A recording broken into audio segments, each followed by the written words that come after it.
the mayoral party.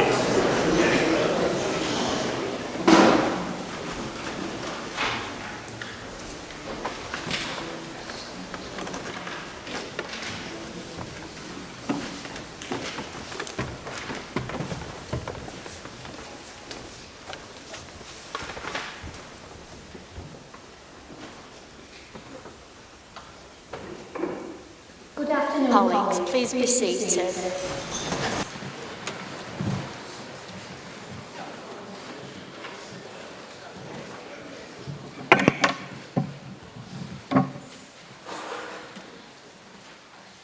Can I remind members to put their mobile phones on silent, please? Can members of the public present please also ensure that their phones are on silent? And if they are filming or recording the meeting, they do so in a way that does not disrupt our council business. Thank you. The first item on the agenda is members' declaration of interest. Will members declaring an interest please identify themselves and their interest clearly and complete the usual yellow form before the end of the meeting. Firstly, are there any disclosable pecuniary interests to be declared? No.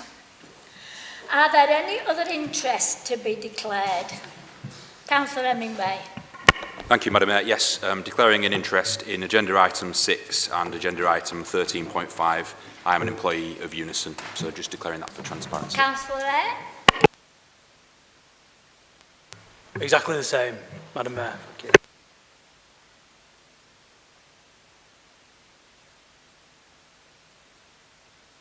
Councillor Carrington. Thank you, Madam Mayor. I'm exactly the same, but I'm employed by JMB Trade Union.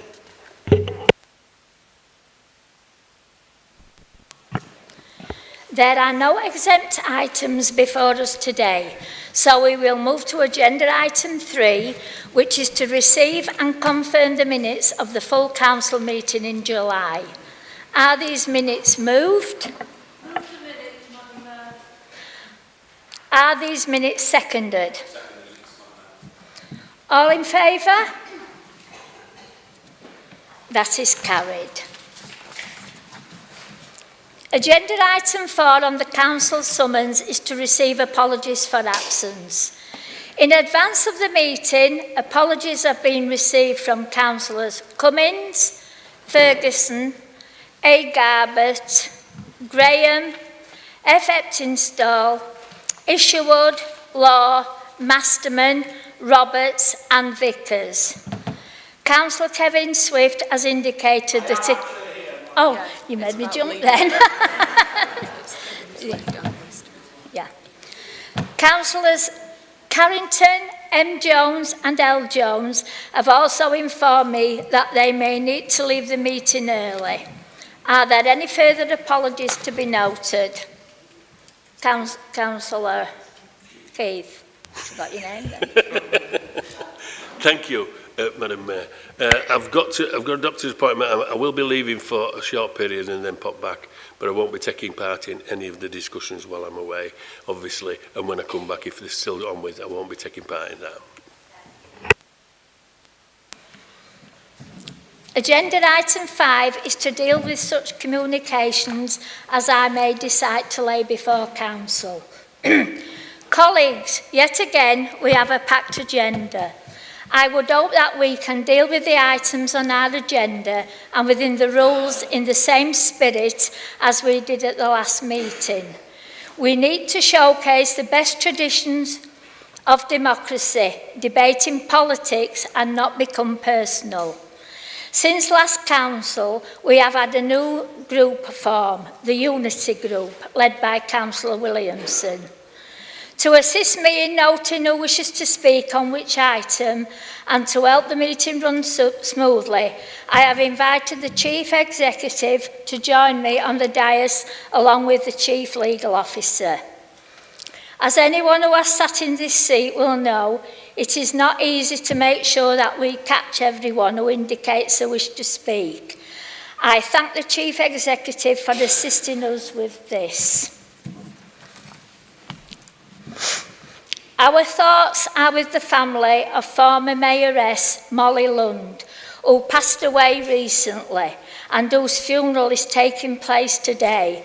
Molly's husband David was the Mayor of Wakefield in the years 1994-95. It has been a busy summer filled with garden parties, summer balls, classic car shows and judging onions and carrots. I was delighted to represent Wakefield at this year's Yorkshire Days celebrations, open the Wakefield Merry City Festival and attend the Lord Lieutenant's Cadets Award evening. It was an honour for me to attend and lay wreaths at the remembrance and commemoration services of La Montagne de Bligny service at Leeds Minster and also the 80th anniversary of VJ Day here at Wakefield City War Memorial. Thank you to everyone who supported my annual Mayor's Parade and service, and a special thank you to Councillors David Pickersgill, Daniel Wilton, Catherine Scott, Andy Nichols, and also our Chief Executive, who will all be abseiling down Wakefield Cathedral Spire next week on Saturday the 4th of October. Along with council staff, the crew of HMS Agamemnon, my charity representatives, friends and family, they will all be abseiling for my chosen charities. Please do give generously for such an amazing challenge. I know some can't wait, but most are absolutely terrified. And so am I, and I will only be watching. Finally, tickets are on sale for my afternoon tea with the author Millie Johnson. If you haven't got yours yet or would like to give to the abseil, please see myself, Nina or Dave. Thank you. Moving on to agenda item 6, members will see that there is a deputation before council today regarding the National Coal Mining Museum for England pay dispute. 2 members of the deputation may address the council for a maximum of 5 minutes in total. The deputation is not for debate. Members cannot speak to say whether they agree or disagree with it, but may seek clarification on the matters raised if any is needed. Please could the speakers for this item come forward and present their deputation. It is expected that... Oh, I'm all right, thank you. Okay. Madam Mayor, councillors, thank you for allowing Unison to address this meeting. My name is Rhiann Hooley and I'm here speaking on behalf of the members at the National Coal Mining Museum who have been on strike for 5 weeks. You will see that many of my members are here today, sat in the gallery to observe the debate, and we are all so grateful and honoured to be here. On the 6th of June, the employer made a pay offer, and then 11 days later, they reneged on it. 2 months later, in August, they made a new offer. But for those paid below £38,000, it was worth 20% less than the previous offer. The difference between the 2 offers is approximately £8,000.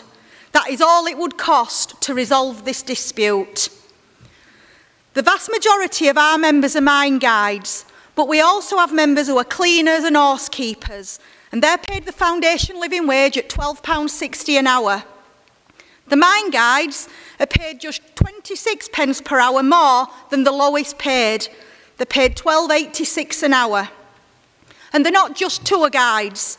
Hopefully you might have seen our videos on social media that we've put out of our members talking about the different jobs that they do. They're electricians, fitters, joiners and bricklayers, and they're all trained in mine rescue. None of that is in the job description. The museum utilises all these skills and they don't pay for them. Our members do it all as a gesture of goodwill. The museum's just reopened its cafe. The sous chef is paid £1.39 per hour more than the mine guides. Their skills are recognised, quite rightly so, But the mine guides want their skills to be recognised too.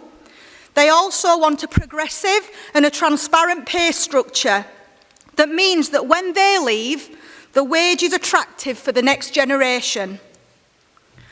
And rather than resolve the dispute, the employer is using public money to prolong it.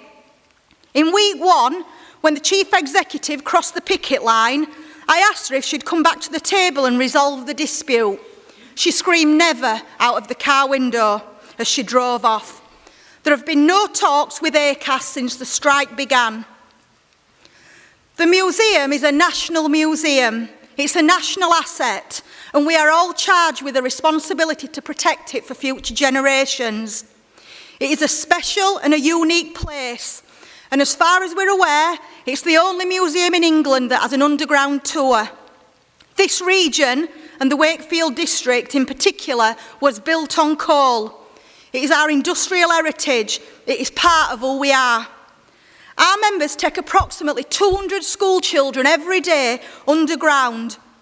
They provide an immersive and an unforgettable educational experience. There is currently no underground tour and no mine train. It is utterly heartbreaking. Visitor numbers and income has plummeted, but unplanned expenditure is soaring. The museum is trying to distract attention away from the fairness of the claim by questioning the accuracy of information, such as the cost of employing the private security. They've said that the cost of £1,200 a day is not correct, but they've not said what the correct figure is. The real issue is that they have chosen to hand over public money to a private security firm in an attempt to inflame and prolong the dispute. And the museum is trying to vilify our members. They've brought in private security to try and provoke them. They've called the police to the picket line. They've sent us a solicitor's letter making unsubstantiated allegations. But perhaps their most egregious act was to invite onto the premises a professional agitator who spent the entire day shouting obscenities at our members, shouting at the public, abusing a member of this council and even the engineers who were at work.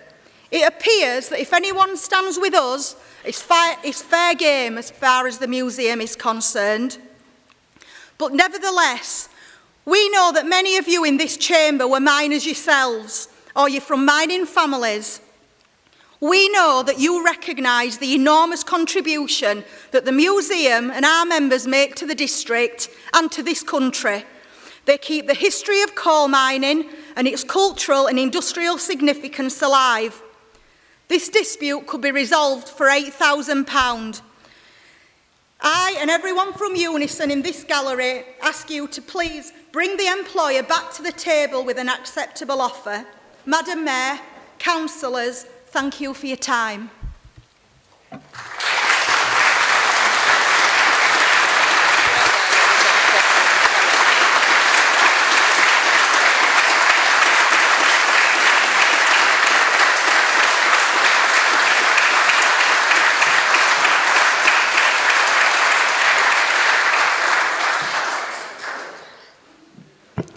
Could I ask, are there any clarification questions, please? Councillor Nichols.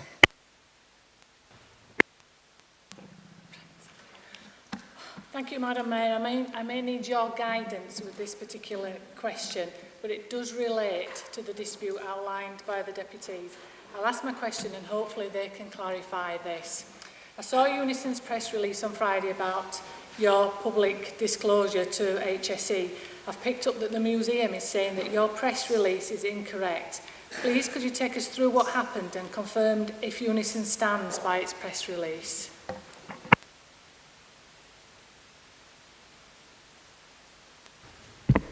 Thank you for the question. The course of events were quite simple, really.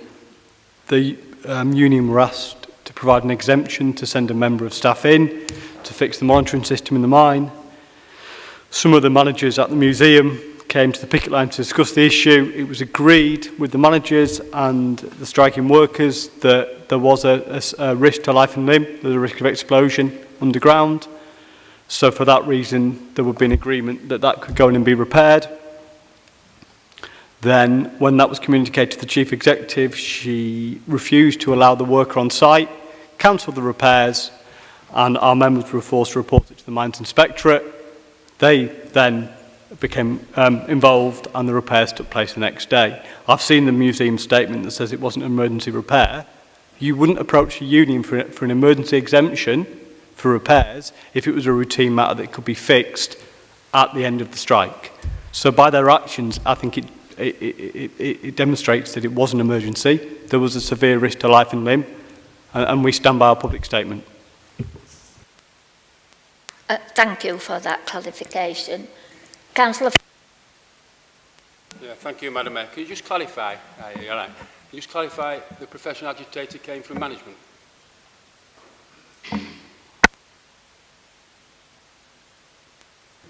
The professional agitator claimed to be from a union called the Equality for Workers Union, but he did have a 45-minute meeting with the Chief Executive before he came onto the picket line and started abusing our members for the full day. Was chanting racist at them. We've got video footage if anyone wants to see this as evidence. They were allowed to be on museum premises by the management. We don't know if the management invited them, but they were welcomed in and not asked to leave, even when they became abusive. But that's an assumption then, is it? The management sent the professional agitator in? We don't know if they sent them, but he did say, and we have it on video, that he was there with the authority of the Chief Executive. Thank you. Councillor Harvey. Thank you, Madam Mayor. With the presence of the Mining Museum, I just wondering whether the legal officer would be willing to bring the agenda item 13, number 5, to the debate earlier in this council meeting. Thank you.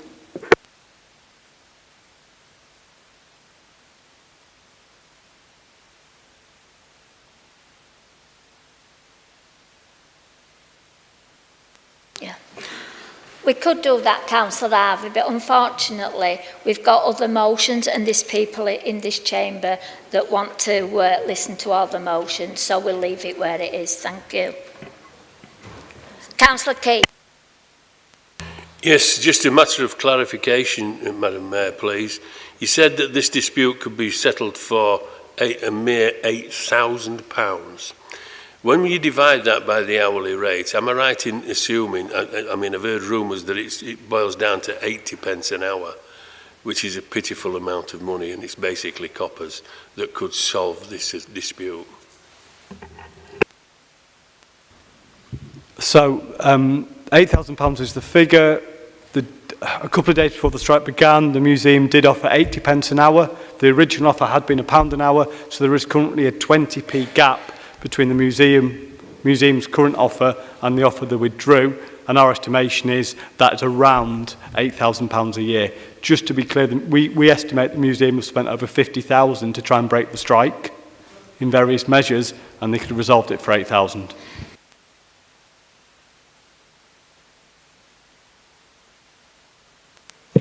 Thank you, Madam Mayor. The Chief Executive has been mentioned quite a lot here in terms of the issues that have happened during the weeks. Doesn't the Mining Museum have a board of members?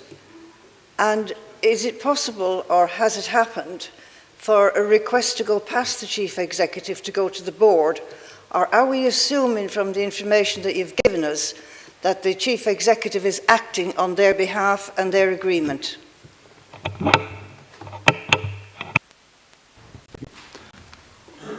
So there is a Board of Trustees. It's unclear who's pulling the strings, whether it's the Chief Executive or the Board of Trustees. What we do know is before the last board meeting, which was a couple of weeks ago, we sent some information to the museum asking it to be shared with the Board of Trustees because we felt it was relevant for them in making an informed decision, and the museum did not pass that information on to the Board of Trustees. So we are prevented practically from engaging with the Board of Trustees.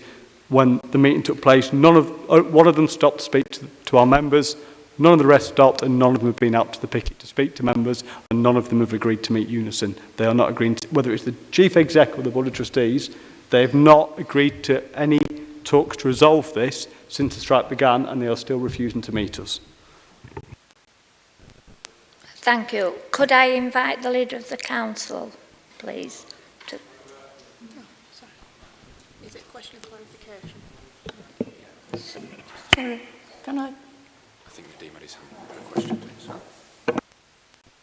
Thank you for your presentation. I think the clarification I'd like to seek is, really, I know you're here, it does raise awareness of the issue, but is there does Wakefield Council have a funding arrangement with the Mining Museum, number one? And what do you expect from, I'm not being involved so far, so what do you expect from elected members in the council today, what we can do to ensure, because it does, you're saying it's £8,000, I have to take your word for that, put it on record. So it seems a petty dispute has taken place where it could have been resolved. So is that £8,000 the sole issue, or is there any work-related conditions that are up for dispute? And that then leads on to, obviously that's clarification that I'm looking for, because then Wakefield Council should refuse to pay any more money towards the Mining Museum until this matter is resolved. Councillor Ahmed, can I just come in there? I think these are questions that we can naturally raise in the debate afterwards on the motion. Madam Mayor, it's not clarification of anything that was said and this is the clarification. We don't debate the deputation. I would hold it for the motion. That's my advice to you. Councillor Jeffrey.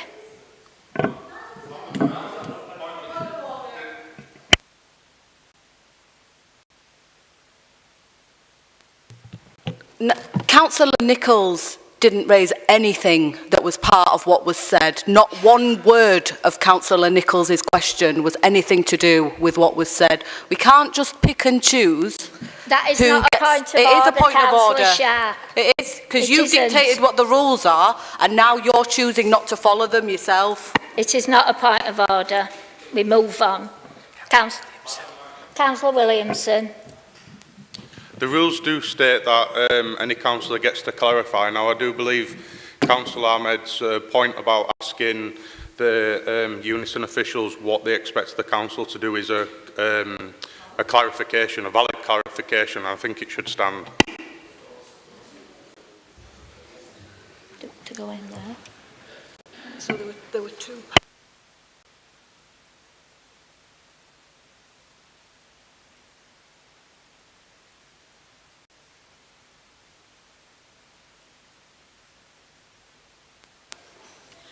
Councillor Ahmed, we will take your second point about what you expect the council to do. I mean, it's in the motion, Councillor Ahmed. I mean, fundamentally, there's two key points. One is around the removal of council funding, which is often for one-off event. That shouldn't be given to the museum to resolve the dispute.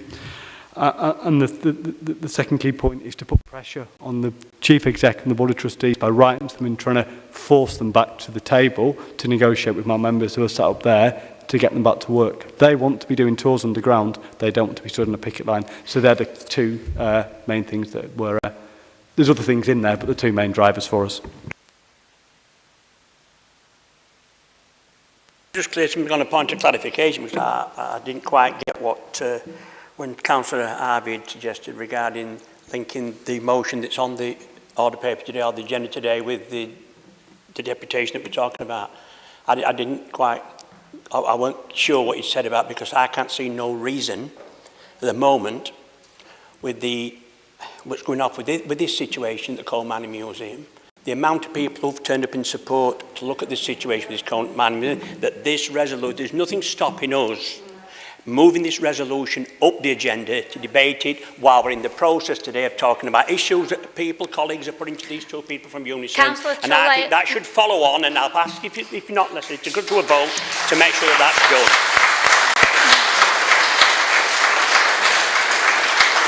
Councillor Tullett, we've already made a decision on that and we're sticking to that it will be debated in the motions. Thank you. Councillor Jeffrey.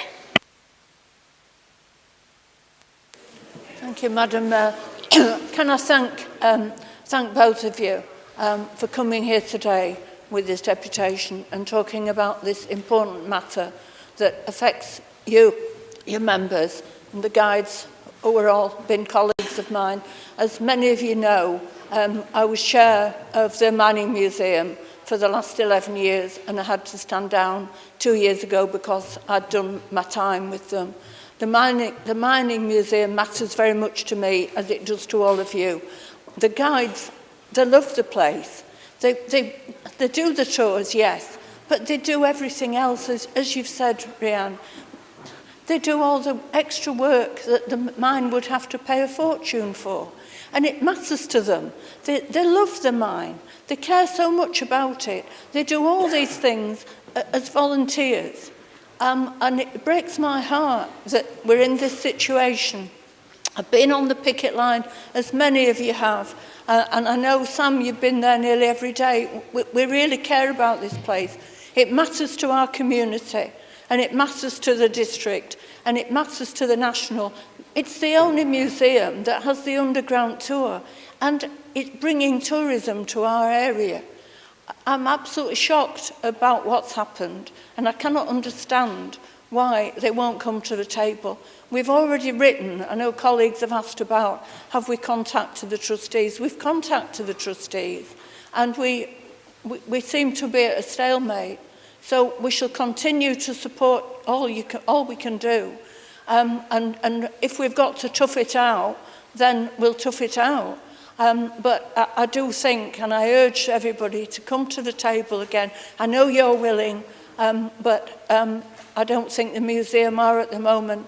So we've got to keep going with this. As you can tell, it upsets me. I love the museum. I was there all that time working with the guides, and it matters to us all. So under our formal procedure, I will now hand it over to our Chief Executive to follow through. But thank you so much for coming, and thank all of you for coming. It's great to see you here.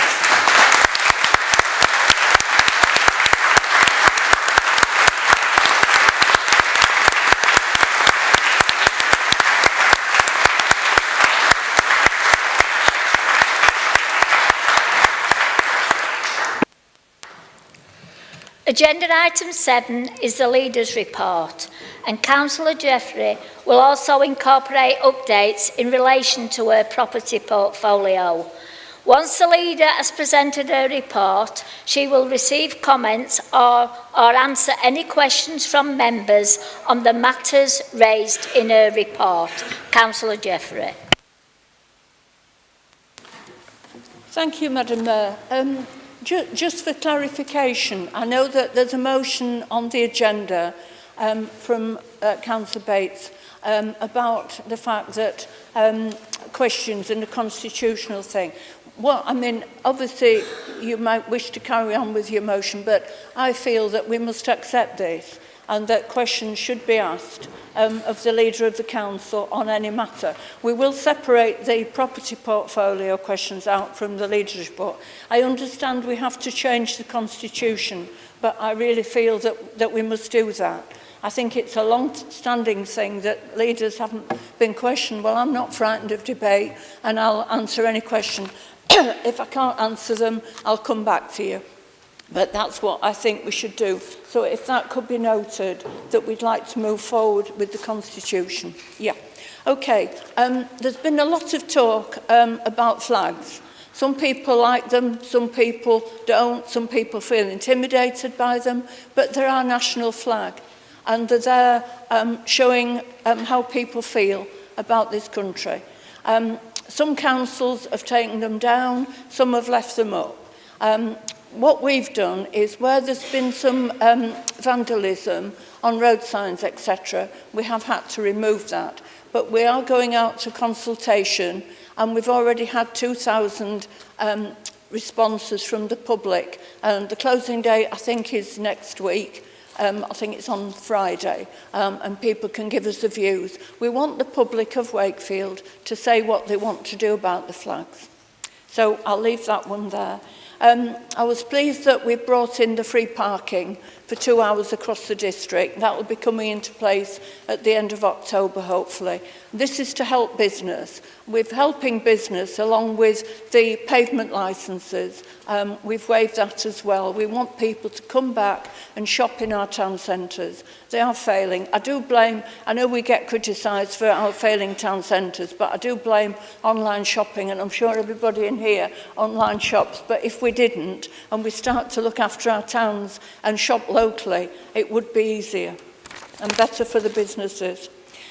We've had major investment coming in from the government for 15 million for a youth zone in Wakefield. And that, again, will be really good news, working with the voluntary sector. This isn't to replace the voluntary sector that we have. It's to work with them in partnership.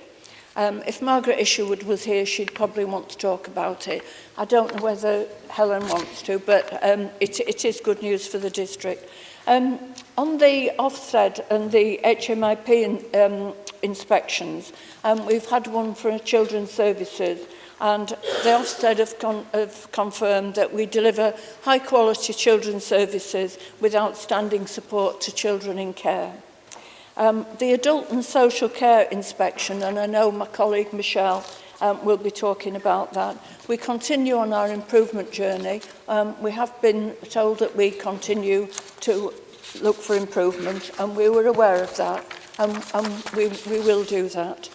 And then finally, a couple of things. The Wakefield District Plan is launched, and we're having the launch next week on the 29th of September, and I hope a number of colleagues will attend with our partners. We've had already 169 people want to attend and get involved in the district plan. This is all about not the council, it's working with partners that we do so well.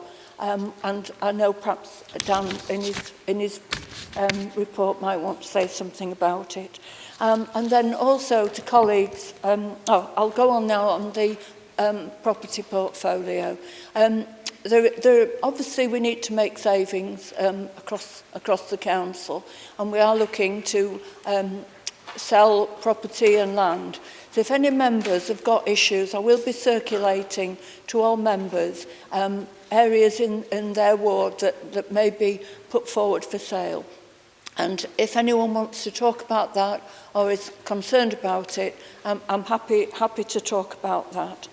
And as I say, I've mentioned about that. The other thing that I would like to say under property is that we diverted ourselves really a while ago of services.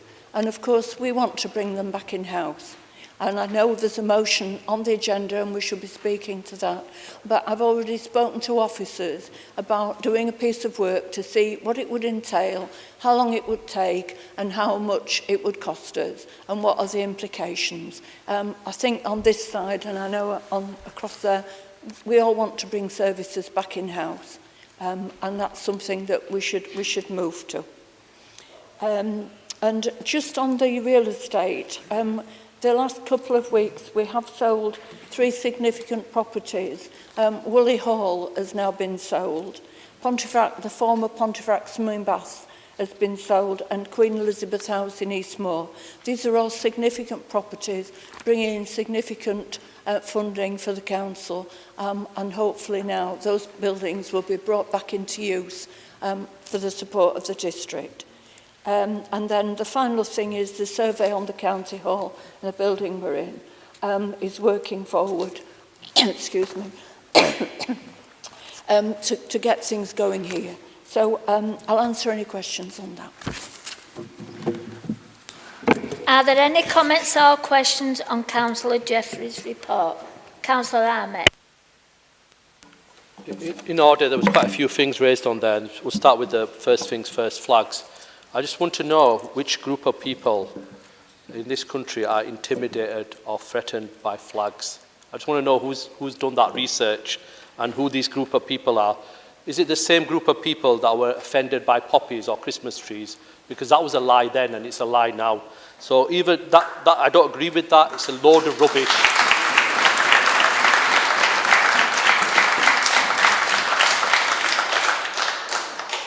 And the other thing is the free city centre parking. As we know, I'm not going to play politics with it. We know where it came from originally, and Councillor Morley is on a Wakefield Express record and minutes record of opposing it in the Wakefield City Centre, saying that it wasn't good for Wakefield. It was filled up by people commuting in the district. It didn't make sense to do that. So what's changed in the last? It's fact. It's a fact. And they're all recorded meetings, so don't shake your head because it can be proven.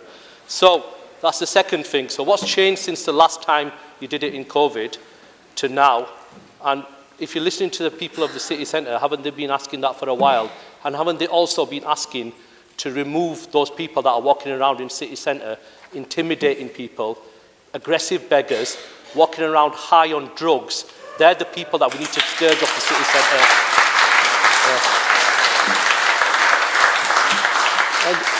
And the other thing is, and this is Councillor Jeffrey's words, we don't sell our, I think it was silverware or assets, I can't remember, and you specifically mentioned Woolly Hall.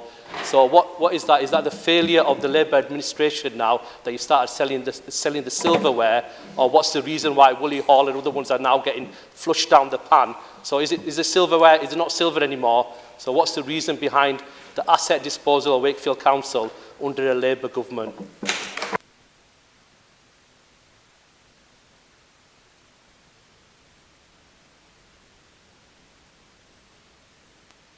Councillor Jeffrey, would you like to? I'm not going to talk about any particular groups of people. I just know that we've had a number of emails from people who don't like the flags and feel that they don't feel that they like them. On the Woolly Hall thing, you know very well, and stop playing politics with it. I've had your colleagues carrying on with me for years about let's sell it, let's sell it. Times are tough in local. No, I don't mean that. Times are tough in local government. We're not funded properly, and we have to get rid of assets. The Woolly Hall will be a real asset to the people of Woolly, and you know very well why we're selling it. It's not a failure of anybody. Councillor Sharp. Hi Denise, thanks for your report. How much did you get for all these? How much was Woolly Hall? How much was Ponty Baths? How much did we get? No, you can release how much you sold these buildings for. That isn't commercially sensitive. You don't have to tell me who's bought them. You can say how much you sold them for. No, she doesn't want to.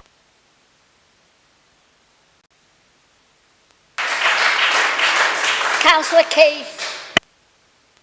Yes, thank you, Madam Mayor. It's just echoing your initial reference to Molly Lund, whose funeral it was today. I did attend that this morning. She's gone down to the crematorium now. I want to say it was a very well attended service for a stalwart of the community, an ex-mayoress, as you said, who served with distinction, and also the amount of work that she did as a foster carer. Can I just come on to... Yeah, I'm coming on to my question. Yeah, please do. Coming on, thank you. It's regarding the fairness of attaching things to lampposts. When we wanted to put some Christmas lights up, we were asked by Amy, who was running them, for £1,000 per post at the time, to stress test the lampposts. Do these people who put flags up get stress tested, or is it just us?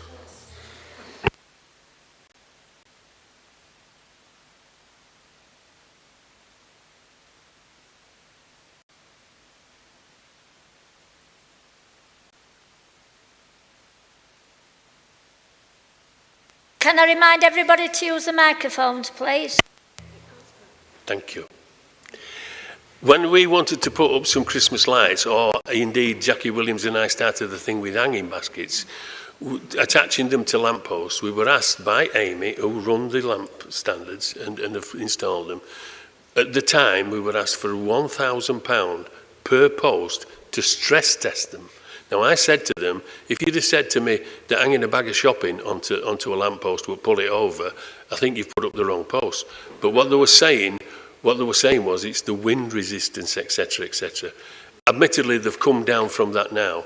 But what I'm asking is, where have these people been approached to pay a stress test? Councillor Keith, can I just come in there, please? You're probably best asking Councillor Morley that, because I'm sure Councillor Jeffrey will not be able to give you that. Thank you.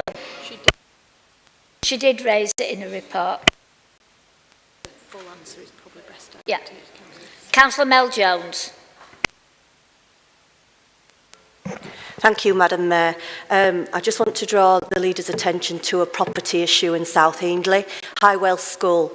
Of recent times, residents are really concerned about the fire there and the vandalism, and I just would like, if you wouldn't mind looking into that and what's happening with that property, please. Thank you.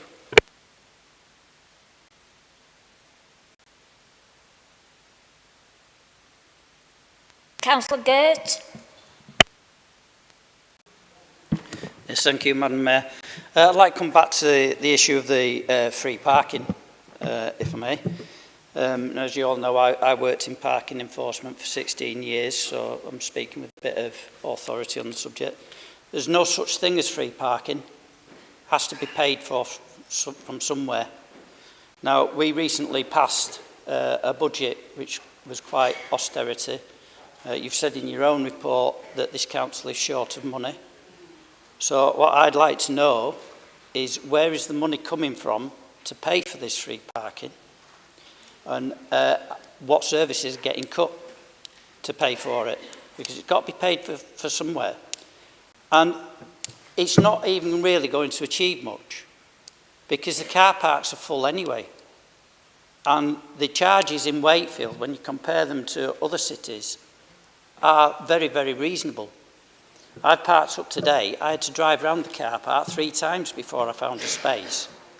So is this just a way of trying to catch votes at the next election? But how's it going to be paid for? That's my question, because there is no such thing as free parking.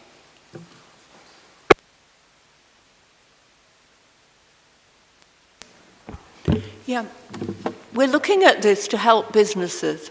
Businesses have been coming to us. The business improvement bid have asked us to do it. Other business forums have asked us to help business. We're trying to attract people into our town centres.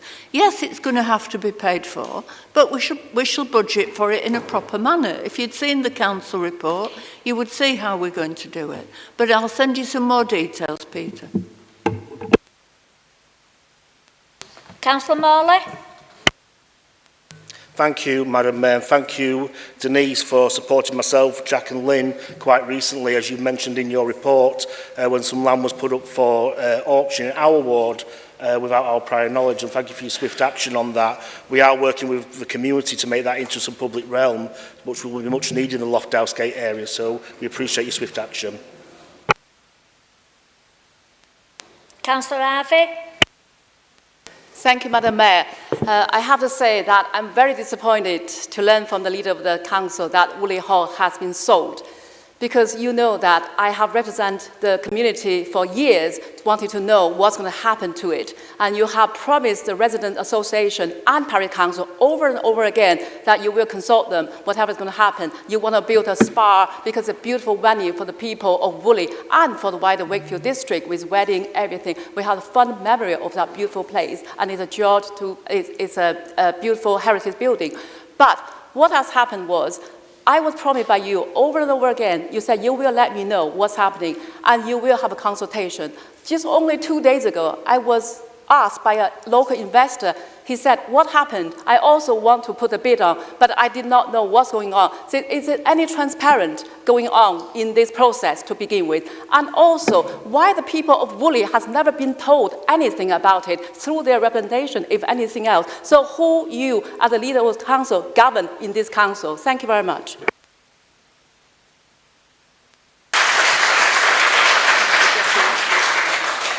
Councillor Jeffrey. The arrangements and the deal has only just gone through, and you will be sent details on it. But they can't have it always in Woolly. 1 minute they don't want it selling, then they do. And when we get an opportunity to bring some money into this district, then we're going to do it. We cannot hang on to buildings that we can't afford to keep. We have to move on, and this will be a benefit to the area. But we will, as local members, send you the details. Councillor Farmer, did you have your hand up before? No? Councillor Williamson. Thank you, Madam Mayor. I appreciate the leader's comments on as two motions to do with the outsourcing and the rule change. I've conferred with my colleagues and we will be keeping those motions on because we think they're quite comprehensive and we want them on the council's agenda. It's quite interesting because on the outsourcing, I was working on that within the Labour group and we're now getting somewhere now that I got suspended and resigned my position. So opposition does work. And it's quite interesting that we don't even have to move as motions now for them to be accepted by the Labour group, which shows that we're doing something right. Thank you. Councillor Sharp. Yeah, I just want a clarification from the monitoring officer, if possible. So I asked a question about how much the leaders said again to Councillor Harvey, you know, it's worth the money that's been brought in to the council. How much? We just want to know how much it was worth it to sell these assets. I think that's a valid question, and I want that answering, please. Thank you. Councillor Sharp, you did get an answer from the leader, which is at the moment it's commercially sensitive. I know you have raised in the past the sufficiency of the answer, but you have had an answer. I'm sure that once Councillor Jeffrey can give you that information, once it's not commercially sensitive, she would be happy to share that. I don't know if you can confirm that, Councillor Jeffrey. Councillor Ahmed. The leader's report, and you opened it up for questions of any type related to the leader's report. The matter of Woolly Hall was specifically raised within the report. If there's been an exchange of, I can go online and find out how much my house was sold.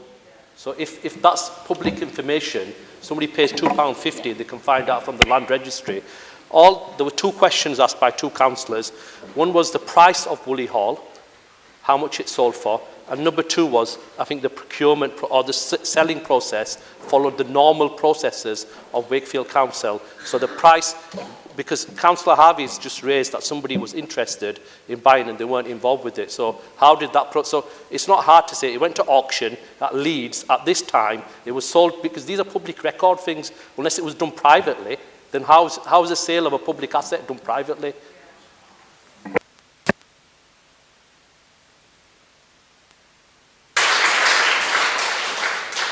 To address that as a point of order relates to a provision in the law or the rules that has not been followed.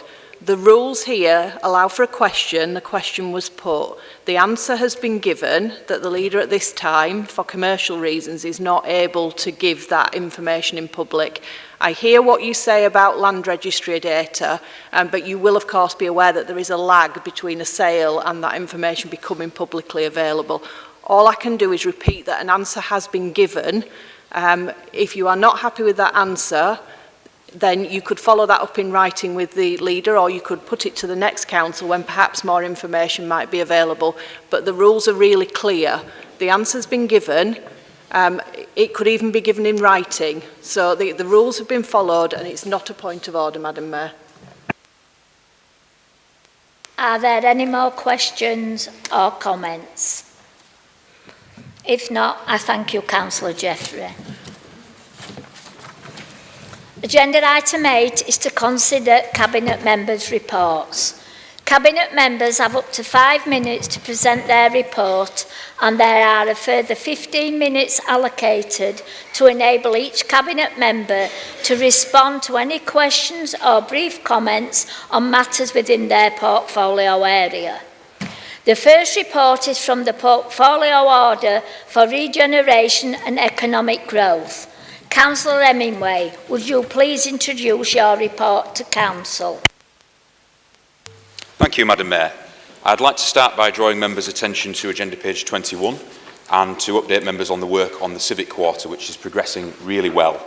You don't need to look very far outside of this building to see the attractive new townhouses and apartments that have now sprung up off Gills Yard and Wood Street outside this building, and a really excellent job has been done to keep those in keeping with the vital heritage of this area. I'm also pleased to update Council that work is due to start soon on the Old Crown Court building.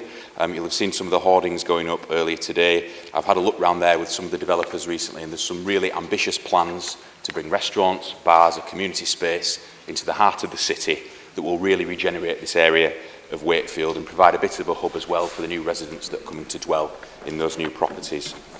Lastly, on regeneration in the city, work is underway with our partners Vico at Kirgate. You may have seen the houses coming there, some nice new affordable homes that will provide affordable city living options for residents. The second item I want to cover is the nighttime economy. On agenda page 23 of the council book, you'll have an update there from myself and Councillor Wilton. We attended a forum for hospitality and nighttime economy businesses to hear about their concerns and ambitions on how we can make Wakefield a better place to go out for a meal or a drink. And we want to make it absolutely clear in this chamber and in all our discussions that the council is listening, responding and supporting the needs of businesses. We've heard from the leader about the 2 hours free parking. We want to improve the quality of the offer in Wakefield to get more people in spending money and to keep jobs secure and safe. And lastly, Madam Mayor, I also want to add further to my report, which is to inform members of the work of the Wakefield Futures Commission, which has now concluded its work and reported back on higher level skills in the Wakefield district. I want to put on record my thanks to Sir Chris Husband and all the commissioners who have put their dedicated work into looking at options in that paper. In essence, the report recommends that we create a Futures Centre which will identify a number of priority areas for growth in the Wakefield economy, and then it will help link up businesses, educational institutions and residents to access those opportunities of better paid work. And I'll be arranging a more detailed briefing for all members of council on that in the coming months. And with that, I'm happy to take any questions, Madam Mayor. Thank you. Are there any questions or brief comments on the report? Councillor Williamson. Thank you, Madam Mayor. Thanks for the report, Councillor Hemingway. On the housing front, can I ask what the council's plans are to provide affordable housing? Because I know you mentioned Vico Homes building off, they've started building off Kirgate roundabout, which is shared ownership, which to me isn't necessarily affordable because people are lumped with paying mortgage payments off the share they own, then paying large rent payments as well for the rest of the property, and there's a lot of research to say this keeps people trapped in poverty. And then the new houses that have just been built around the back, I saw on Rightmove going for £1,200 a month to rent, which are clearly unaffordable for most people across this district. So I'd like to know what the council's plans are for providing genuinely affordable housing that meets the needs of the people in this district. Thank you, Madam Mayor, and thank you, Councillor Williamson, for that question. It's really important that we have a good mix of housing options, and affordable housing absolutely has to be at the heart of that.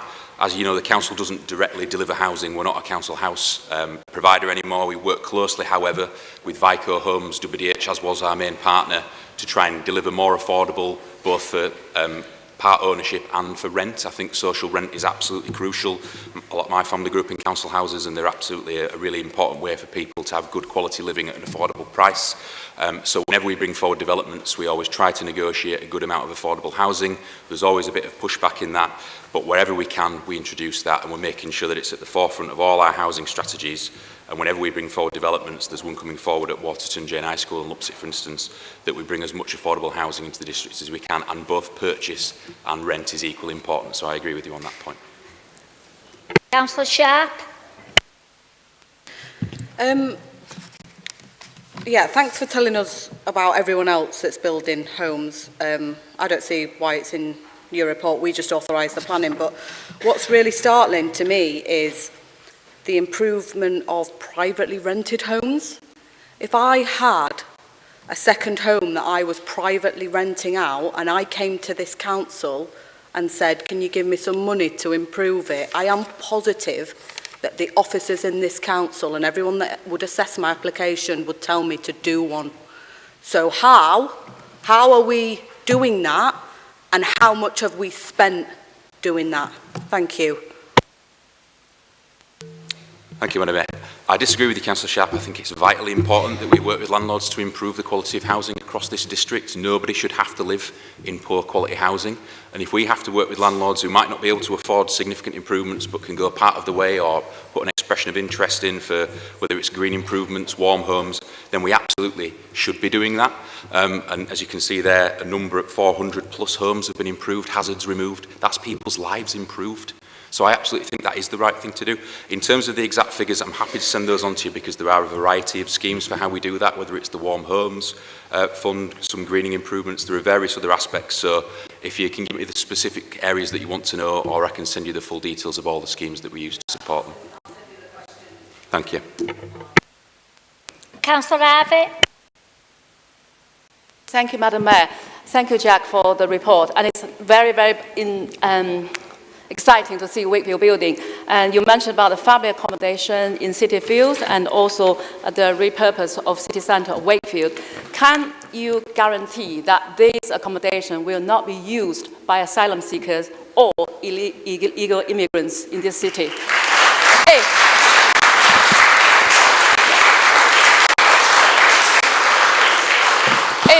If there is such intention, will you bring back the proposal back to this council chamber to debate instead of do it in the dark deal again? Thank you. Councillor. Thank you, Madam. Councillor Harvey, you're well aware it's not the council's decision or responsibility as to where asylum seekers are housed, and particularly with private developments, we have no say in where they are housed. Now, as far as we're aware, we have not been approached by government asking us to house asylum seekers in any of these new build developments. I know there are a number of motions, important motions on the agenda today that we will be discussing about this council's position on things like that, but at present we have no plans. The government has not indicated to us any plans that that would happen. So I think it's on us all to be responsible with what we say and the questions we ask, not to set hairs running. There is nothing of that kind being proposed at the moment, Madam Mayor. Councillor Gert. Yeah, my question's already been asked by Councillor Sharp. Thank you. Councillor Aslam. Thanks, Madam Mayor. I have a question about adult education.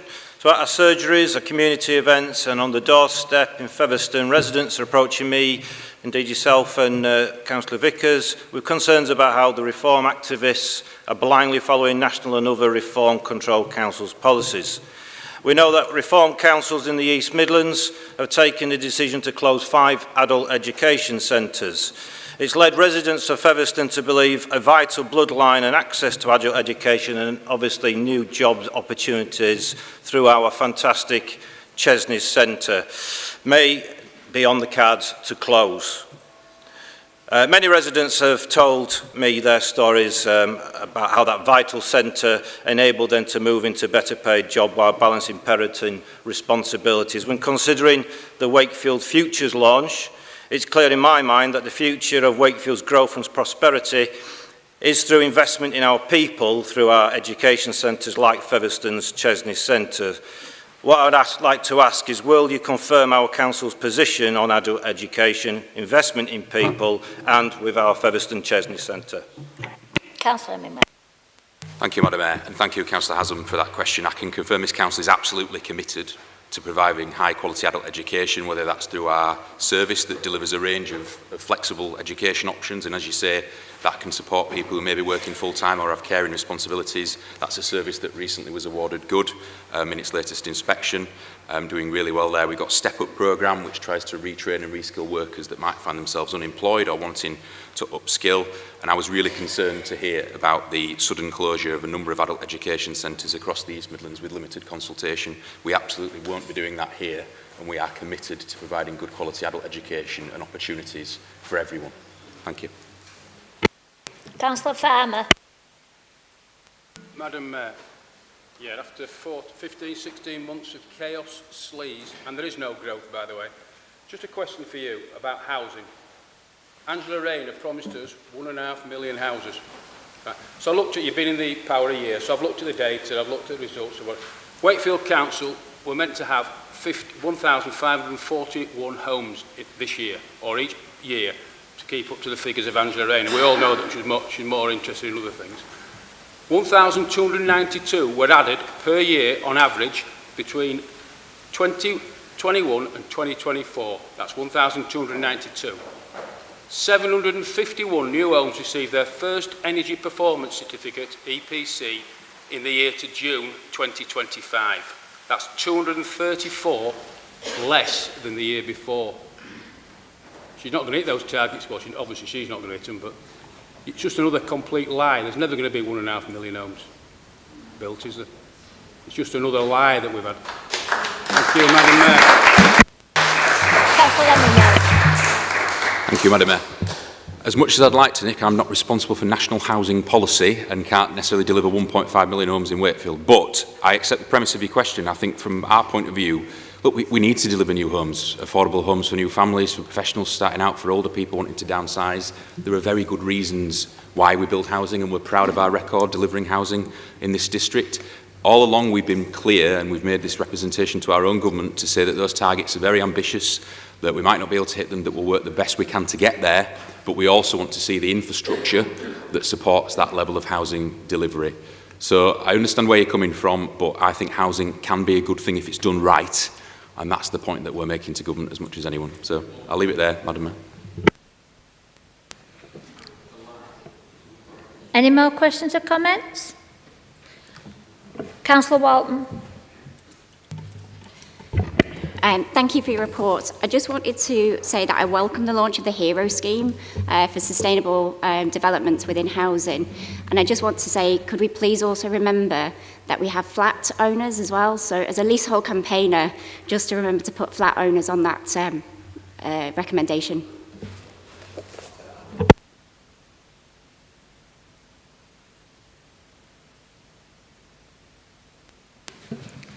Next is a portfolio holder for adults and health. Councillor Collins, would you please introduce the report to the Council?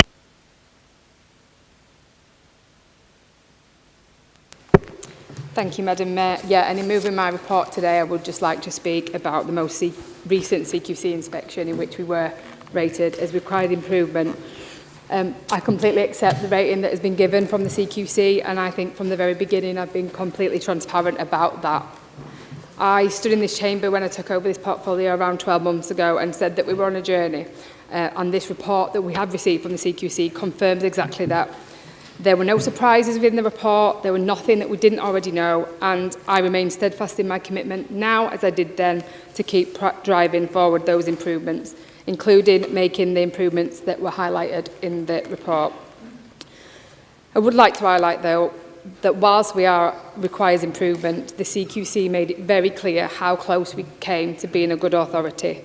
They praised our staff and our leaders for working hard to help people, and they recognise that we have a strong workforce, we have strong leadership, and the way that we work with partners and across communities.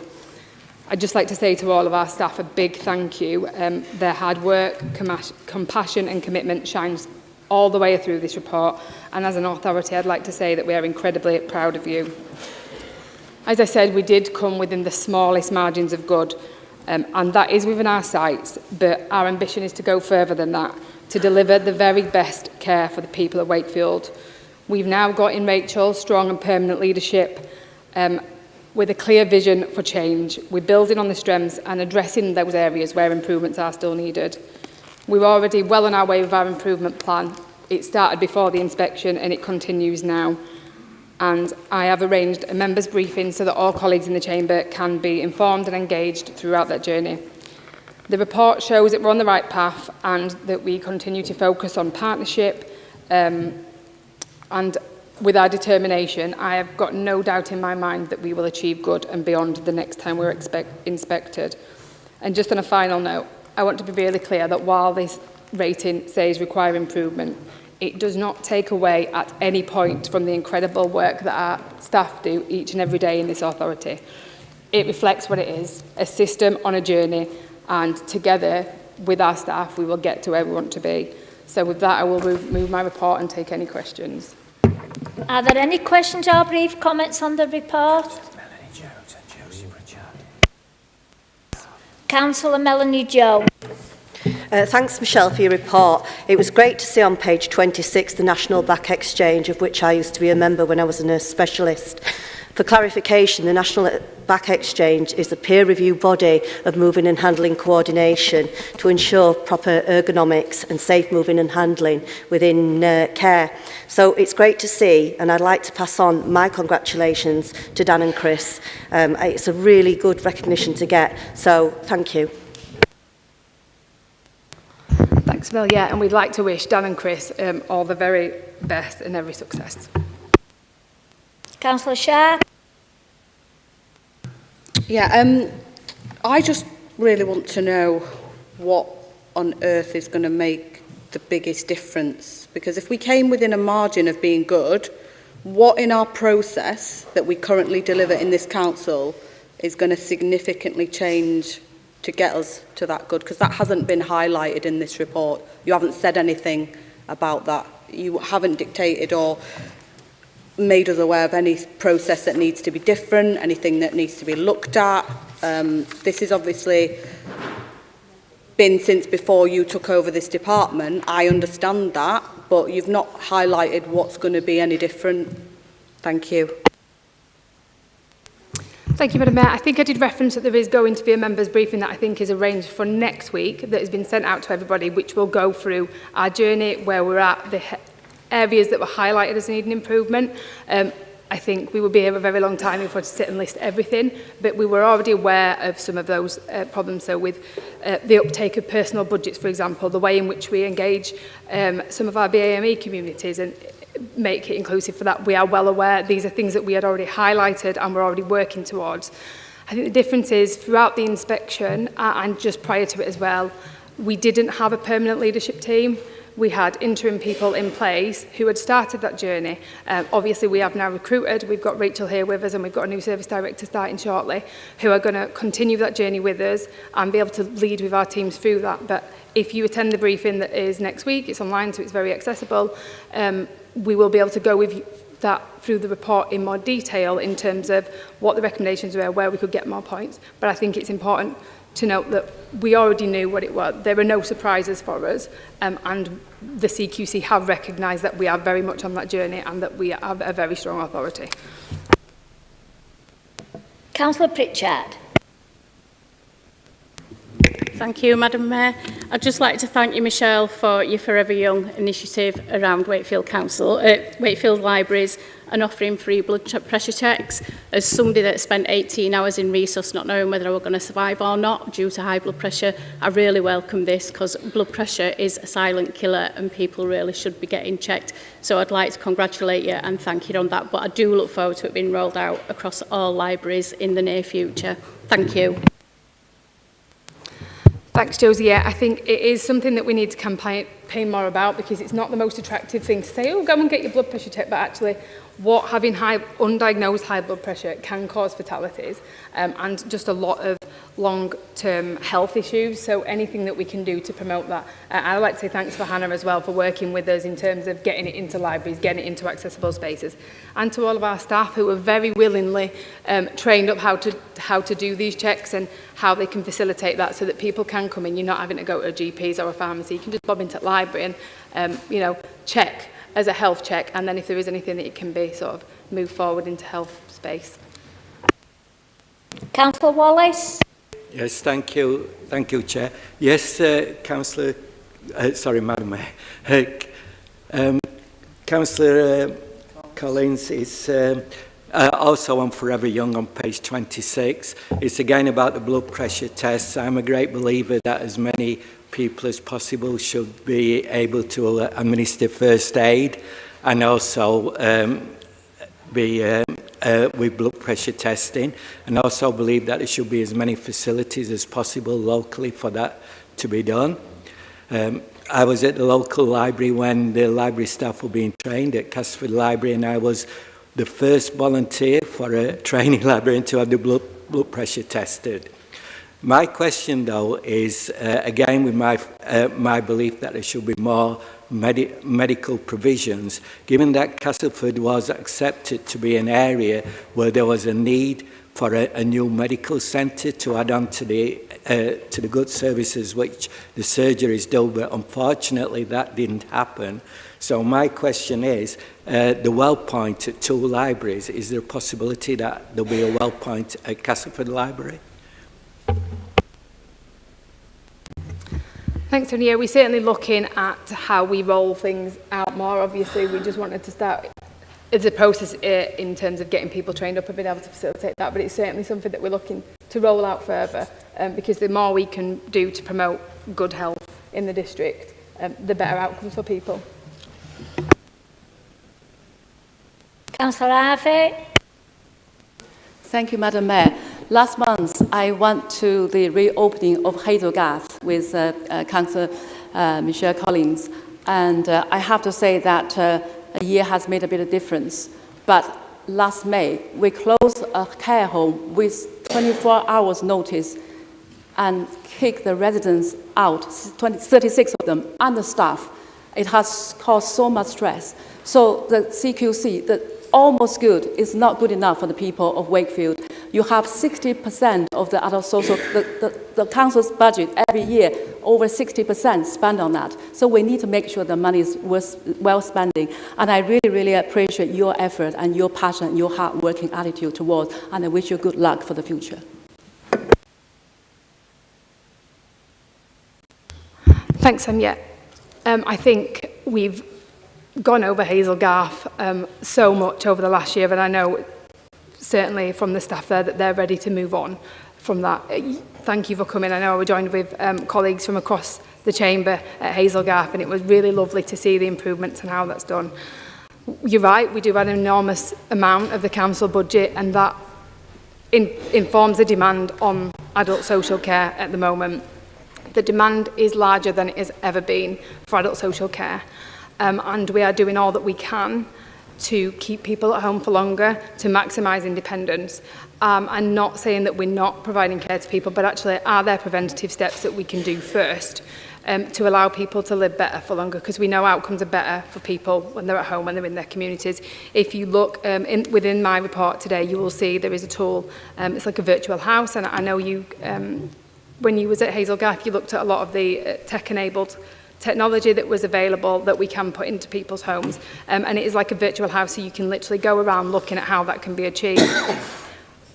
I appreciate that you're saying nearly good is not good enough. I think from the position where we were in a year ago to where we are now, we have a strong leadership in place who are very committed to making this better, who have already acknowledged what was wrong. Like, I can't turn a switch and make something happen overnight, but what I can say is we are in a much better place going into a next inspection because we were almost good. So we're not an authority whose failing requires improvement because it's terrible.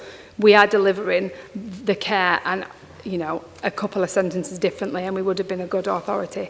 And I want to stress that, because I think for staff it's really important for them to know that the care that they are delivering and the work that they are doing is good quality work, and a lot in terms of where we need to improve is on how we better facilitate in terms of the personal budgets and things like that, and not on the actual care provided and the way in which we care and look after our residents. Councillor Salee.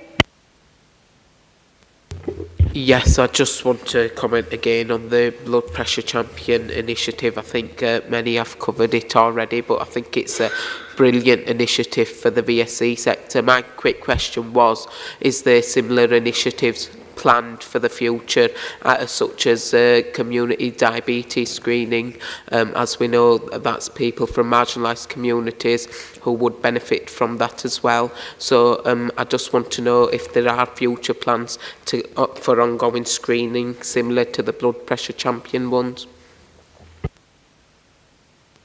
Thank you. I think in public health they're always looking for initiatives that can improve health. I'm not aware of any specific ones that you're relating to at the moment, but I will certainly check that with you with our health colleagues as well, because sometimes they are cross sort of area, because obviously public health and general health go hand in hand. So I'll certainly check that out and get back to you with a response.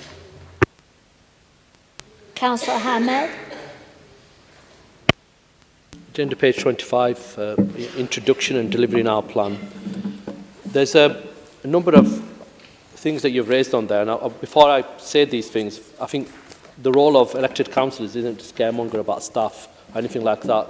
The clarity is that we're not here to criticise the junior members of staff who are actually on the coalface of working, but we're here to criticise you and the people that are in management positions that get paid a lot of money to ensure that their job is done properly.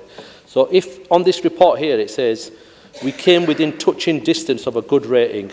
I know you're going to do the briefing next week, so if I open that report, that's what it says in there, or is that your words? Okay, and the other one is, they acknowledge strong foundation and several good areas of practice across the district. Again, are they your words, or the words of there? Because the Ofsted rating is either good or requires improvement. I've never heard of a touching good. That sounds like, oh, we just got relegated. You know what I mean? You know, it doesn't sound right to me. So is the good rating, what you've just wrote there, we came within touching distance of a good rating. Some Ofsted inspector, a HMI's wrote that in the report. That's all I want to know. Just a yes or no, is that in the report? Thank you, Madam Mayor. No, I mean, they are not the exact words in the report, but if you look at the press statement that has been put out by the CQC, they stated that the local authority was very close to good, highlighting all of the points that you have just raised. And just for clarity, you did say you'd never seen an Ofsted inspection. This is not Ofsted, it is CQC. Councillor Rhodes. We're moving on, thank you, Councillor Ahmed. Councillor Rhodes. Thank you, Madam Mayor. Same page 25 and the outcome of the care quality inspection. The area of touching good as an expression actually meant 1 point away from being classified as good. And having said that, I do know, having had a discussion with Michelle, that the improvement plan that's intended is going to be monitored very closely and working with my health scrutiny committee in terms of that improvement target. I think it's very important when we look at the issues that have been raised today and refer to in terms of Hazelgarth as well. We work very closely with the Directorate on that improvement plan and indeed with the local members to make sure that the actions that were taken were the actions that were intended to improve the best for all the people using that centre. It's very important that members here today realise, when we're talking about residential care, we are still awaiting the social care bill that has been forthcoming from the last government over years in terms of improvement in funding process. And at the moment across this authority, as Michelle knows and for members' knowledge, we only have 3 units, the rest are privately managed and are in the ownership and responsibility of the Care Quality Commission. With any outcomes that need to be delivered, I know, Michelle, that you and your team keep on top of those. And indeed, in terms of the other issues that have been directed from Michelle's report that Shab has mentioned, I look forward to the new proposals in the 10-year plan, where we're going to have the new medical neighbourhood centres, where we'll have care closer to home for people who need it, as we have now with the diagnostic centres. But I think, Michelle, I look forward to the criteria that you're going to lay out with the Director, where we can work together through scrutiny to satisfy those comments today in terms of the improvement going forward. Thank you, Madam Mayor. If there's no more questions or brief comments, I'd like to thank you, Councillor Collins. Next is the portfolio holder for children and young people. Councillor Antcliffe, as Deputy Portfolio Holder, would you please introduce the report to Council? Thank you, Madam Mayor. This report celebrates the continued progress and innovation across our children and young people's service, where we are delivering ambitious, inclusive support that puts children and families first. I'd particularly like to highlight our successful youth justice inspection, which has been rated good with outstanding delivery of services to children. And I'd like to congratulate everybody in the youth justice teams. Also, the successful Ofsted inspection, which confirmed that we continue to deliver high-quality children's services. Inspectors rated Wakefield good with outstanding support for children in care. We are disappointed that one element, children leaving care, was rated requires improvement, and we have robustly challenged this in the form of a formal complaint. Ofsted investigated their own practice and did not uphold any of our 19 well-founded complaints.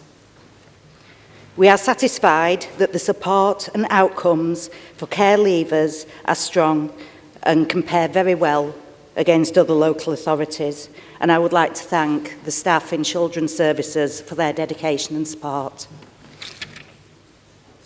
Last week, we formally agreed the creation of a district youth zone. This will be created with 15 million of levelling up funding. This social and leisure facility will work with existing young people's services and will benefit children and young people from across the district. Working with Councillors Scott and Ferguson in Airedale, we are pleased to offer a refreshed and increased programme of activities at the hut. And finally, I'd just like to say thank you to the young readers who have graduated from the Dolly Parton Imagination Library, making that 2,540 children who have benefited from this scheme so far. And with that, Madam Mayor, I move my report. Are there any questions or brief comments on the report? Councillor Shah. I don't think anyone knows exactly what that was. Can you just highlight exactly what you've done in the last month on this portfolio? You've literally just shown up and read off a piece of paper, and you don't seem to know what's going on. What have you personally done yourself?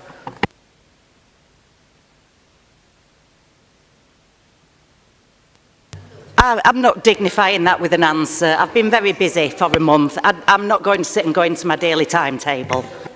Can we not get too personal, please? Thank you.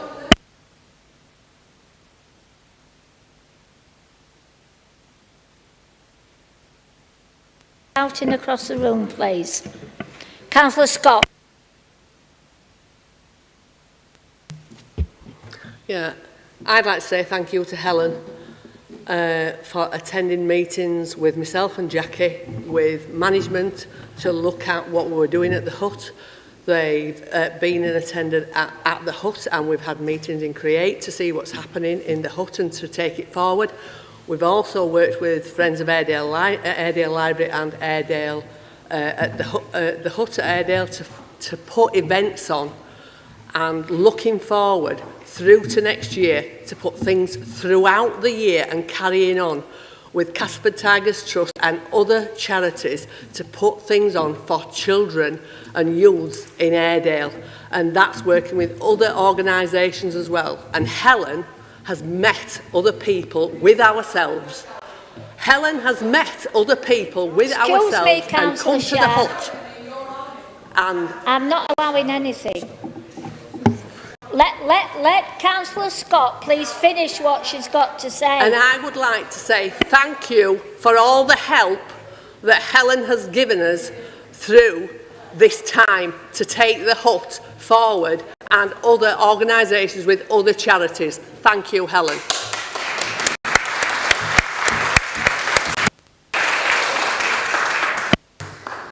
Thank you, Councillor Scott. And to yourself and Councillor Ferguson for the work that you are doing in Airedale and for representing your residents so well and getting the services in there. Thank you. Councillor Williamson. Thank you. On the Imagination Library reported on, obviously in the July council meeting, we unanimously moved a motion on asking Cabinet to expand that scheme into all the private communities, which were unanimous. So just wondering when it would be going to Cabinet, because it didn't go to the most recent meeting. And then on the youth zone, I think it's much needed in the district, activities for younger people, but I think this is just another example of, yet again, seeing investment solely in either Wakefield or Castleford. And the Labour group did, as said repeatedly, that they would spread investment across the district. So particularly for places like Hemsworth and other parts of that area of the district, can the Cabinet commit to looking at what we could do for like Hemsworth and those parts of the district? Because we do have high levels of poverty and deprivation, and Hemsworth itself has the worst health inequalities in the district.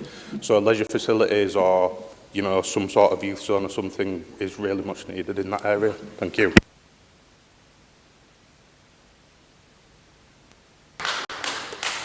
Thank you. In terms of the Imagination Library, that is being progressed and that will be coming shortly. The terms of the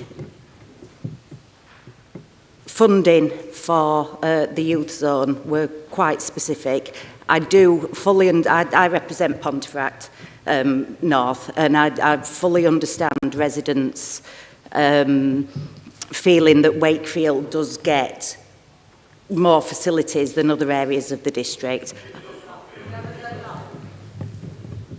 However, when you're talking about something that is such a large investment, and we look at where the children live that are going to be using it, the vast majority of children that will be using it live within 30 minutes of where it's going to be situated. When you're looking at transport, I'm not talking about transport as it is at the moment, because we know that Wakefield's transport can be particularly woeful.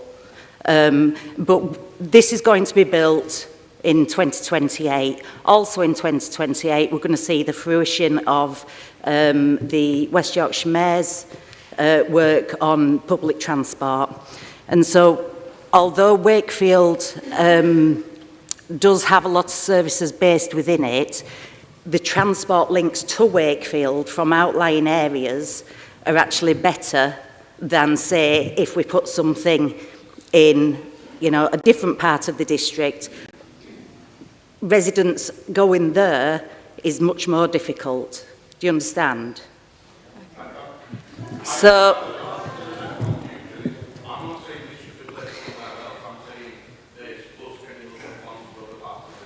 yeah, right. Okay. Yeah, I mean, we do spread things across the district. We have hubs in several areas across the district. Part of my report was talking about the hut in Airedale that's getting more activities and more. It isn't. Yeah, I will. I'll lend it there. Right, move on. Councillor Appleyard. Yeah, just on the youth zone, I want to thank yourself and Councillor Ishwood, obviously, for what is going to be a really exciting and ambitious investment in the area. We know that obviously part of the process that you spoke to young people, and this is kind of, as Councillor Williamson has just said, young people want it and there's a need for it. So it shows that we listen to the young people of the district, and just thank you for this. I support it. Councillor Gert. Yes, thank you, Madam Mayor. I have raised this in chambers before, and I appreciate that Margaret's not here, but I do want to keep it at the forefront of people's minds. That's to do with SEND children. We're still failing them in this district. I did raise it before, and Margaret and Richard kindly met with us and discussed it, but nothing has changed.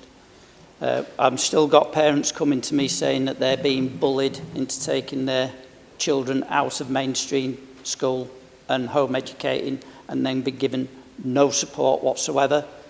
Parents are not teachers, and, you know, best will in the world. I couldn't teach. You know, it's a specialist subject is teaching. You can't expect parents to just suddenly be able to teach their kids.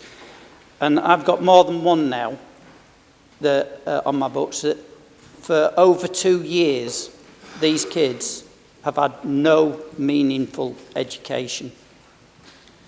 And meetings are set up and Senate don't turn up. It's not good enough. We need to sort this out. Thank you. This is casework that you've taken up and discussed previously with Councillor Isherwood. Then obviously I'll refer that back to her. Councillor Speak. Hiya. Back to the youth zone plans, brilliant for Wakefield. We've just lost our youth club in our town in Nottingham and Ferrybridge. It'll be the last one this week due to lack of funding.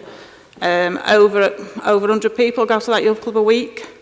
I do feel like what are the plans for Nottingham and Ferrybridge, there's nothing comes forth.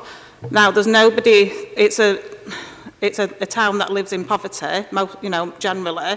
They are not going to get to Wakefield. This youth zone, is it going to take away from the voluntary sector that already provide already with the funding? Is it going to affect it? Also, are we sticking to keeping it local, you know, in the towns where people live, providing the services that I think we should be providing? The kids of Nottingham and Ferrybridge aren't going to get to Wakefield, and now they're not going to have one either because the funding's stopped. What are we doing as a council to bring it out of Wakefield and into the wards that are on the outside of the district? Thank you. No, the youth zone is not going to detract away from the work that's already going across the district, both in terms of work from the council and the voluntary sector. In terms of funding, the funding structure for people will not change. The youth zone, I believe, will not be able, once opened, will not be able to bid for funding for 3 years after that. The voluntary sector are invited to take part in the formation of the youth zone and the activities from out of there by being on the, what's the word for it?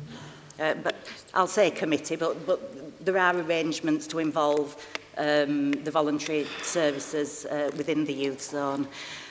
I'm not seeing the youth zone as detracting away or taking anything away from what we already deliver, because that's much needed, and we appreciate the activities and the clubs that go on right across the district every week. What we're wanting the youth zone to do is complement those, and we're going to strengthen those.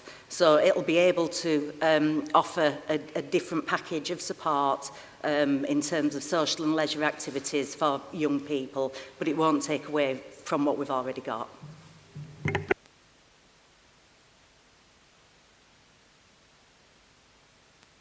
Can you repeat?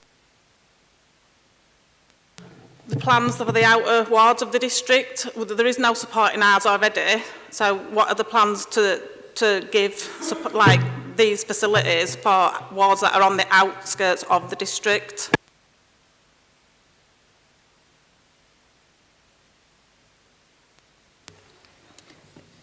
There is support across the district for young people. Do you not have... There's no support in your ward at all. Let me... Yeah. Would you like to meet with myself and Margaret, and we'll discuss specifically issues within your ward? Right. We'll make that happen. Councillor Ahmed.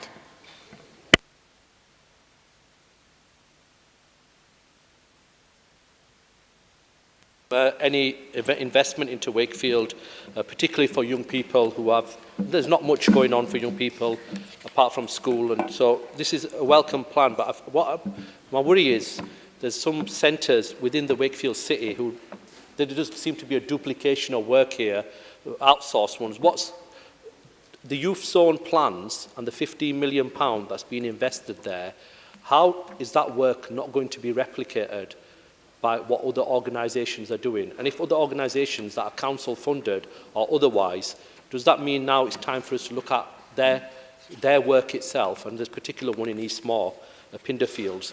Does that mean their work now, what they do with young people, is redundant because we've got a specialist place that's taking place here? So does that mean that, you know, we're disposing of assets, maybe this asset is the one that will replace that one there? So that's the question, because the work that they're doing, how is it not going to be replicated by others? But around 15 million, you'd expect them to do all of it, so there's no need for anything else in the city centre of Wakefield. Secondly, the SATS scores have been published, and so have the GCSE ones. Going back to the question Councillor Gert asked, what are the discrepancies between those that are achieving at SATS literacy and those at GCSE? Are they the same as they were last year, which was SEND and working class people? People forget that, don't they? But so is that the same outcomes that were delivered this year? And if so, what is the council doing in order to, well, it's been going on for 20 years, so what are you doing to change that? Thank you. In terms of work duplication, no. We're not aiming to duplicate work at all. We will work in conjunction with existing provisions, both in Wakefield and in other areas of the district, to deliver services and events for children and young people that are relevant. In terms of the stats, I'm sorry I don't have that information, but I'm happy to look at it and get back to you outside this meeting. Councillor Morley. Can you be quick, please? I'll be very, very quickly. Obviously, we do welcome the youth zone, but am I right in thinking that also they will be doing outreach work as well in our communities where we do have gaps in some of the outer line areas? Yes, I mean the youth zone will be a hub for detached youth work and other activities. Again, that's to complement what is already going on across the district and not to replace it. Thank you. I'd like to thank Councillor Scott for putting her hand up to speak, but unfortunately we've now gone by the 15-minute rule, so we'll have to move on. So thank you, Councillor Antcliffe. We shall now move on to portfolio holder for communities. Councillor Wilton, will you please introduce your report to Council? Thank you, Madam Mayor. It's been a busy couple of months over the summer. I think people expect you to get a break in the summer, but it's just not true.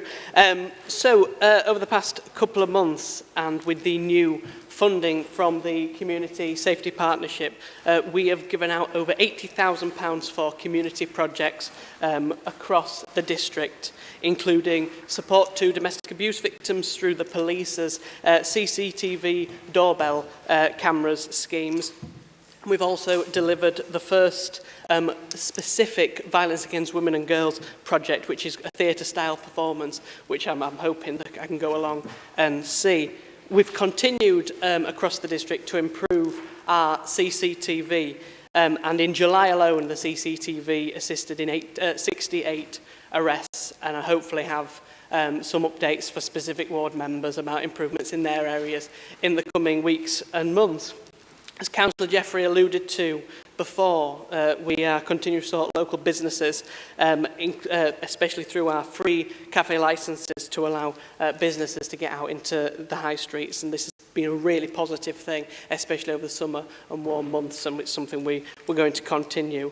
The leader and I were out in the summer talking to the community about the Household Support Fund, which is going out to those that need the support. We'll be continuing these events, and we'll be doing extra events along with partners in the coming months. And if they're in your areas, we will obviously let ward members know. Finally, it's strange to say it, but Bonfire Night is almost on us, and with colleagues in the West Yorkshire Joint Services, we're doing a lot of work to tackle that antisocial behaviour that's ongoing at that time of year, and also tackling the illegal fireworks sales across the district. So lots going on, but I'm happy to take any questions, Madam Mayor. Thank you. Are there any questions or brief comments on the report? Councillor Shah. Hi, I know you only took over the portfolio, Dan, in May, but this time last year there was a motion put to council around women and girls and the safety of women and girls. It was stated that at this time that a report would be fed back to council. That hasn't been done. Where is it? When can we see it? How many women and girls are safer in the last year? Thank you. Thank you, Councillor Sharp. I don't have the exact detail, but I know this is something that we did say at this time. And obviously, Councillor Cummings is still our Vogue champion. So I'll go away and have a conversation with her and report back to, well, I'll get back to you in the initial time, but obviously I'll come back with a report back to Council as well next time. Councillor Melanie Jones. Thank you, Madam Mayor. Councillor Wilton, thank you for drawing your attention to the important work taking place throughout West Yorkshire with regards to Operation Odium. The focus is to keep our communities safe during fireworks season. Trading standards officers play a vital role in making sure fireworks meet British safety standards and that banned products are not sold and that underage sales are prevented. Alongside them, our police colleagues address their antisocial behaviour we all know too often that comes hand in hand with fireworks being misused. It's not just about enforcement, it's about prevention, planning and partnership. Our officers also work closely with the three main importers of West Yorkshire in ensuring compliance at the top of the supply chain. This has a national impact as fireworks from our region are sold across the UK. I'd like to take a moment to thank the staff and partner agencies for their dedication, their year-round work, particularly during the busiest autumn period to protect our residents. They do so under difficult economic circumstances, yet their commitment to public safety never wavers. I'd like to place on record my thanks as Chair of the Committee of West Yorkshire Joint Services, their hard work, and thank you for raising it. Yeah. Thank you, Councillor Jones. I think we sometimes forget that work goes on behind the scenes, doing a lot of that I don't know, breaking up those groups trying to do it. So it's a real credit to them and thank you for what you're doing as well. Councillor Williamson. Thank you. On the topic of antisocial behaviour, I know this is not just a district-wide issue, but it's across the country, but in Hemsworth we've got significant problems with people with face coverings on bikes and scooters. We've had people taking like parcels and stuff that have been left. Fly tipping is a profound problem. And despite me and my two Labour colleagues reporting this and raising it with the police consistently, there's no real action being done. The police only have 2 members in the off-road bike team. And I know some of this is down to West Yorkshire Police, but is there something you could do to try and maybe help us get some resources in the ward, and would you be willing to meet with all 3 of us to discuss those problems? Thank you. Thank you, Councillor Williams. Yes, happy to absolutely meet. In the initial space, I will take this to the CSP. Obviously, my deputy there is Stuart Bainbridge, the district commander, so I'll happily do that. I think it is important to note that just recently, VICO have supported the police with some extra support and extra officers. So I don't know if that's started to make a difference yet, but I'll be seeing what's going on there. But yeah, happy to take that further and have those conversations. Councillor Wallace. Thank you, Madam Mayor. Councillor Wilton. It's page 33 on the Youth Association's Street Safe project. Now, we all aim to have a district where everyone, no matter who they are, feels safe from violence, intimidation and bullying. And we do come close to it, but on more than one occasion, young people have said to me that they are apprehensive, sometimes even frightened of going into some on streets, but also into public places like town centres and parks. We should listen to them, which we do. We listen to them, and not just listen to them, but take on board what they're saying. And that's why I welcome the Youth Association Street Safe project and what you're doing with it, the council's doing with it. So I'm pleased to read it. Councillor Wilton, Daniel.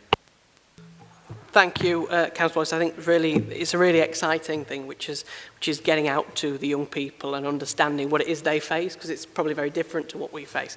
And hopefully I will get to go visit the Youth Association, see what they're actually doing, see how it works, see how it impacts young people's lives. So thank you for the comments. Councillor Farmer. Thank you, Madam Mayor. Yeah, page 36, better understanding the needs of rough sleepers. We've been working with individuals who have lived experience of rough sleeping. We've got war veterans, homeless. We've got now rough sleepers on the streets. Why are we not prioritising those people? Thank you, Madam.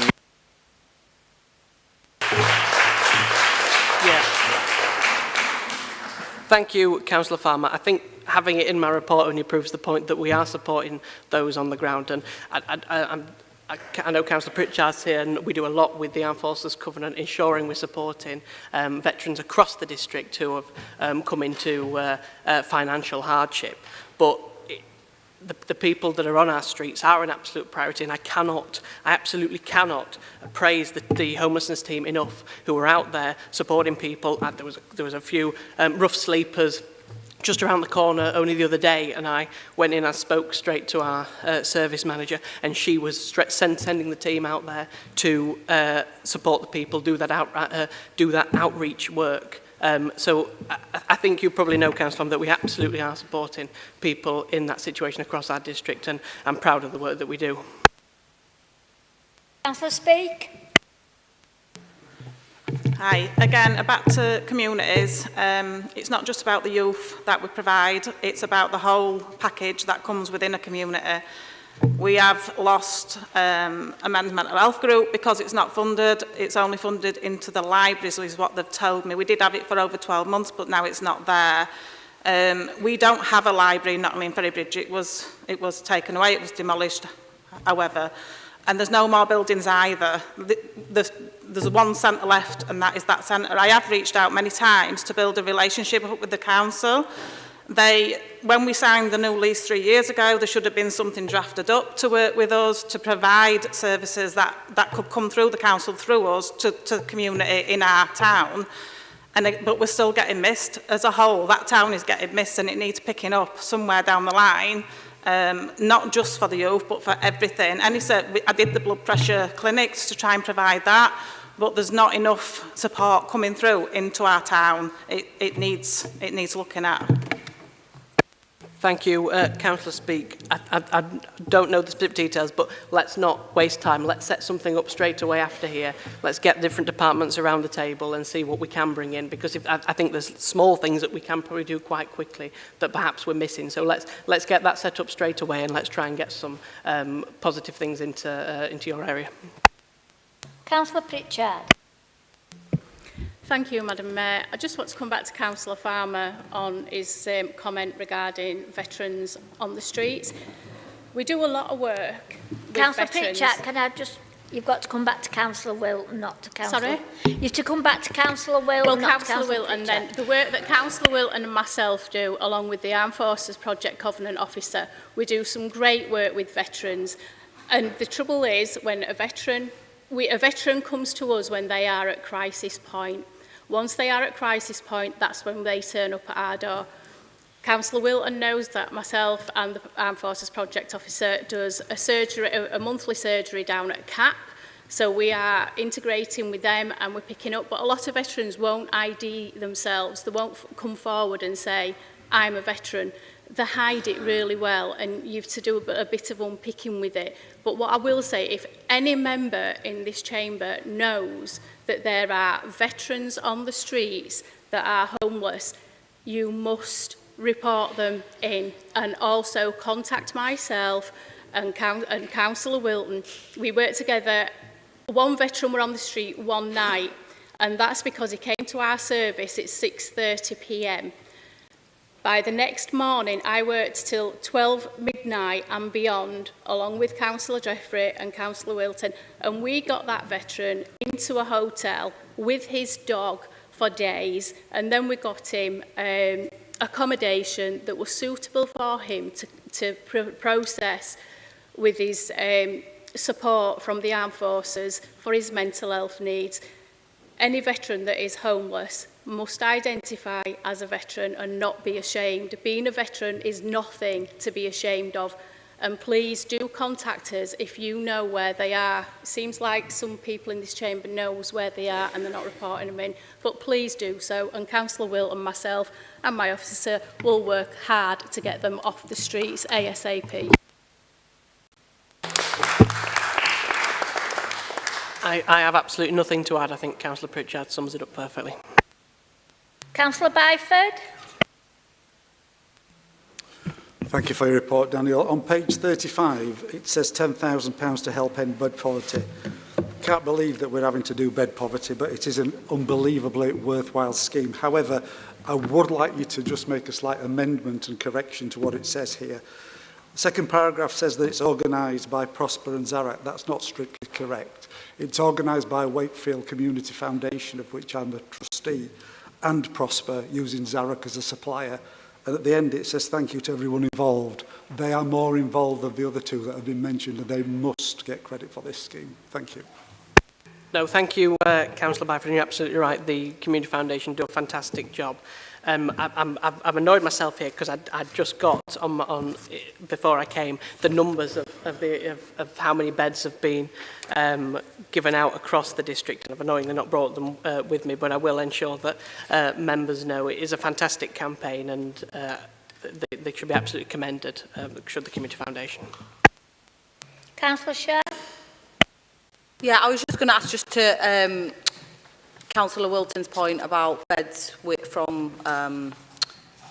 Darren's question and Josie's response. Do we have like a monetary limit? So is there like a pot that when it runs out we can't do this anymore? We can't house veterans? We can't provide beds? Or is it just endless? Thank you. I think, well, nothing's endless, but that we will always ensure that there is support and funding available to support veterans across the district. We will always ensure that is a priority. In regards to the beds, that funding is from the Residents First group, so that's not directly my decision. That is the Residents First group, who do a lot of positive work across the district supporting those in our communities. If there's no more questions or brief comments, I'd like to thank you, Councillor Wilton. The next report is the portfolio holder for culture, leisure and sport. Councillor Appleyard, would you please introduce your report to Council?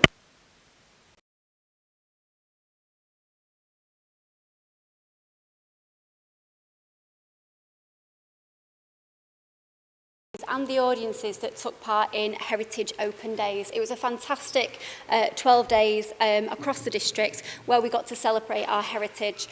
We had lots of fun in Castleford, turning ourselves into centurions through some really innovative technology that is being used by different organisations so that you could discover Castleford Uncovered.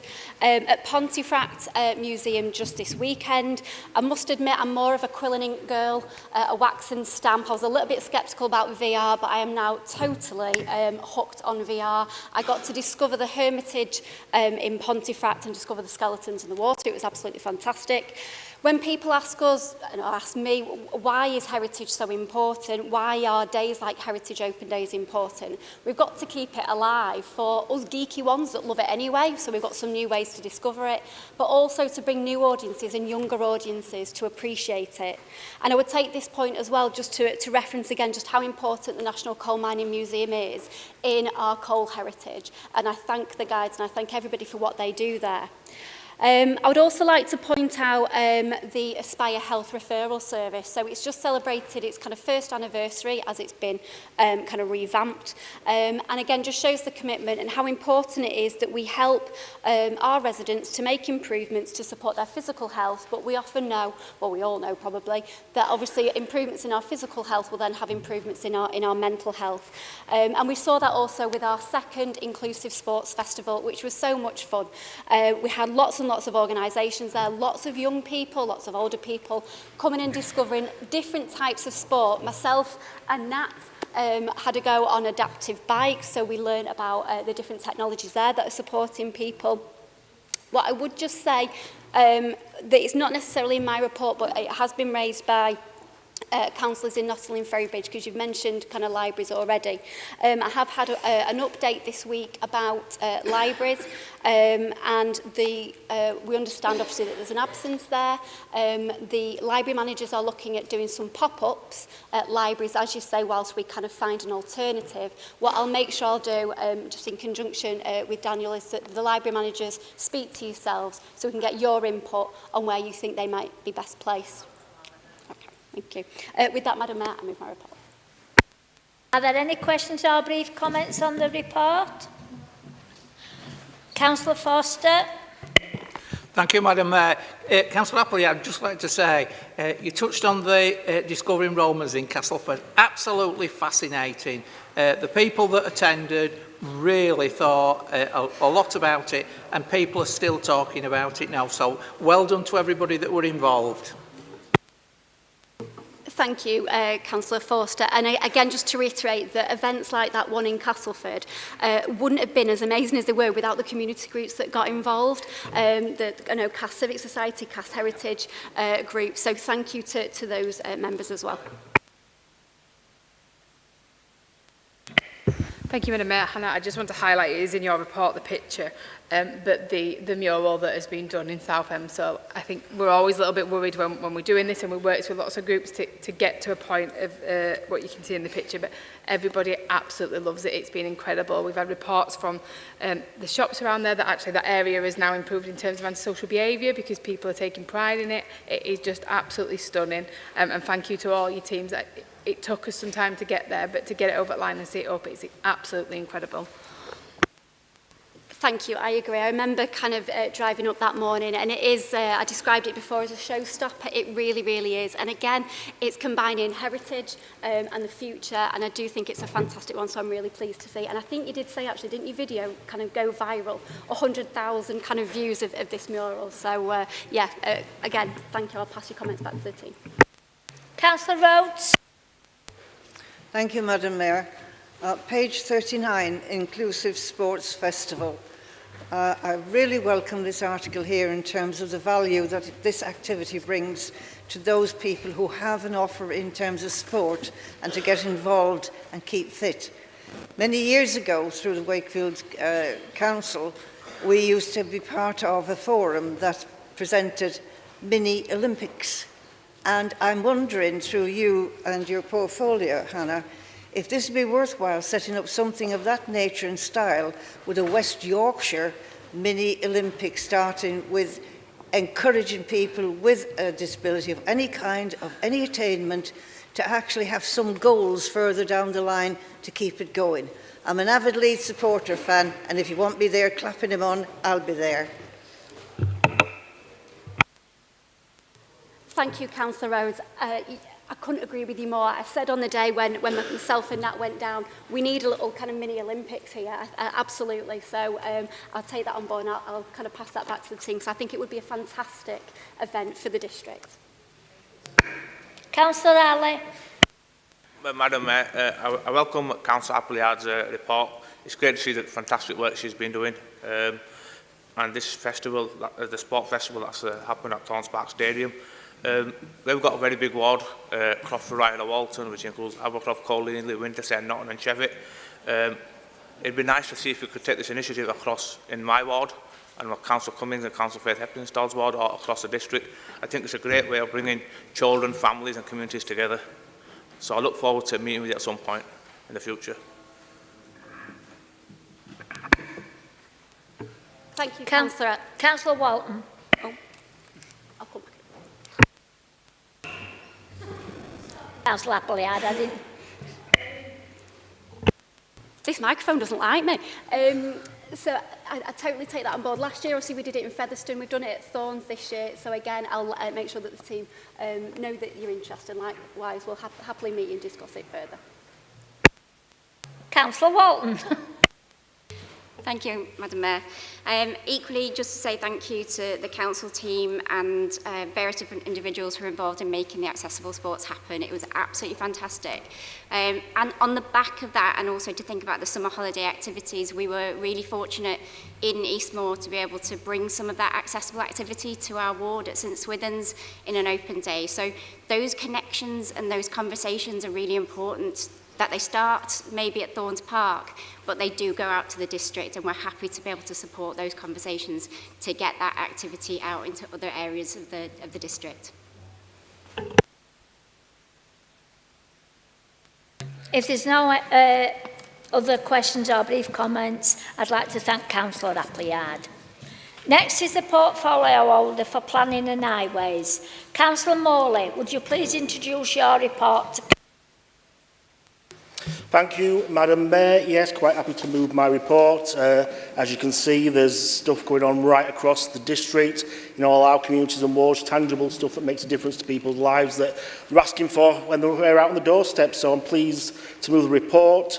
Yes, the 2-hour free car parking, very much pleased that is coming back. Just to, what Councillor Harman said before, that I'm on record saying I'm against free car parking. All-day free car parking, yes, I'm against that. It just fills up car parks. You don't get the churn of the car parks.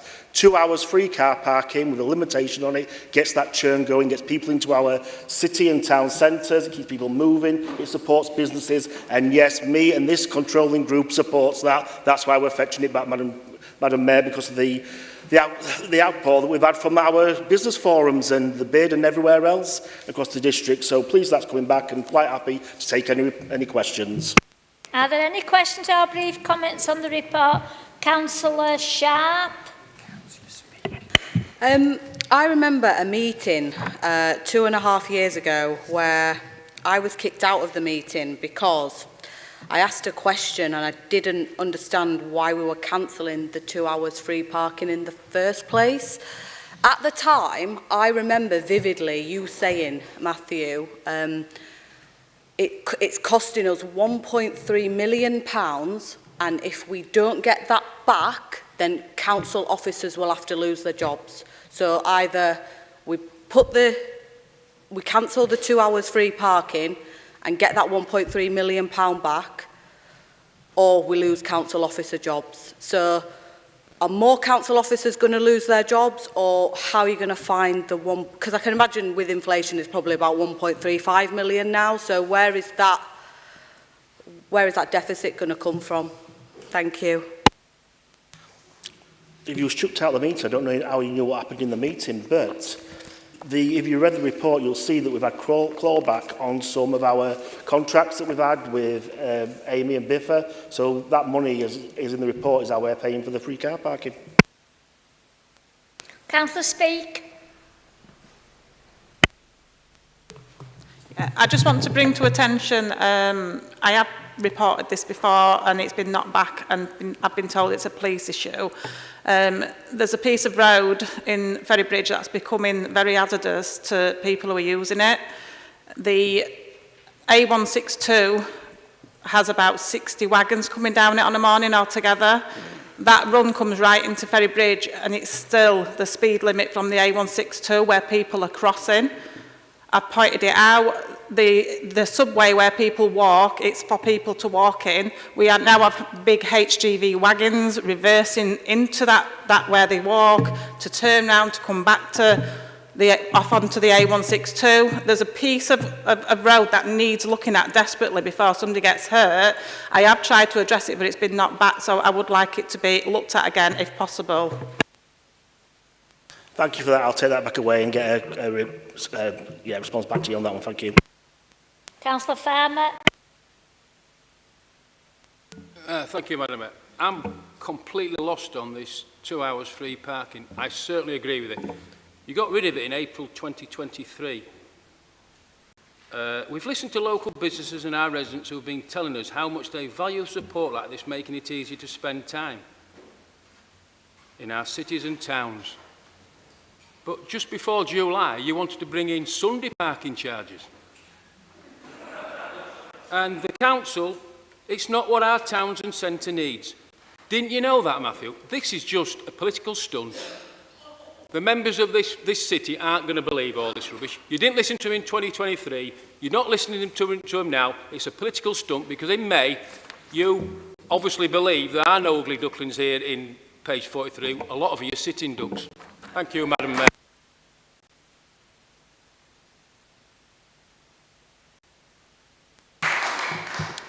And because we've got a Labour government, and when we was in a Conservative government, your party at the time, obviously you swing all over the place, but at your time was in not a very good place. We're projecting a better settlement from the Labour government, and also the clawback that I've said, so that's where we are at the moment. I mean, you may be right. I mean, you could be here next, you could be the Cabinet Member for Highways and Planning. Oh my God, don't we're thinking about. Councillor Harvey. Thank you, Madam Mayor. A question on behalf of very concerned residents against the broadcast farm development. So clearly, in the community involvement document by the council, I think 2024 version is on page 24, 1.24. It clearly says that if the applicant had changed, resubmit the amendment to that planning application, then the council should consider reopen the public consultation. So I just want to know whether, Councillor Morley, you will be allowed the people in Wakefield Rural has a say over this very, very inappropriate development at Broadcast Farm. Thank you.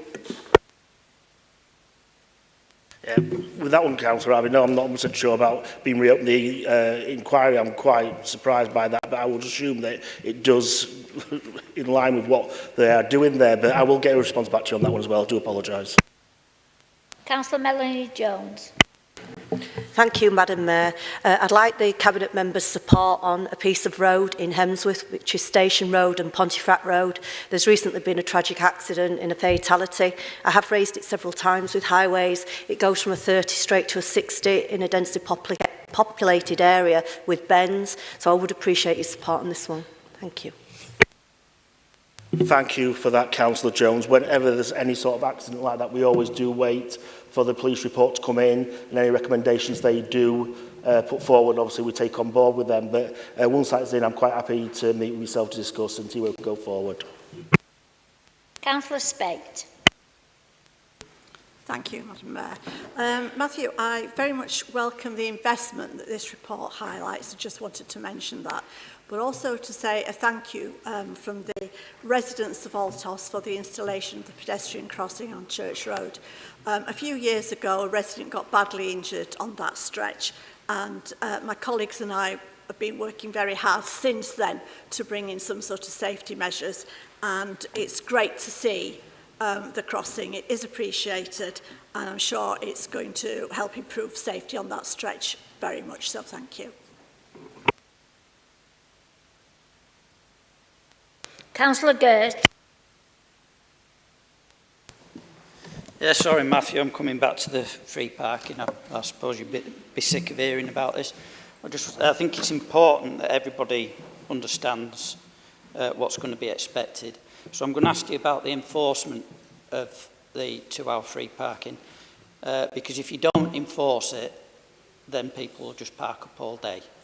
So, for clarification, there's 2 ways you can enforce it. You can either have people go to the ticket machine and have to get a free ticket out and display that, or you have the officer going round noting down every single registration number, and if you imagine the wheel, the valve positions as in position of a clock. Those are 2 ways of enforcing it. Both will require signs changing in the car parks and on street if you're introducing it on street as well. So how's it going to be enforced? How's it going to be publicised? And how much is it going to cost to change all the signage? The last time we did this, it was by ticket, and that's what we'll be doing again. We will do it by ticket. Obviously, enforcement takes place across our car parks. We don't have a massive amount of enforcement officers, but they are out there in our communities, so they will be enforcing the car parks as they do that. Signage, we will be putting signage, which we have to do. The legal process has started. The correct signage will be going up to notify people of the new hours. Cost, I don't have a cost on to me exactly how much, but we'll be doing it as cheaply as possible, because obviously we're using correct signage, not metal signages. Councillor Shah. Thank you, Madam Mayor. Why don't we just do it now, Matthew? What's stopping from making it free now? I don't know what the hold-up is. Why are we waiting till Christmas? Are the businesses shut between now and Christmas? I don't get it. Thanks. No, it's a legal process you've got to go through. It's a 12 weeks lead-in to change the orders of the car parks, to fetching the free car parking. That's basically the reason why you've got to do it. Otherwise, we would have done it now. Why would you not fetch it in now, straight away? But there's a legal order you've got to go through, and that's the time frame that we're looking at. So it will be in, I'm hoping, mid to late November. If there are no more questions or brief comments, I'd like to thank you, Councillor Morley. The Portfolio Holder for Climate Change and Environment, Councillor Eyre, could you please introduce your report to the Council? Thank you, Madam Mayor. It's taken a while to get here today to give this report, but I'm pleased to share a snapshot of some of the great work that's taken place across our parks and communities this summer. We've made strides in improving play areas with exciting new developments underway at Valley Gardens in Castleford and the West End Park in Hemsworth. These spaces are designed to inspire fun, creativity and inclusivity for children of all ages and have been developed in partnership with ward members. At the last council meeting, I did say that anyone that's got a park that does need improvements, that's not already been dealt with, please get in touch with me and I'll come and I'll visit that park. I have had a few councillors come forward and I've been out across the last 2 months to meet with councillors and look at other improvements that need to be done. We're also actively looking at grant funding for more parks improvements across the district as well. Just looking ahead, our habitat management programme in the report is in full swing, which is enhancing that biodiversity at sites like Pontefract Park, South Hempsall Quarry and Renfort Park. And looking further into the report, it states around the Solar for Schools scheme is launching in 3 primary schools, which will help reduce energy costs, and it will also be educational for the children and their journey around that. There'll be specialist things put on for them as well. And then finally, our community action days have brought people together in Wakefield East, Wakefield South and Normanton, so thank you to the members who have organised these in your wards, and I look forward to seeing more taking place in the coming months along in my own ward, even with my ward colleagues. And then finally, just to draw everyone's attention to the park survey, which is currently live, please do put this out in your community and help spread the word about our annual park survey because the feedback really does shape future improvements. Thank you, Madam Mayor. Questions and brief comments on the report. Councillor Ali. Yes, Madam Mayor. I welcome Councillor George Ayres' report. It's great to see that Angus Country Park and Hall Parkwood has received Green Flag Award in our area, which is a fantastic facility for our constituents to visit and children. I also would like to add that myself and Councillor Cummings met with Councillor Ayres a couple of weeks ago as part of the park's improvement plan.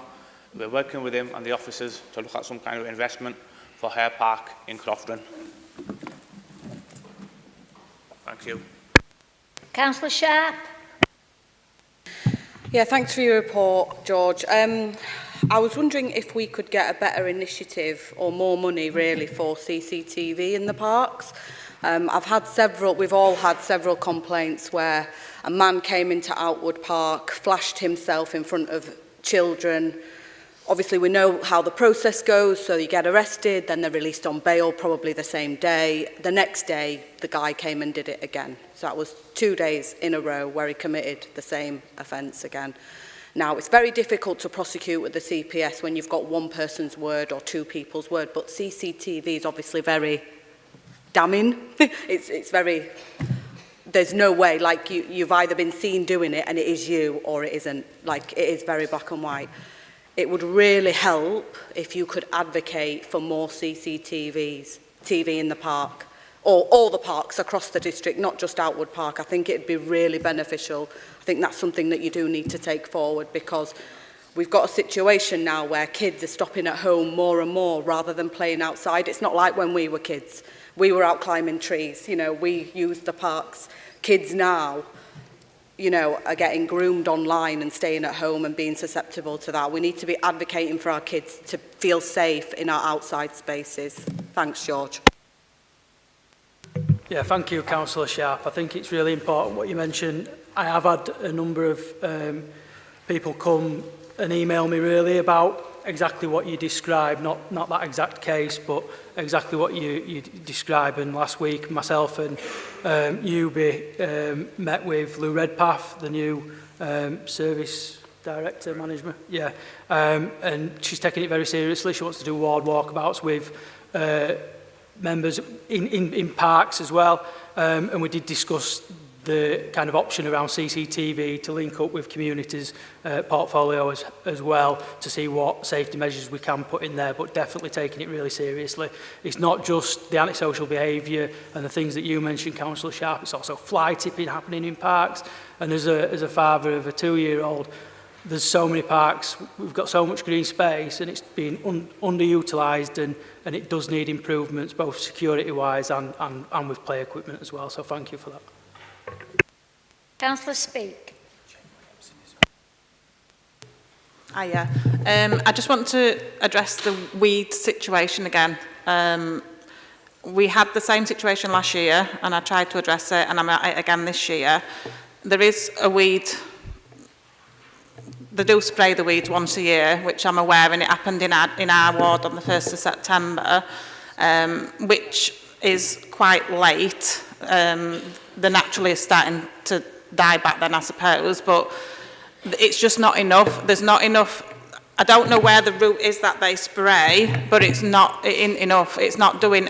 I am uploaded like unbelievably with casework to just try and target weeds. People feel like it makes a place look run down and uncared for, and it's all over our ward. It's everywhere. It's like so messy and looks so untidy.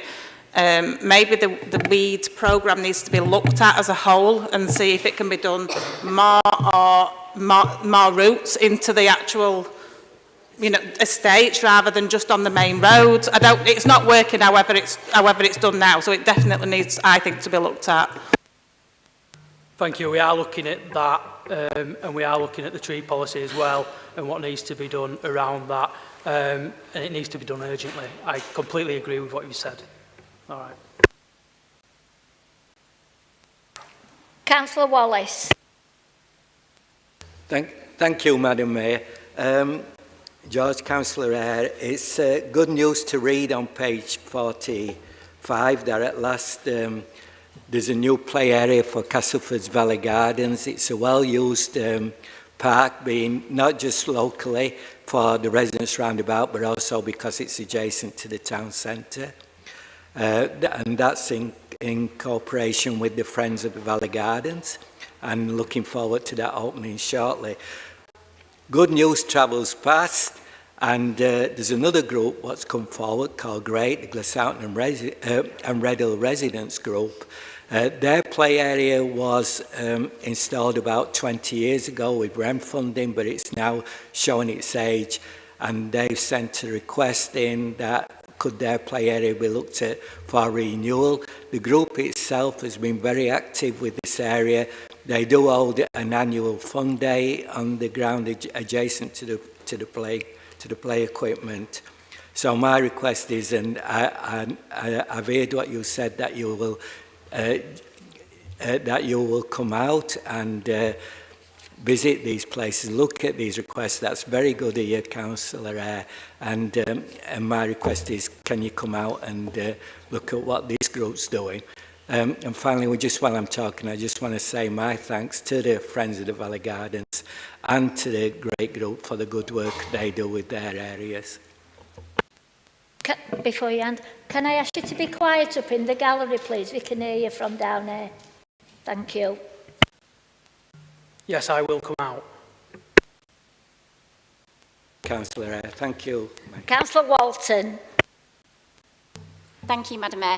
I just wanted to say I'm a big advocate for Loving Our Community campaign. In East Ward at Portobello, we were able to get the 2 skips with the support of Vico.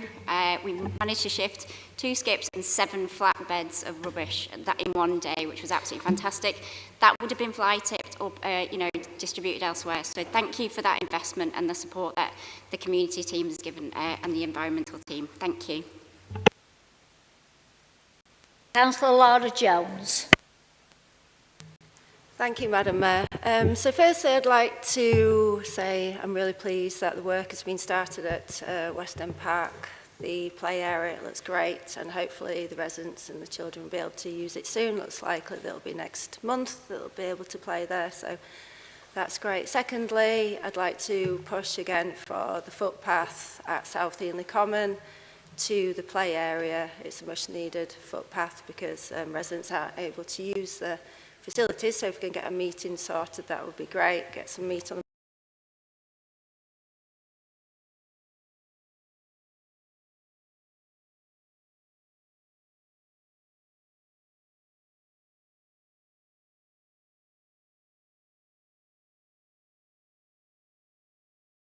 but I hope to be there at the next meet-up. The pond looks great. We can actually see the water in the pond now. The bulrushes have been taken out in the middle. And also let's have a chat about the dipping platform as well once we've cleaned the pond and get the costings together properly for this. Thank you. Yeah, thank you. Could you send me an email around the footpath and the pond thing, please? Cheers. Councillor Gert. Thank you, Madam Mayor. Yeah, I just want to come to the parks. In our ward, we've raised this a number of times.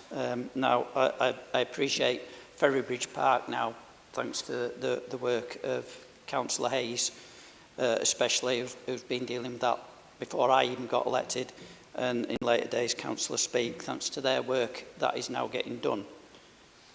But the play area on the Kellingley Club site, we didn't focus on that because in all the incarnations, which there's been many of, for the regeneration of that site, under phase 1, the play area was always going to be covered. And I hope my ward colleagues will back me up on this. So we didn't focus on it. Now we're told it's not going to be covered under the regeneration. And there's no money for that park. Now, we're all grandparents. All three of us are all grandparents. We would not allow our grandchildren to go play in that park. It's not safe. It's not suitable. And we all know that once a play area is taken out, once the equipment is taken out because it's not safe, you ain't going to get it back. There's no sense pretending otherwise. So I want assurance from you that the play area on the Kellingley Club site is going to get regenerated, and if the play area, the play equipment has to be taken out for health and safety reasons, we do not lose that park, because it's all right having a park in Ferrybridge, but we have Nottingley residents as well that we have to represent. Thank you. Thank you, and I completely agree with everything that you've said. I was there probably 4 weeks ago watching a football match on the Kellingley field. I took my 2-year-old, and the park, for the state it's in, was being used by 20, 30 kids, and I walked around it and I was absolutely shocked, Councillor Gert. It's not good enough. It is going to remain. I spoke to the leader yesterday or the day before about investment into that area to make sure it's something that we can do. And I was going to come to you and your ward colleagues next week to arrange a meeting to see what you would like to see that improvements be, what age range as well, and all that kind of stuff. So I agree with you. You're not going to lose that park, not whilst I'm a cabinet member anyway. Thank you. Councillor Melanie Jones. George, I'd just like to refer to the Green Flag Awards. I'm really pleased that Valehead Park in Hemsworth has been awarded the the Green Flag Award for the first time. And I appreciate your recognition of the Friends Group. I'd just like to say a big thank you to the Friends of Hemsworth Valehead Park for all their hard work and the park rangers. But let us not be complacent. We need to keep that up. We really want to keep that green flag in Hemsworth. Myself and my colleagues, Laura and Jake, have committed some of our capital grant monies to put an outdoor gym there that will also look at the health inequalities in our region. So just a comment on that. Thank you. Councillor Farmer. Yeah, thank you, Madam Mayor. Just to page 47, it's basically the Habitat and Ecology Survey underway at Newland and the former Spring Mill Golf Course. Can you tell me when it started, how long it's going to take, and also can you tell me what is going to happen with the building that's up there, because this has gone on now 7, 8 years. So I've lost a little bit of faith what's actually going to happen, because it just seems to swap and change. So can you tell me how long that Habitat and Ecology Service is going to take, when it was started, and what you're going to do with that building? Because the last I heard was that you're going to give it to the football club, Ossett Town Juniors. Thank you, Madam Mayor. Yeah, thank you, Councillor Farman. It has just started. I'm not sure how long it takes, but how long it will take. But we'll get a report together. But I think it'd be better if we meet to discuss the history of it, so I'm more clear about what's been going on and what you would like to see there as well. All right. Councillor Williamson. Thank you. Just off Victoria Street in Hemsworth, we've got a lot of terraced housing with those little walkways around the back, which are all technically private land. I've tried getting the areas cleaned up through the council, the work, because it's private land. It's people not living in the houses dumping round the back on a lot of occasions. The council were going to then clean it up and apply it to everybody's council tax, which I don't think is fair. I then tried to get a skip on the community day of action, but there's obviously some stuff that's been fly tips that can't go in the skip, whether that's rules from the council or legislation.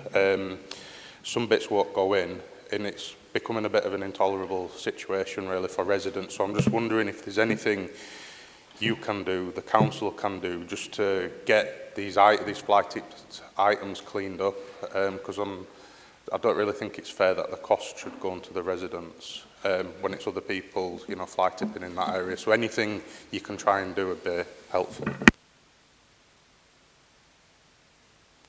So on private land, sorry, Councillor Williams. Is it right? Okay. Let me get some advice and come back to you. All right.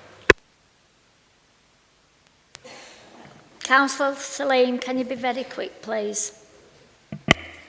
Yes, I just want to thank Councillor George and officers who helped me organise the Community Day of Action. I mean, it was a full day, and I was glad to take part in helping residents clear tons of rubbish, especially in unadopted areas, which the council doesn't cover, which residents were really pleased. The fly tipping situation is horrendous, not just in South Ward, but in East Ward as well. And is there any plans to see further action by enforcement officers or plans to extend the team? And secondly, I've had concerns about the state of Sugar Lane Cemetery, and is there plans to do further work there, as it is a sensitive area as well? Thank you. Yeah, both of your points have been raised with officers already this week, so I'm waiting for them to come back to me. Thank you, Councillor Eyre. The final Cabinet Member report is that of the portfolio holder for resources. Councillor Pickersgill, can you please introduce your report to Council? Thank you, Madam Mayor. The resources report is very often about the things that are happening in the background that doesn't produce the photographs and those sorts of things that many of my colleagues' reports do. I think the highlights from the report, certainly, we've welcomed 3 new senior officers to the council. Safraz Nawaz is actually our new Chief Finance Officer, around it with Victoria Eaton as Commercial Director and Fiona Broadbent as Service Director for HR, Organisation, Development and Performance. And I think they're could be really important assets to the council and helping us to move forward on some of the things in the background. We've welcomed 9 new apprentices to service, and hopefully 1 or 2 of those will be a staff, Fiona or Victoria, in the future. A big change that will affect members is that electoral services have moved to the town hall from this building. As far as I'm aware, that's gone reasonably well, and it will mean that it's a very accessible building for people, more straightforward for sort of getting into. Electoral services reported to scrutiny yesterday about preparations and arrangements for next May's all-out elections, and a range of online briefings will be being run later in the year or early next for prospective candidates and agents. And the final thing to say is in terms of flu vaccination season, I understand arrangements have been made for adult social care staff to have sort of on-site vaccination, but for the remainder of staff and for members, there will be a system of issuing vouchers where people can go and get them done at a local pharmacy. And I would encourage as many people as possible to take that up. Thank you. Are there any questions, comments? Councillor Bates. Thank you, Madam Mayor. You know, when I listen to reports being made and all that, what I tend to look for is what they're not saying. And in Councillor Pickersgill's report, there's a proposal to reduce council tax support. He's not made any mention of that. But anyway, I have read the report. It's quite lengthy, and I always think it's lengthy for a reason, because there's some things must be hidden in there. So I've studied it, and I've got some extractions from it that I think people need to be aware of. Because the council conducted a survey, if I'm correct, across the district. But when I looked at this survey, the maximum amount of people for the option 3 that's being proposed, only 280 responded to it, out of a population of 370,000 in the district. 181 were in favour of the proposal and 88 were against it, 11 didn't know. I can hardly think that's a survey to be relied on as representative of this district or the bulk of the population. It also states that under this option it states that 14,214 residents will be unaffected by it. I actually think nobody will be affected by it but the 6,252 that will be receiving less council tax support, which usually these minorities, who cares anyway? You know, if it was the waste bins or anything, there will be uproar. So, and I never expected, I've never heard such a report from a cabinet member in this council that is so bad. In fact, it's appalling. Because 2.1 million, is that correct, David?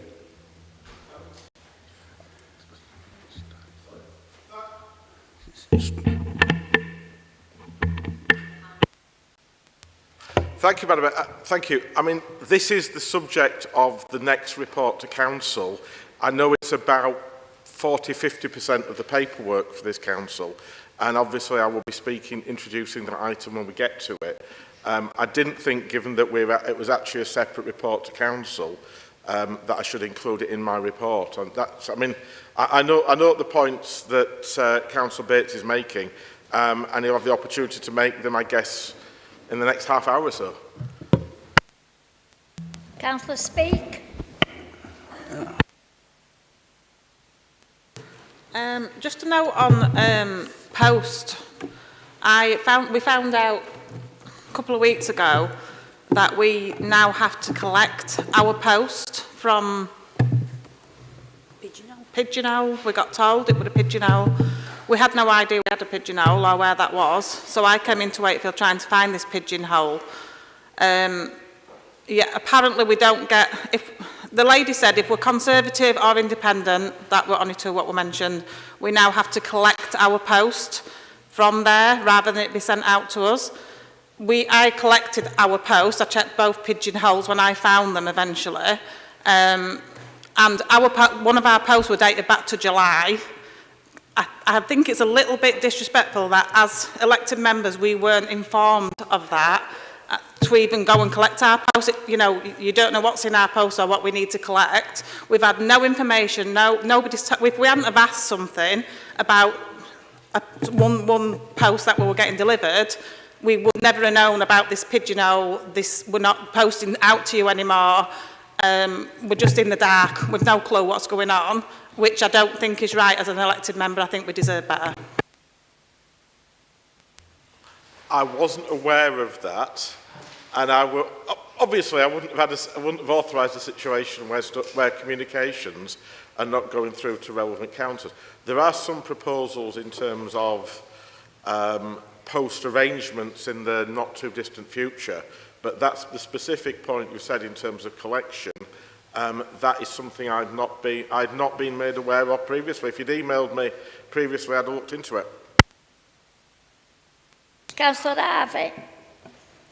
Thank you, Madam Mayor. Thank you for the report, David. And I'd like to know about the new appointments. First and foremost, of course, welcome to Mr. Nawaz, Ms. Eaton and Ms. Broadbent to Wakefield Council, and I wish them the best of luck. Given the report said only Ms. Broadbent has a permanent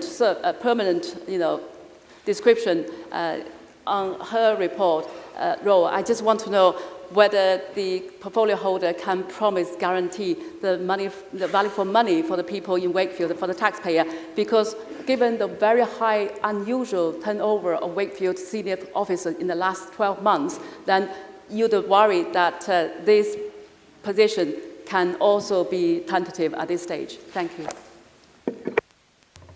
Thank you. All three are substantive appointments. I think the wording might have been a little bit clumsy. Fiona Broadbent had been with us on an interim basis, on an acting basis, and then when the permanent vacancy arose, she actually said she'd be interested in staying with us on a permanent basis, and then went through the same appointment procedure you'd have with any other officer. It was sort of highlighting that if people are saying, well, Fiona's been around for a while, what's new? It's changed from her being an interim to being a substantive post holder. Councillor Sharp. Yeah, just to make it clear, Madam Mayor, I work all over the country as well as in the district, and I travel throughout Europe and the Middle East. There is absolutely no way without weeks and weeks of notice that I can collect any post. I will not be collecting any post. If you don't deliver it, I won't be getting it. So I think you should find ways to save money other than depriving all elected members of their post. Thank you. I said in my previous response, I will look into it, and all I can say is I will look into it. If there's no more questions or comments, I'd like to thank you, Councillor Pickersgill. Agenda item 9 is a report which seeks approval of the Council Tax Support Scheme for 2026-27, together with funding of £200,000 for the Council's local welfare provision to provide discretionary council tax relief for 2026-27. Is the report moved? Thank you, Madam Mayor. Shall I speak now? Or? Yeah, okay, thank you. Thank you, everyone. Council tax support comes in two halves. For older people, there is a single nationwide scheme. For working age adults, each council has to have its own scheme and to review it every year. We went out to consultation in the spring on changes to the Wakefield scheme. At present, people get their council tax discounts, if eligible, in bands. So the least well-off get a 70% discount, then 55%, 40% and 25%. The cost of this has been growing as more low-paid working people became eligible. It was 12.7 million in 2021, but was forecast to be 16.7 million this year. We are the only West Yorkshire Council seeing an increase in the number of claims, up 2.5% versus a drop of 0.5% across Yorkshire as a whole. The proposals in the consultation included the dropping of support at each level. So instead of 70%, people get 60%, 45%, etc. I need to stress we are not suggesting in the options going ahead with this. I think it would have impacted something like £8 a week on the lowest paid people. So it was not something we're going to go ahead with. We are, however, as Councillor Bates has picked up, proposing other changes set out in option 3, which were included in the consultation and were widely supported in the comments that we received. Firstly, the savings threshold for getting support will drop. It's currently £16,000 and it will drop to £6,000. The £6,000 reflects the universal credit rules and, to be frank, reflects the financial position that the council is in. We have used up a lot of our savings, the reserves, in recent years, and to be honest, we can no longer support people who have even got a modest level of savings themselves. Something done with very deep regret, but that's the position that we're in. Secondly, and this is a more technical point, we've treated universal credit claimants' housing costs differently to non-universal credit claimants in a way that artificially reduced the income of some people and thereby increased their entitlements. Both types of claimants will now be treated the same, and that's following the pattern across all the other West Yorkshire authorities. Thirdly, there are changes where there is another working age adult in the household. People will be aware that council tax is effectively changed to the householder, but where there are other working age adults in the house, they are expected to make a contribution. That has been £5 a week, and the proposal is that that goes up to £7.50. There are some other more technical changes about which day various things come in from, but they are the key one, and I'm asking Council to support option 3. Is the report seconded? Second the report, Madam Mayor. Are there any questions in relation to the report? Councillor Shah? Councillor Bates then first. Thank you, Madam Mayor. You probably gathered the gist of what I was going to ask you, David, but I'll start again. The survey, and you just referred to it, consisted of the maximum people that responded, and wasn't option 3, was 308, sorry. And it's hardly reflective of this population of this district of 370,000. So to rely on it, I think, is very unsafe, particularly when the vast majority of survey participants were not receiving council tax support. So how does it affect them? I've already stated before that 6,252 people will be adversely affected by this. And by definition, if you're receiving council tax support, it's because you ain't got a lot of money. So we're attacking the poorest, the most deprived in the district. And that's the stuff that Tory councils do, innit? I've already said it. I never expected this from a cabinet member of this council to propose such appalling cuts to the weakest people. It's only a few months ago in a budget presentation that the council said it would always protect the most vulnerable in the district. How the hell do you justify this then? Now, there were a lot of responses from, in this option 3 that you're proposing, there were 280 responses. I've already said almost half of them that were against it. But the other questions that were asked, and you can make questions, you can lead questions so you get the right answers, but the final question was, do you support the 10% reduction in council tax support? And the majority said no, they don't. So then again, how do you justify doing this? Because even your own survey was against it. I did think when I first read it, because I'd just watched the cabinet meeting with Councillor Morley, I would say, enthusiastically promoting the free parking charges, and I thought, well, that's obviously where the money's, this is where, who's going to subsidise it, the worst off in society, but he's confirmed it's not coming from that. So I asked the question, why? Why are we hurting the most vulnerable in our society? I think your own ward has many residents that's the most deprived. They're certainly in my ward, the people live in one of the most deprived areas. So I'm sure this will increase my caseload, because how can you expect people that's already pushed over the edge to pay for this, and why do we need it? It's supposed to be a caring council that looks after people. I'm appalled by it, and I'm glad in the forthcoming election I won't be having to defend this. So I look forward to your response, but I can't think of anything that can justify it. Thank you, Madam. We're taking all Sorry, comments. I'll not give a full reply now. We're taking all comments first. But if I could, and then you can reply. Just as a point of information, I thought I don't want it to be a massive misunderstanding. Councillor Bates mentioned a 10% cut. That is not proposed to go ahead. Just to that, just in case people are thinking that. It's the other things, there are issues about savings limits, etc., but it's not a 10% cut. I just wanted to say that before. I'll respond to anything else at the end, but I think that needed that. Councillor Sharp.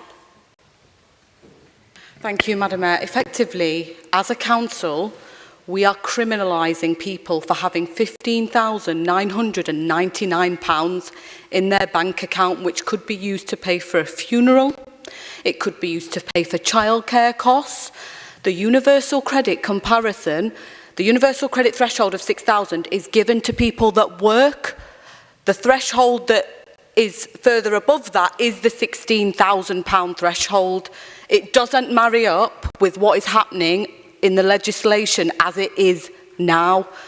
We are penalising single mums, single dads that need this to be able to survive. They need the reduced council tax support. By reducing it, they've not just reduced it like 10%. An officer in the council, in finance, has come up with this and gone, do you know what? Yeah, we'll just sack all of these people off. We're not bothered. This is really demonising the poorest, the most vulnerable, the sickest, the most disabled, and the people that work, that have to support their children, that have been left to fend for their children on their own, either through no fault of their own or through their husband or wife or partner has died through this. Please, please, if this is a socialist Labour council, do not support this. I am begging you. I have never begged for anything in this council since being elected nearly 4 years ago. I am begging you, do not do this. Thank you.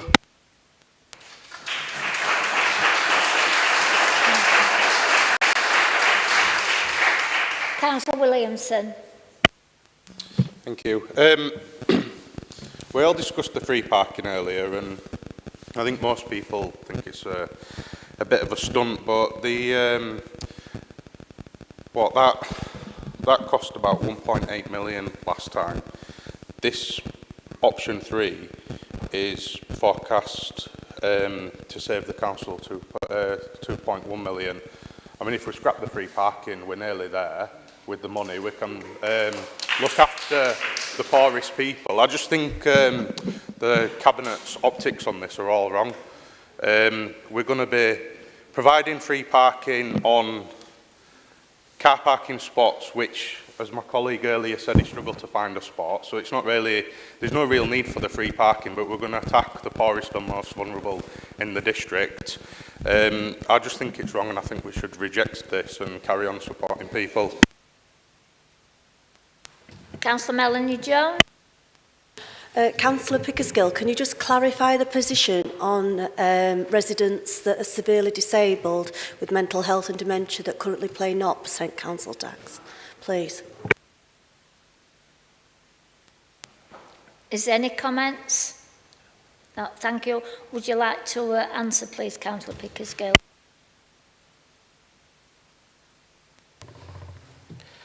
Thank you. In relation to Councillor Jones's question, I think for sort of state benefits, there's a complete disregard of those with income.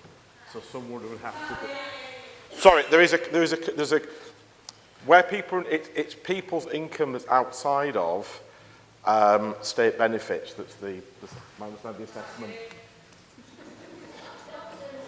All right. Yeah, it's. I think I got to the end of what I was saying. It's the.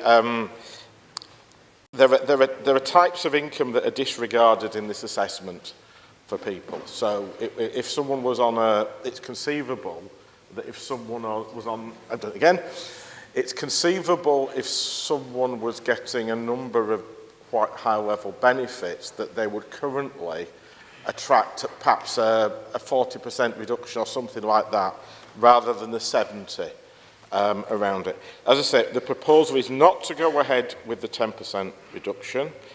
To respond to Councillor Bates' point, every response is reported in this report, so you're getting a very good cross-section of opinion about what it's doing. The principal one and the controversial is the issue about the £6,000. Certainly the comments from Citizens' Advice was very few of the people that they deal with, very few of the people that we're seeking to support have got £6,000 to start with. It does hit, and I can't get away from it, it does hit people who have got between £6,000 and £16,000 in savings. I can't get away from that. That's the way the benefit system tends to treat people. If you ask me, would I rather have a benefit system that welcomes savings more? I would, but this is the situation that the council is in terms of having to have a scheme, and the scheme that's affordable. We're not, as I said, the people who will be impacted, I can't get away from it, will be people who have fairly modest savings. Can't get away from that. But that's the financial position that the council is in terms of where we're going forward. So with that, I move. Thank you. We will now go to the vote. Point. Sorry, Councillor Harvey. All those in favour? Any against? Any abstentions? That is carried. Agenda item 10. Further to the Monitoring Officer's review of the authority's constitution, approval is sought for the constitutional changes as set out in the report. Is the report moved? Right, to move the report, Madam Mayor. The annual review of the Constitution is there to ensure that the Constitution is up to date and is fit for purpose. The annual review has been undertaken in consultation with the Chief Finance Officer, Service Director, HR and Organisation Development, and I understand the Leader of the Opposition has been consulted, as well as the leadership of the controlling group, and other groups were informed, but I don't think have come back to us.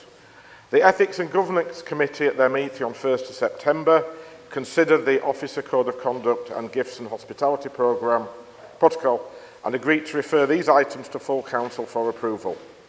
Council is asked to approve the amendments that are listed in the report, which include amendments to Ethics and Governance, Terms of Reference, Council Procedure Rules, Cabinet Procedure Rules, Overview and Scrutiny Procedure Rules, Employee Code of Conduct and Gifts and Hospitality Protocol.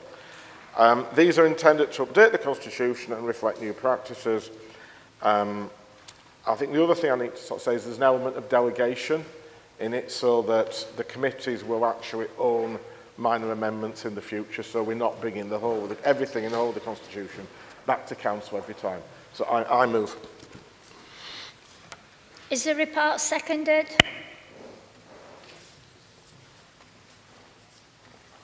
Oh, sorry. Sorry. Second the report, Madam Mayor. Are there any questions in relation to the report?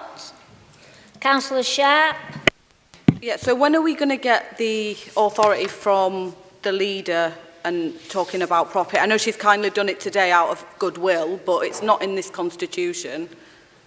At the moment, we can't ask questions outside of what she says in her report, and we can't talk about property, and we've had all this time to rectify that. Councillor Sharp, that will come back to the November meeting. Right, so we didn't have time to do it in this one. We couldn't have done it in this one. No, okay.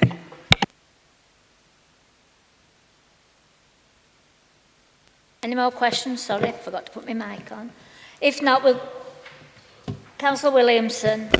I was just going to ask, at some point, can we have like a proper constitutional consultation? Because there are elements throughout that just don't make sense. Obviously, the point you just made, we've got a motion on that before. There's obviously the little tricky bits around the requests earlier to move the coal mining museum motion forward, but then you'd have to bring all the motions and stuff. There are concerns I have around what happens to motions after we pass them here, and the majority of them seem to disappear into a big black hole, never to be seen again. So I do think we need a proper review where all councillors and groups can actually have an input into it and make sure we have a constitution which allows us to do the business we're here to do. I mean, it's very restrictive, is our constitution. So can we have something on the cards later down the line for that, please? Councillor Sharp.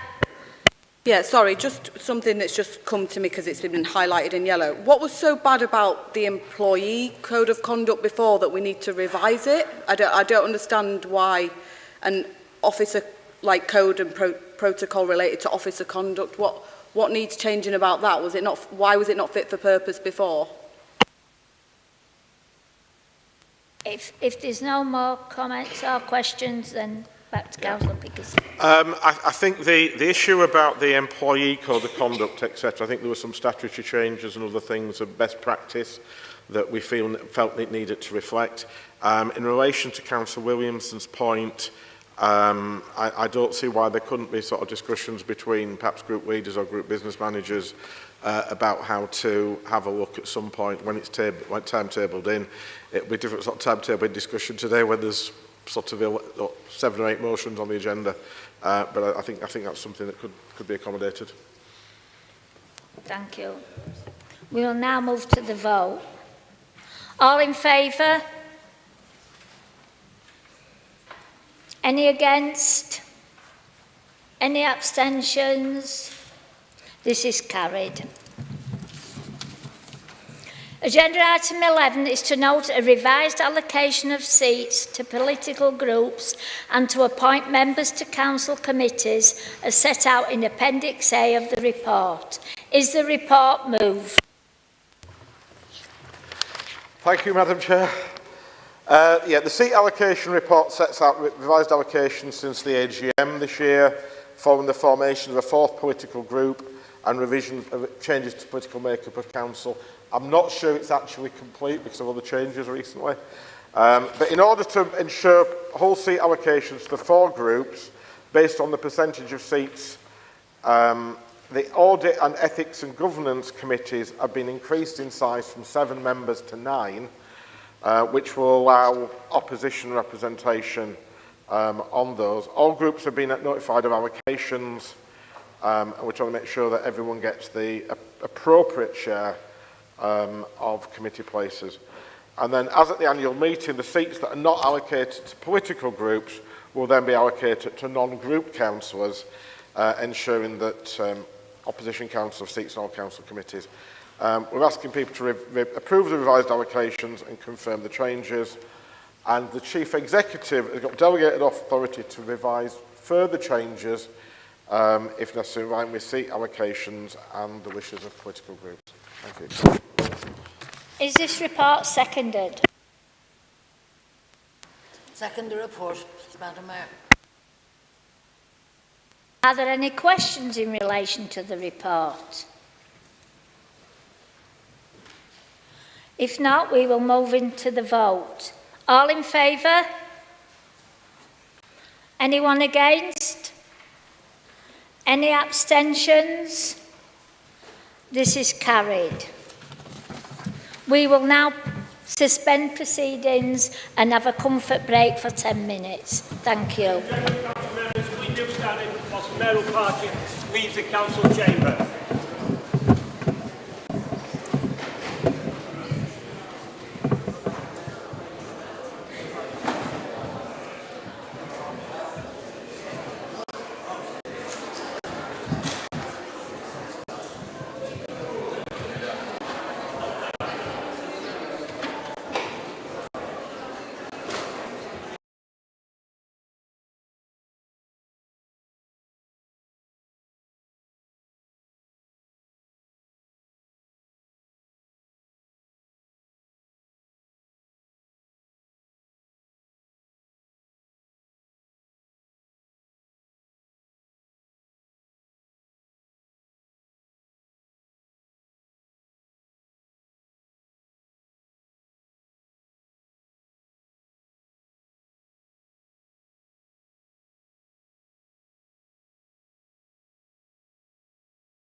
Agenda item 12 is for the questions on notice, details of which are set out in the council agenda.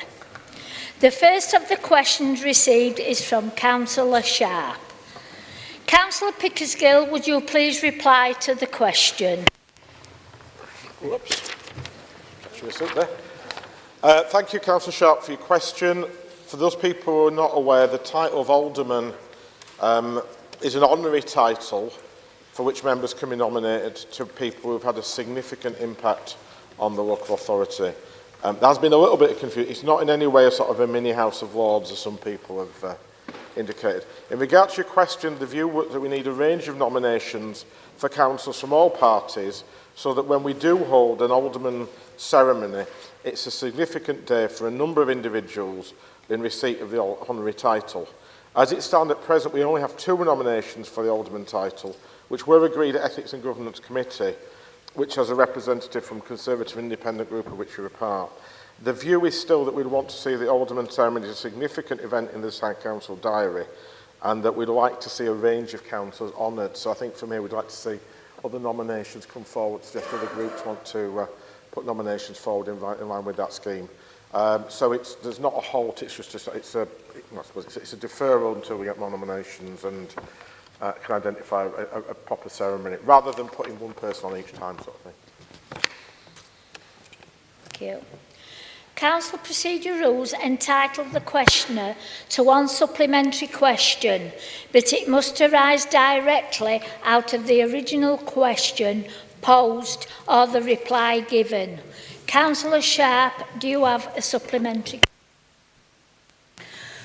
Yeah, I think I've just put it in a really polite manner. I just want to know, is Peter Box going to be honoured, yes or no? It's really, really simple. Like, I'm not speaking in another language. Like, they've put him forward. Is he going to be made an honorary alderman, yes or no? That's it.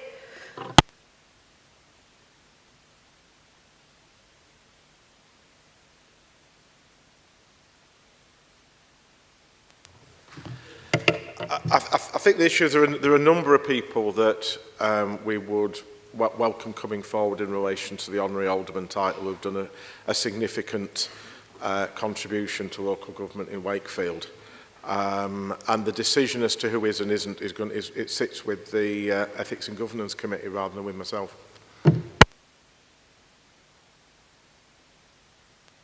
Thank you. I'm sorry, Councillor Sharp, you can't come back. You just one.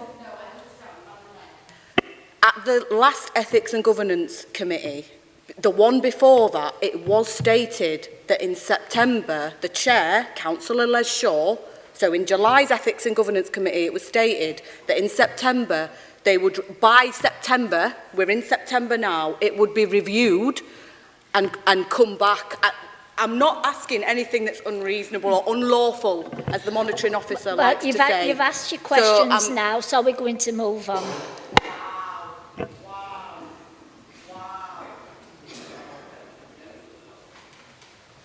The second of the questions received is from Councillor Harvey. Councillor Ancliffe, as Deputy Portfolio Holder for Children and Young People, would you please respond to the question? I'd like to thank Councillor Harvey for her questions to Margaret. As these questions are very specific to Margaret's knowledge around specific scenarios that you've listed, I feel it would be unfair for me to answer on Margaret's behalf, as she is not able to do this herself on this occasion. There are provisions in the rules under Procedure Rule 23.7 where your questions will receive an answer in writing to yourself and all elected members for transparency within 5 working days. Thank you. Council Procedure Rules entitle the questioner to one supplementary question, but it must arise directly out of the original question posed and the reply given.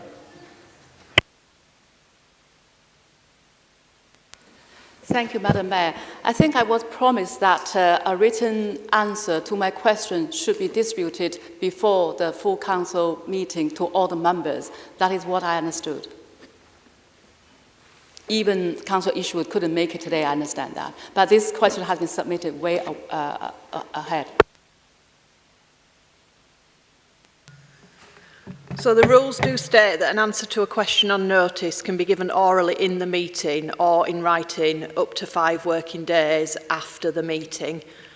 Councillor Isherwood, as I understand it, is out of the country. She was out of the country when your questions were submitted, and she is still out of the country today, but she will return in time for you to get the written answer. So I'm sorry if there was a misunderstanding, Councillor Harvey.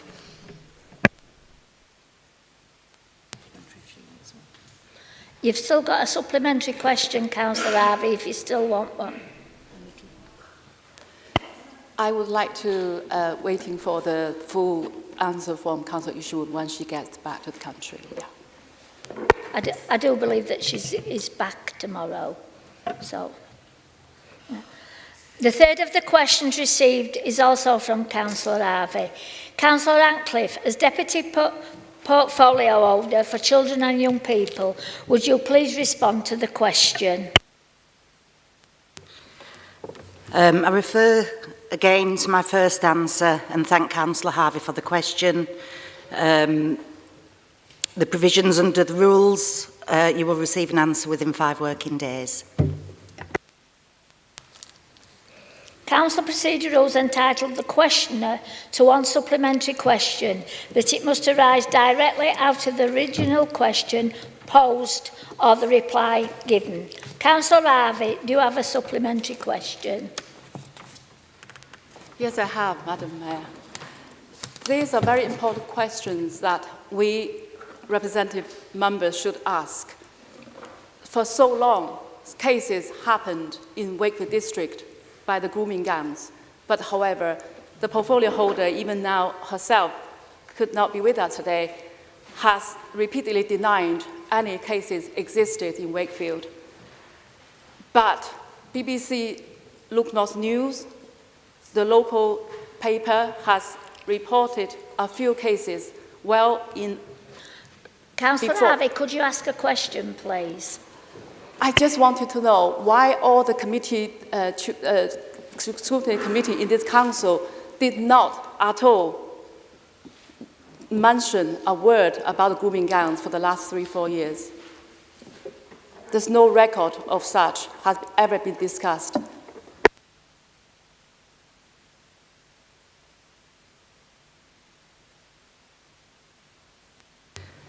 As I've said, Councillor Isherwood will provide a written response to your questions and supplementary question. What's your point of order, please, Councillor Sharp? Yeah, with the supplementary question element of this meeting, there is probably no point in asking supplementary questions on notice then, if this is all the answer that we're going to get from now until the end. What is the point? Like, you found ways to change procedure rules throughout. We've authorised officer code of conduct rules and pecuniary interest, but we can't seem to find a way to get actual questions answered that are given on notice. There's no good Councillor Isherwood coming back within 5 days to Councillor Harvey, because the rest of us are not going to get to hear that. We're not going to get to see that. So what is the actual point? Yeah. Councillor Antcliffe did say that the answer would be copied to all members.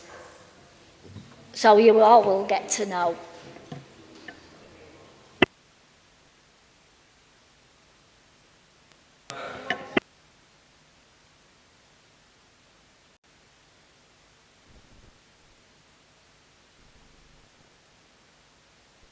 Very specific knowledge of Madam Mayor, just to come back in, the questions are specific to Margaret's knowledge.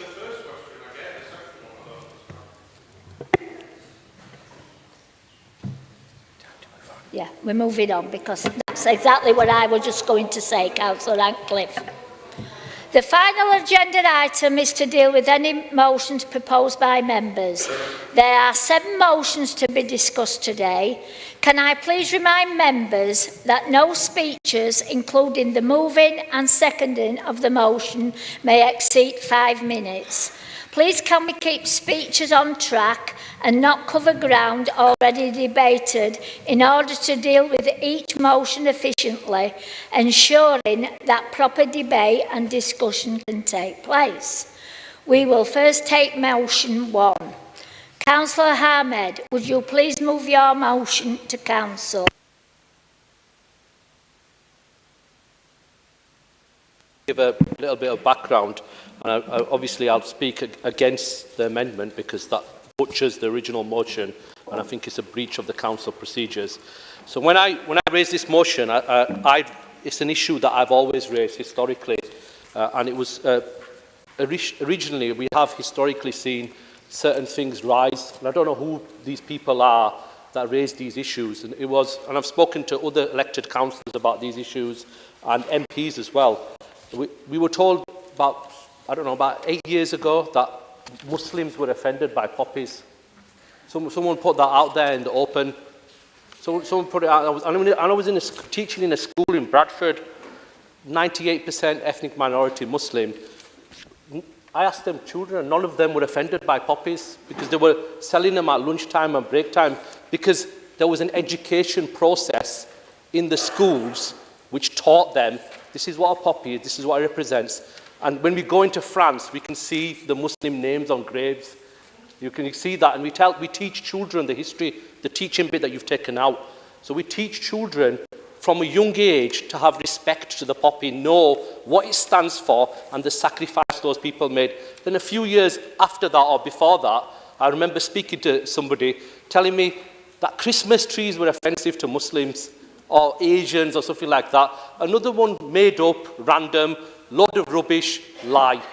Because it was imported from another country. It's a symbol there that people have.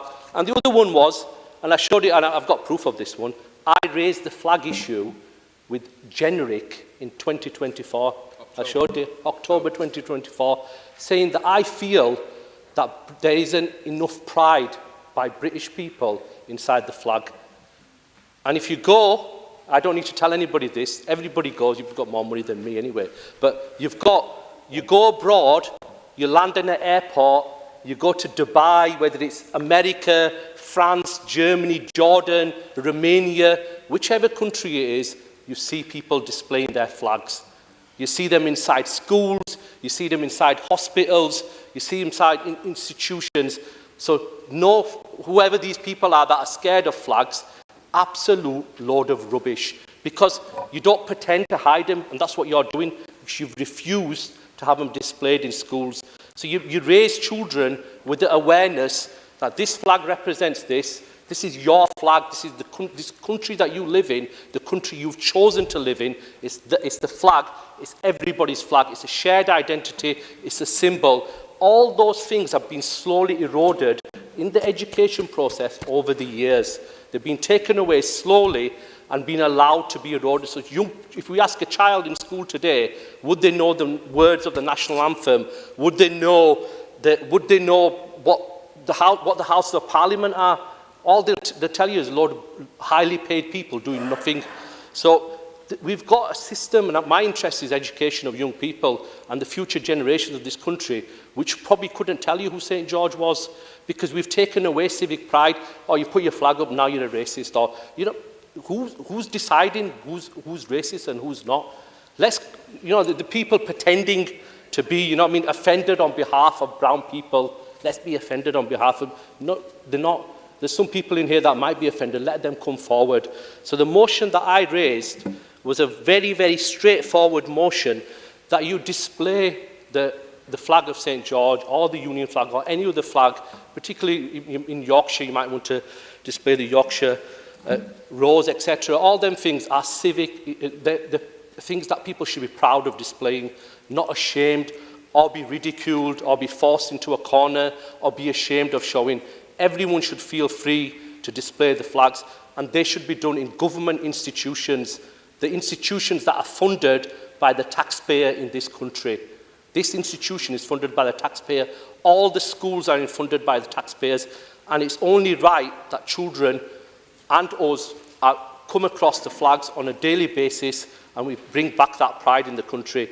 If anyone's got a problem with that, then really they need to question what do they stand for. They're the basic fundamental things of the country. You know, you can have debates around politics, whether you agree with having a king as royalty. There's many different areas that we can debate over. But I think the area of displaying flags, knowing the laws of the country, knowing which flag is what, Ahmed, you've had your 5 minutes. Is a fact that needs to be addressed, and that's why I'm addressing it today. Thank you, Councillor Ahmed.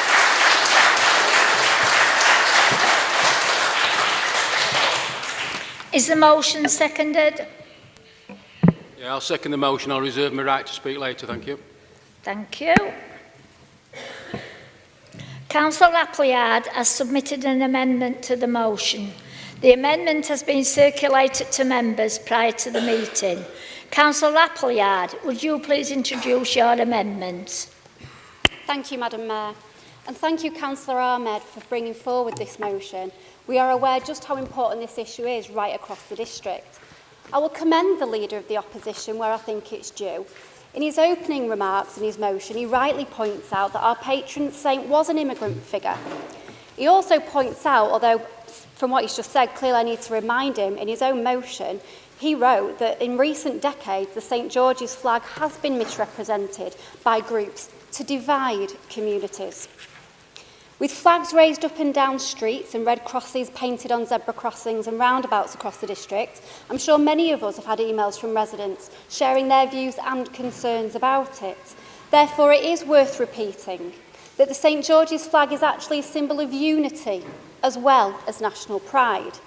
Only this summer, we saw many people across our diverse communities, quite rightly, proudly flying the flag to celebrate the amazing victory of the Lionesses.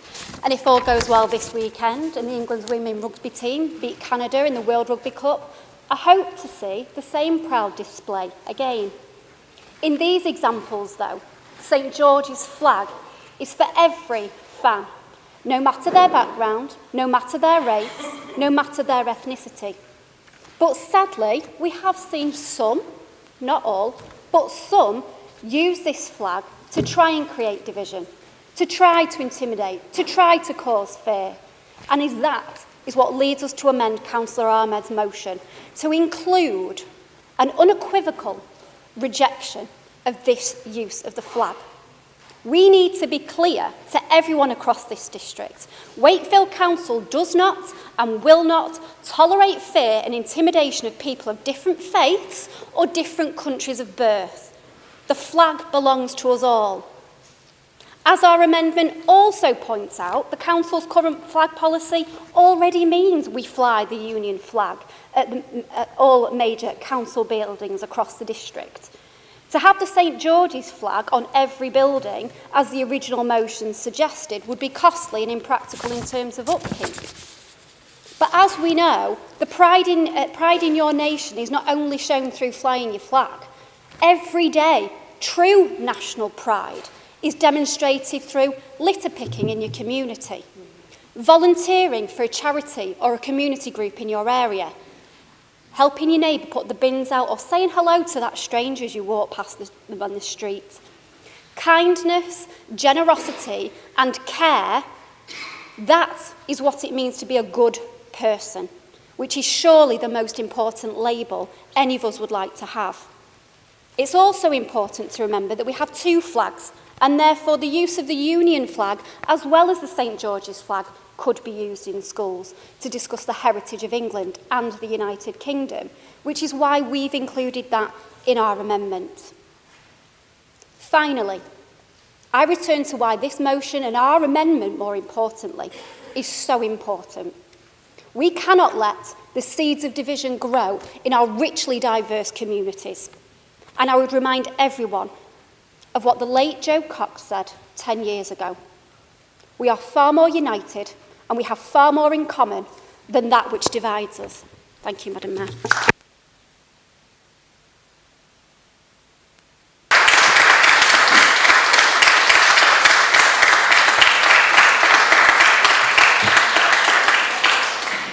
the amendment seconded? Seconded, Madam Mayor. Thank you, Madam Mayor. I'm pleased to second Councillor Appleyard's amendment to this motion. Many people know I'm something of a history nut, and while there are a few questionable aspects in our history, there is much to be proud of. The Union Jack is our national flag, and the St George's Cross is the flag of England, though we share St George as our national saint with several other countries. We already fly, as has been stated, the Union flag each day at our main public buildings. We fly it at half-mast when a current or former councillor or major public figure passes. We fly other flags on appropriate occasions, St George's Day, Yorkshire Day, etc. The Union and St George's flags represent our national traditions and values, are special and should be treated with respect. Coming on to Councillor Ahmed's question about where the concern has come from, it's not treating those flags with respect when someone doesn't put a flag up outside their own home, but walks 20 yards across the street to put it on a lamppost that's outside an Asian family's home. That's not treating it with respect, and that's sticking two fingers up to people's neighbours and isn't anything to be proud of. Let's keep our flag special.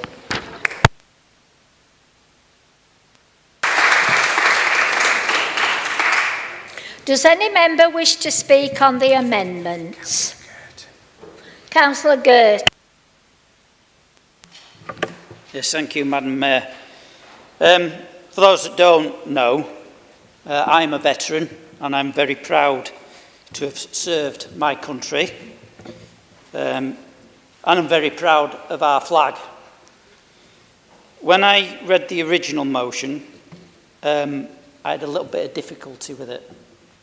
So I'm actually grateful to Councillor Appleyard for bringing forward this amendment, because I think it tidies it up a bit. And I agree with Councillor Ahmed. Every year around November time, Remembrance Day, I'm having to call out people, either in person or on Facebook, when they come out with all the rubbish about poppies offend this part of the community, and same at Christmas, we can't call it Christmas anymore, we've got to call it the holidays.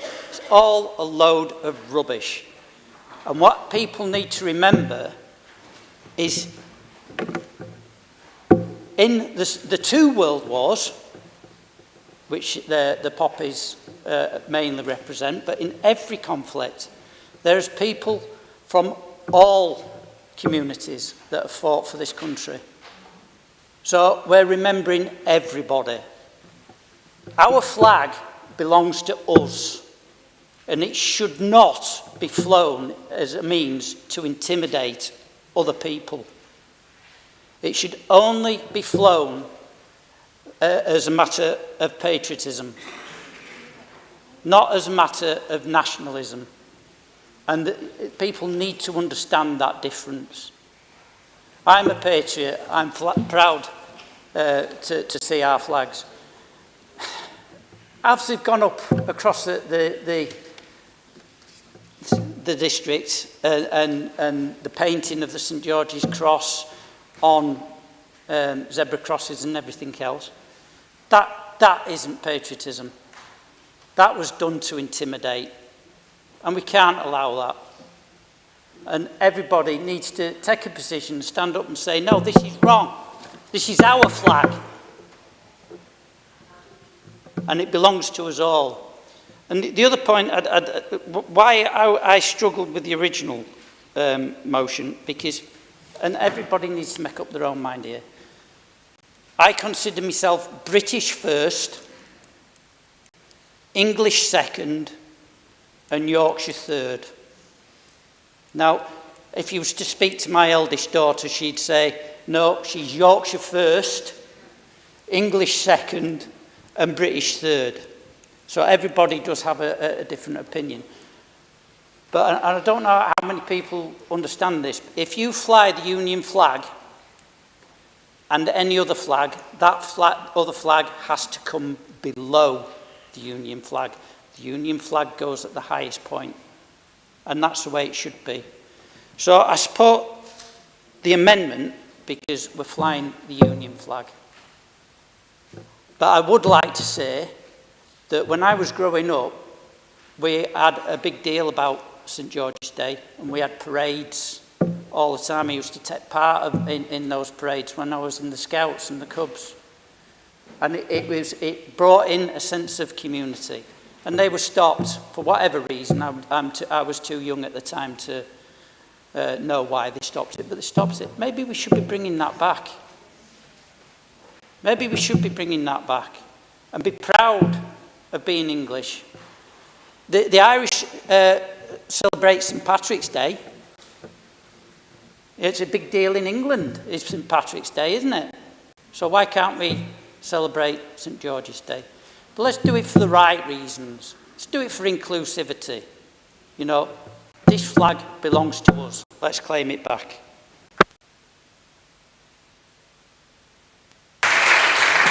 Councillor Harvey.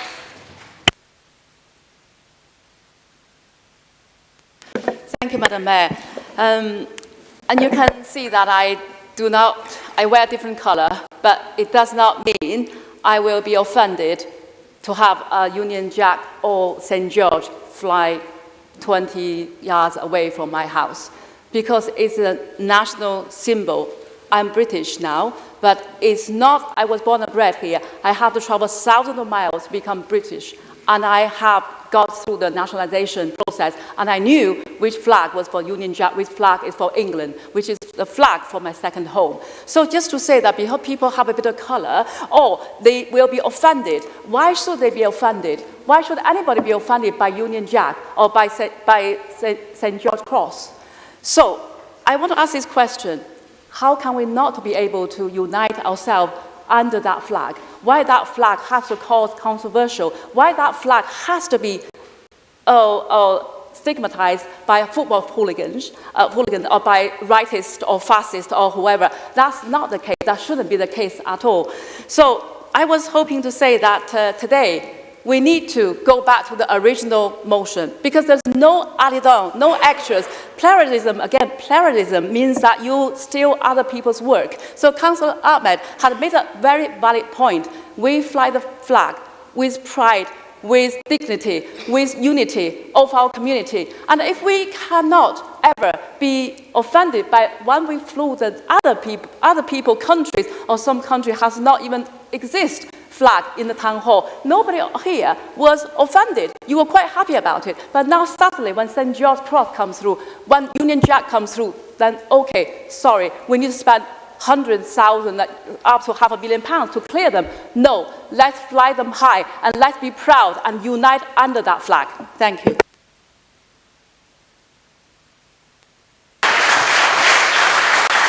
Councillor Pritchard. Thank you, Madam Mayor. For clarity, because I know people have a thing about being written down, I've written this down because it means a lot, and I'm a woman of a certain age, so I don't forget, that's why it's written down. I'm not just a resident of Wakefield district, but I'm someone who has called this community home for over 53 years. In all that time, I've seen Wakefield grow, change, and welcome people from all walks of life. But recently, I've witnessed something deeply troubling, something that shakes the very values we hold dear. The St. George's flag, a symbol that should represent pride, heritage, and unity, is being misused. It's being weaponised, not to celebrate our shared identity, but to foster division. Organised groups are using it to promote messages of racial hatred online, and the consequences are spilling out into our streets. I've personally seen members of our community harassed in public, targeted simply for who they are. That's not patriotism, and this is not Wakefield. True patriotism is about love for your country, yes, but also for your neighbours, your community, and the values that bind us together. It's about standing up for fairness, for dignity, and for respect. When symbols are used to intimidate rather than inspire, we must speak out and we must reclaim them. Let me be clear, this isn't about rejecting our heritage. It's about ensuring that our symbols reflect the best of us, not the worst. In Wakefield, we believe in kindness, we believe in inclusion, and we believe that everyone, regardless of background, deserves to feel safe and valued. So I ask you, let's be vigilant. Let's challenge hate when we see it. Let's make sure that the flags we fly are not just pieces of cloth, but emblems of unity, hope, and shared purpose. Because in my 53 years here, I've never seen our community so tested, but I also believe in its strength. And together we can ensure that Wakefield remains a place where symbols unite us and not divide us. And this is why I will be supporting the amendment.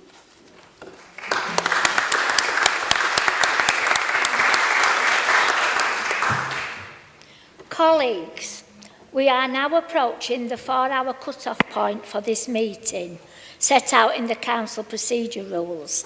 It is clear that we are not going to get through the business in that time. Can I invite councillors to move suspension of Rule 37 to allow us to continue past 6 p.m?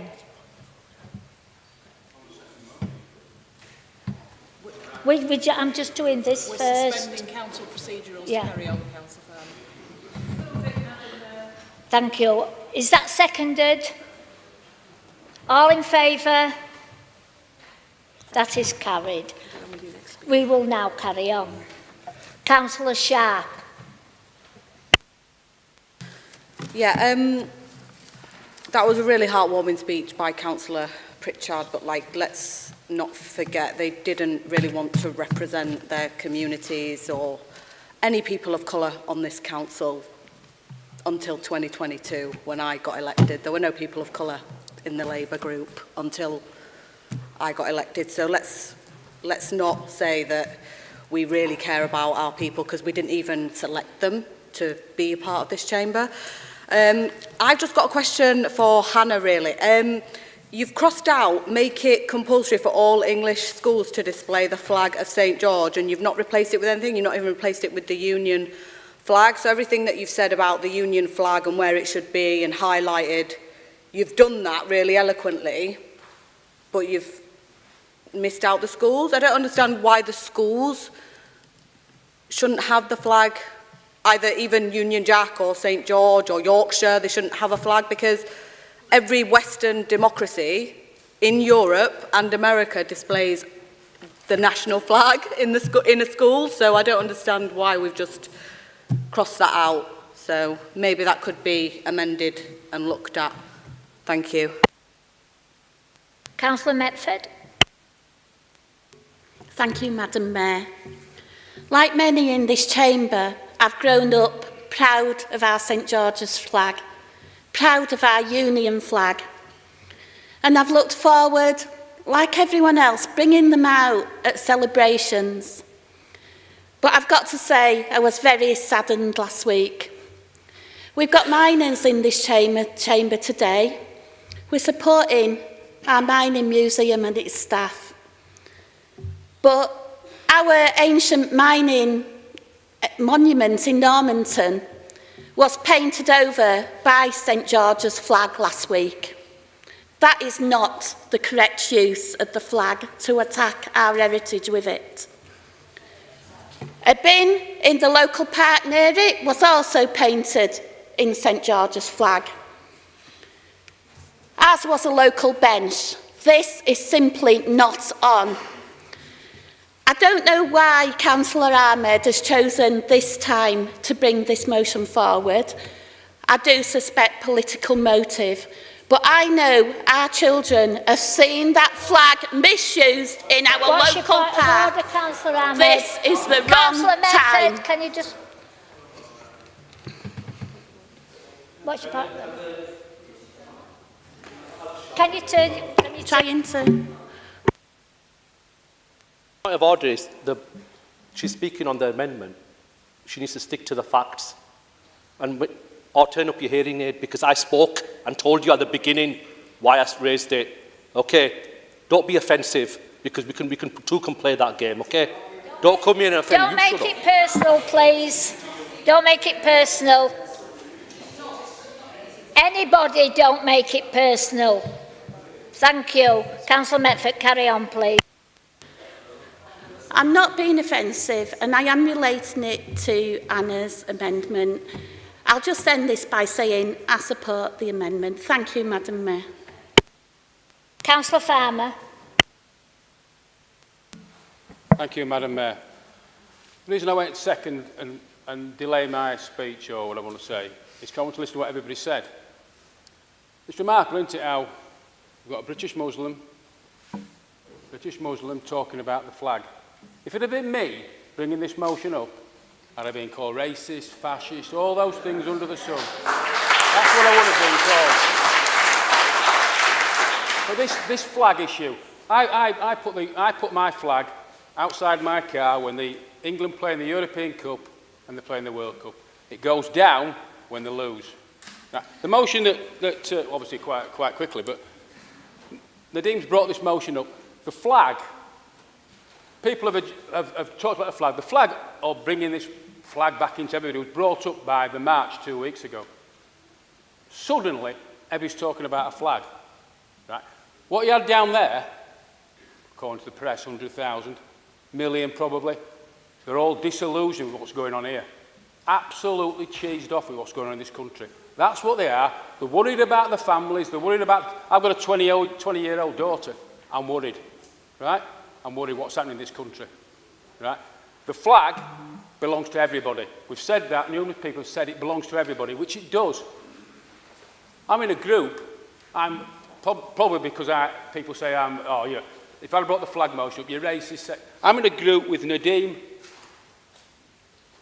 and Councillor Sharp. And I'm going to tell you something as well. For 14 months I've been in that group. It's the best 14 months I've had. I haven't had an argument with Nadeem, Councillor Sharp. It's been absolutely fantastic. You wouldn't believe it, would you? You wouldn't believe it, would you? I wouldn't swap these two for anything. The crap, the hassle and the grief I had before was unbelievable. It's been absolutely outstanding. So I'm going to place on record exactly the way it is. The flag belongs to everybody. It's only been brought up by the left side of politics. There are always some people that want to go too far on both sides of the political spectrum. So always somebody wants to go too far. The vast majority of people want it in a decent way.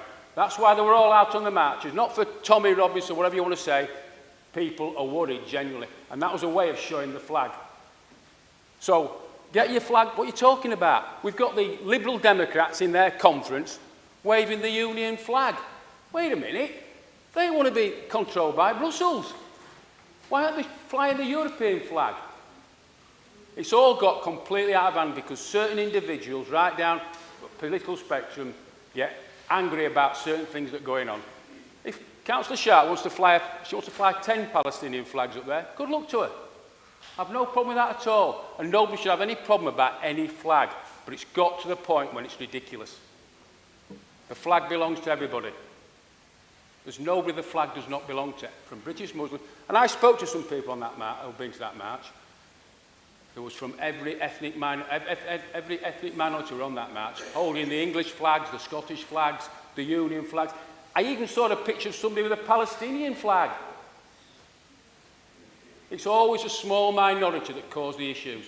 And the problems that's happening now, everybody thinks those really far right have taken the flag. They haven't taken the flag.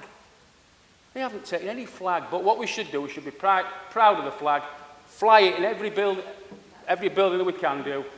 If you go to America, there's flags on every house.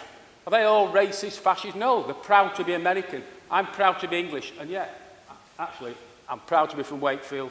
I'm proud to be Yorkshire. I'm proud to be English. I'm proud to be British. And I'm proud to be European. And when the Ryder Cup comes up on Friday, when we take on that golf, the Americans, I'm desperate for the Europeans to win. I'm behind the flag, their flag. That flag belongs to everybody. So anybody can fly any flag they want anywhere. And that's the way it is, and that's the way it should be. So I'm glad Councillor Ahmed brought up this motion. I'm glad Councillor Sharp in that corner has actually supported the motion. I'm really proud of the fact is, because if it had been me bringing it up, you're racist, Nick, you're fascist, and all that garbage, it's rubbish. I've got friends from black minorities, Asian minorities, Chinese, I've got friends from all nationalities that are proud to be British. They're all British. Support the flag, support the flags. If anybody wants to come to this country with the Palestinian flags, the Israel flag, just support them, because that's their divine right to do it in this country. I support the motion.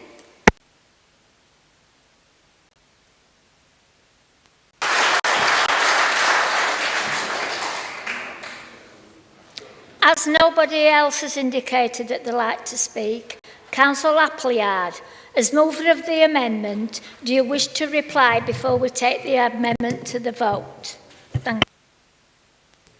Thank you, Madam Mayor. Just a few kind of pointers, really. I think what was kind of missing, certainly from what we've heard on that side of the chamber, is it's about intent. The flag itself, it's a lovely flag. What's not like, you know, I'm sure, again, as I referenced, when the Euros and the rugby's on, I'm sure you'll be cheering on the girls, won't you, Nick, at the weekend? There's a lot to be proud of with this flag, but it's about the way that some, again, not all, the way that some people use that flag, and it's willfully naive to say that that's not happening, okay? And it's our duty to listen to residents when, as the examples that we've had before us, when residents are saying that they have felt intimidated and they are worried by it. To Councillor Sharp's point about schools, you mentioned democracy in your statement there, and I'm fully supportive of democracy, but part of democracy is people's free choice and schools' free choices. And to be patriotic, you choose to be patriotic. So therefore, if schools want to do that, brilliant. It's not our job to enforce it. I think I'll leave that there. Thank you, Madam Mayor. Thank you, Councillor Appleyard. We will now take the amendment to the vote. To clarify this is to determine whether the amendment from Councillor Appleyard should become the new substantive motion.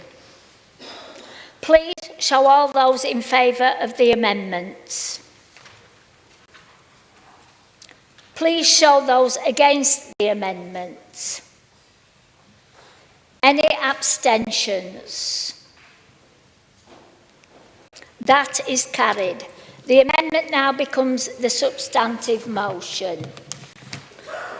Does any member wish to speak on the new substantive motion? Councillor Appleyard, as mover of the new substantive motion, do you wish to reply before we take the motion to the vote? In exercising your right to reply, may I remind you that no new matter can be introduced? No, Madam Mayor, move to the vote. Thank you. Please show all those in favour of the motion. All those against the motion. Any abstentions? That is carried. We will now take motion 2. Councillor Harvey, would you please move your motion to council? Thank you, Madam Mayor. And thank you for the legal officer to allow this motion to go ahead today. Due to Councillor Michael Graham's illness, he couldn't make it today, and I here want to wish him the best of luck for recovery. Madam Mayor, year to date, more than 30,000 individuals, the vast majority of whom are fighting-age men, have entered this country illegally and joined the enormous trunk of cases that need to be processed. With the overall trend continue upwards and with no solid plan from this Labour government, it's safe to say that Wakefield will become or continue to be a dumping ground for illegal migrants who will be free to roam around our local community. Prime Minister Keir Starmer's smash the gun rhetoric to win the vote last year has died a death. To the effect, he has to, I would not say sacking, the former Home Secretary, so he sent her to greet President Donald Trump. I think that was one of the biggest punishments for her, for all the unfavorable comments she has made about him over the years. But I know everyone in this chamber today, and also people sitting at the gallery, is well aware of our residents' frustration and concerns about the very important issue here. As in the case across the entire country, many people in our city are regularly protesting, get their voice heard by this council and the national government. The Cedar Court Hotel, which is in my ward, is now the focal point. While I acknowledge that the majority of those who join the protest every Saturday since July do not live in Wakefield Rural Ward, I do know that for a fact that very residents, again here today in the gallery, have been affected by the antisocial behavior, at least, of the hotel's guests. We are not just talking about loitering in the streets and intimidating passers-by. Sadly, there has been several cases of alleged sexual harassment of young girls in the area. It goes without saying that as elected representatives, our top priority has to be protect our own residents, particularly those who are most vulnerable. Those ladies walking the dog in the evening in the dark in the park was frightened. Those young girls have been followed on the way home from school. Last month, it looks like things were moving in the right direction when Epping Forest District Council was granted a temporary injunction to stop asylum seekers being housed at the Bell Hotel. Well, the most recent High Court ruling, unfortunately, clarified that local authority cannot impose a blanket ban on hotels being used for migrant accommodation. It did, however, state that the council may seek legal remedy in specific cases where local circumstances, service pressure, or consultation failures justify action. And I do not agree to Councillor Hemingway's comment early on to say the council has not got power. Council does. Council did not tell us back 4 years ago the use of the hotel in Cedar Court, and the council did not tell us that there was a migrant hotel having a burger delivery business, and that license was granted, health and hygiene was granted. Council did not tell us either. So to that point, Madam Mayor, I strongly believe that there is a case for requesting that our Chief Executive urgently assess whether there are cases in Wakefield that it should be appropriate to seek legal remedy, including injunction if necessary. But I therefore urge my fellow councillors to support this motion in the interest of protecting residents in Wakefield, in my ward, and other parts of the city. I submit this motion to the Chamber. Thank you, Councillor Harvey. As Councillor Graham is unwell, I have agreed to second the motion on a procedural point, so it can now be debated. Does any member wish to speak on the motion? Speeches must be directed to the motion under discussion or to a personal explanation or point of order. Councillor Hemingway. Thank you, Madam Mayor. Yes, I want to come in on this motion because I really regret, Councillor Harvey, that what you've actually written down on paper is very different from the inflammatory speech that we've just heard in many respects, I have to say. And to try and pin this on the current government is absolutely incredible. Incredible. You were in government for 14 years, and in 2012 you introduced an act called the LAPSO Act, which removed the right of legal aid for asylum seekers to be able to challenge the process and go through the process. That led to a collapse in the number of asylum claims being processed by 78% in that region. It went from 78% to 15% within a few years. That created the current asylum backlog. It's being worked through by successive governments, but it's because of the policies of the Conservative government that we now find ourselves in this really difficult and dangerous situation. And quite frankly, it's the Conservatives that had to resort to using hotels within communities because of that backlog that they helped to create. There was no space to house these people in the appropriate accommodation. Now, I think we have to introduce some sensitivity in this debate. Everyone has a legitimate right to claim asylum. That came about in the ashes of the Second World War. It was figures like Winston Churchill of the right, he was no woke figure, who spoke at the Congress of Europe in 1948 and said we have to have a rules-based international order that's fair, where everyone's guaranteed the right of law. We have to respect that. Now, how we grapple with that as a country is a difficult question, and I don't think there's necessarily a straightforward answer. And I actually agree with your point, in essence, in the written motion, not what you've said, that local communities should be consulted more and that councils should be consulted more.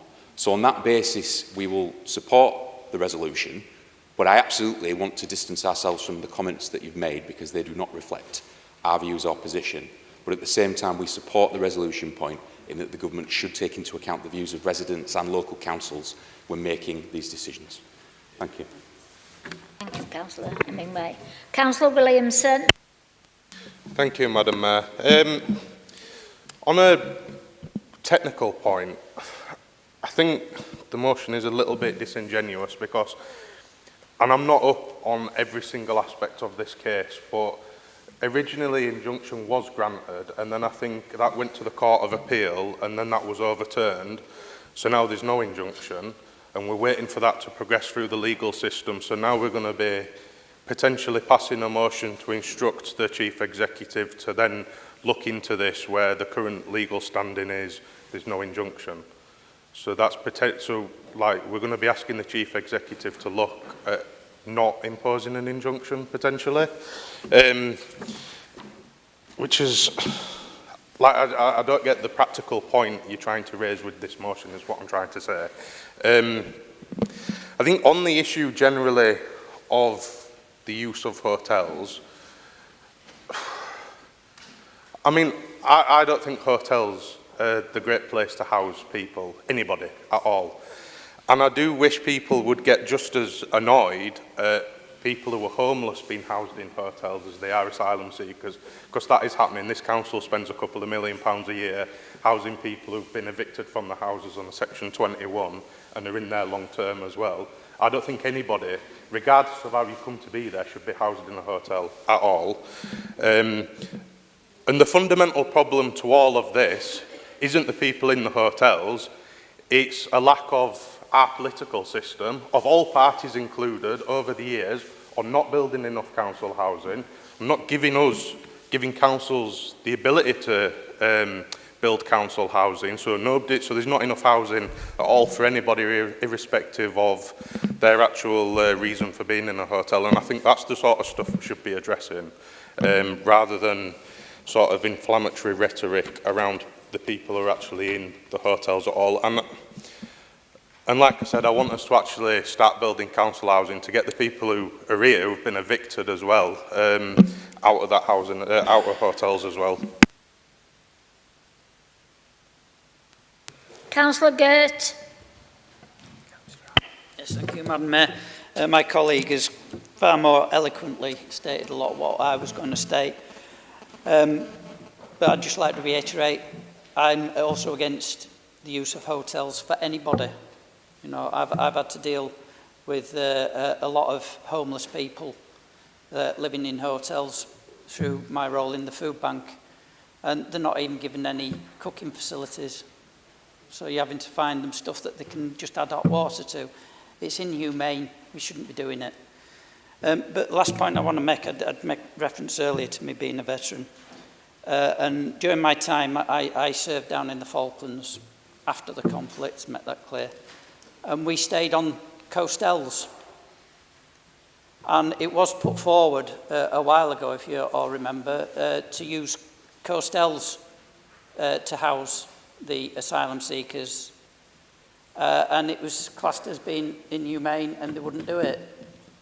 But it was all right for the armed services to live on them. And I'll tell you what, they'd be far more comfortable on a coastal than they would be in the hotel. So, just a point I'd like to make. Councillor Farmer. Yeah, thank you, Madam Mayor. It's interesting what you say, Jack, about legal. The Epping case down in Essex, that was legally decided that in 3-4 weeks they were going to come out of the hotel. The appeal court judge ruled in the favour of the Home Secretary in the Epping Migrant Hotel is a long-standing Labour supporter. Lord Justice Bean, a former treasurer of the Society of Labour Lawyers and chaired the left-leaning Fabian Society in 1989 and 1990, is affiliated to the Labour Party. He was also, with Tony Blair's barrister wife, a founder member in 2000 of the left-wing Matrix Chambers whose members include the current Attorney General, Lord Hermer. On its website, the Society of Labour Lawyers describes itself as a think tank, an affiliated socialist society which provides legal and policy advice to the Labour Party. You see, I've lost complete faith in the justice system. You've got to look at 2 cases that have happened in the last 6 months. The Lucy Connolly one. Yes, it was an absolutely ridiculous tweet. She deleted it. She went to prison for 31 months. Justice. On the same side, one of your Labour councillors said in an open forum he wanted to slit the throats of the right wing. And what happened to him? Oh, you're not guilty. So I have lost complete faith. I have lost complete faith in the justice system. I've lost... Can we be quiet, please? Excuse me. Complete faith. I've lost complete faith. Yes. This is a meeting in public and not a public meeting. So you have to be quiet, please, up in the gallery. Yep, thank you. So I've lost complete faith in the justice system. I'm going to support the motion. And I'll leave it there. Thank you, Madam Mayor. Councillor Ahmed. I'm standing to support the motion, obviously, and I think this is an issue that Councillor Harvey's raised on a number of occasions. It's not the first time that you've raised that, and you're on record on this particular hotel. The government was wrong. The Home Office was wrong to challenge the ruling. They should have accepted the ruling in the first place.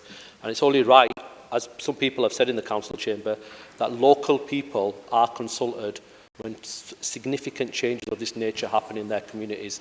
The same way, if a HMO or an application of such nature and the amount of people that were in that hotel was to change, we would have the right to have an object, support or make comments. It's wrong that this was done, whichever government did that. And that's the honourable thing to do, and say it was wrong by the Conservatives and it's wrong by Labour as well. So it's only right.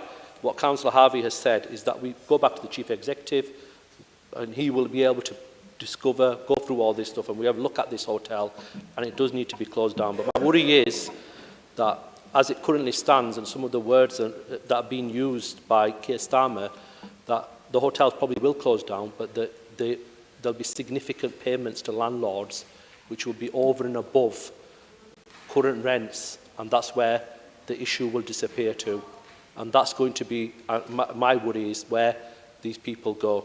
I'm not going to go into the case of whether they should be here or not here, the legal status of asylum seekers, etc., because that is not part of the motion. Whether it was raised or not, I'm just going to speak on the motion. I do believe that local people have a right to have a say in their area when changes take place, particularly on a planning nature, which we're here for. We come into planning committees, we have a right to do that, and the local council has been the main forum for that to take place. Whether we agree or disagree is a separate issue. Councillor Harvey, you have the right to reply if you wish. In exercising your right of reply, may I remind you that no new matter can be introduced.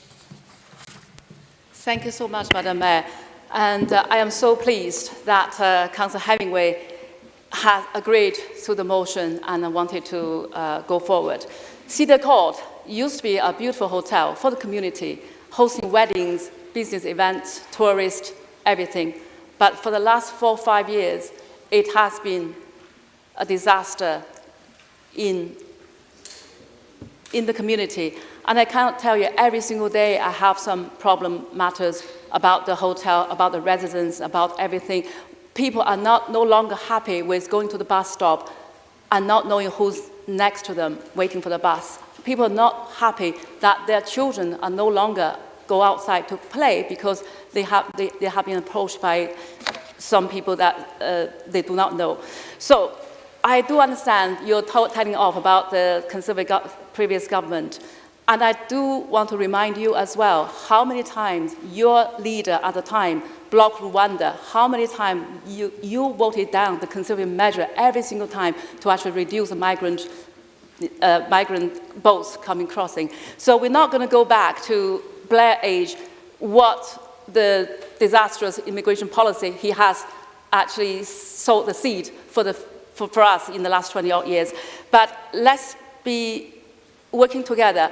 Let's unite it under the residents, because we serve them. And if they are worried, if one case of harassment, sexual harassment on our girls, that's one case too many.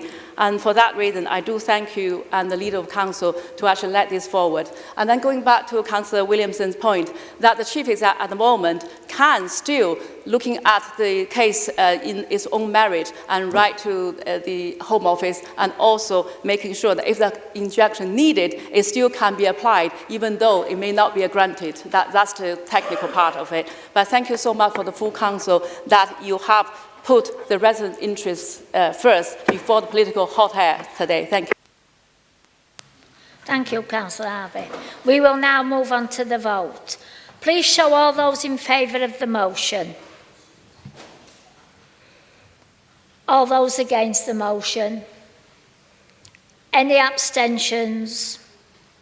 That is carried. We will now take motion 3.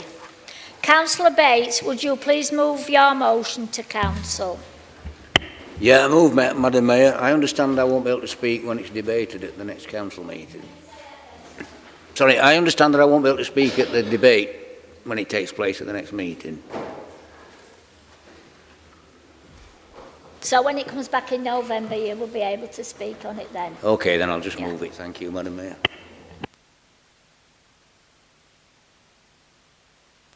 Yeah. Is this motion seconded? Yeah, I second the motion, Madam Mayor. Thank you. Are you going to speak in November as well? Thank you. So that one is adjourned to the next meeting. Thank you for that. We will now take motion 4. Councillor Farmer, would you please move your motion to Council? Thank you, Madam Mayor. We've been in this chamber now, what, four and a quarter hours, and basically we're struggling to afford anything. There's so many things that we are really, really struggling. We've had the universal care. The people in this country are suffering. We haven't got the money to give to everybody else. We have to basically look after the people in this country. There's a £5 billion contract with Mears. That's what they've got, and it's coming. There's a clause coming in 2026, which is going to pass it on to the councils to deal with that. Right, so they will be going out finding homes, houses. They'll be doing that. They'll hopefully transfer them into HMOs, and we're getting a vast majority of people who we don't know who are landing in all our communities. I was elected to stand up for the people of Ossett and Denbydale. Sorry, Ossett and Gorthorpe. You were all elected to stand up and support the people of your wards. The people I talk to, I'm sure you're getting the same views, are not happy with what's going on. So I went up to speak to an estate agent. I said, what is really, really happening? He said, what's happening in November is the government are going to penalise landlords. So what's happening? All the landlords are bailing out now. He said, we've got a vast majority of houses that are coming up for sale now. So then what happens then? They're sold, the rents go up. I've had a 2-bedroom, just down here, a 2-bedroom house with a small bathroom, downstairs is a living room and a kitchen and a dining area. It's £900 a month. The people in the country cannot afford that. It's absolutely ridiculous. What are we doing? What really are we doing? Are we not looking after the people we're represented or not? I just don't get it. I just don't get any of it. So basically, over the time, I mean, obviously, your Labour government, you had the Labour minister, didn't you, for homelessness. She kicked out her tenants and banged the rent up £700. Oh, yeah, she had to resign, yes. You remember Lord Ali? He was another one, wasn't he? Lord Ali was the one that was giving all the freebies to your Prime Minister. He's done the same thing. People they're not bothered. The gravy train is carrying on, isn't it, and on and on. And the people that are suffering are the people at the bottom. We simply can't afford it. We can't afford it. Rachel Reeves has come for 40 billion last time. She blamed it all on the Conservative government. Fair enough. But what she said was, The slate is clear and it's all on us.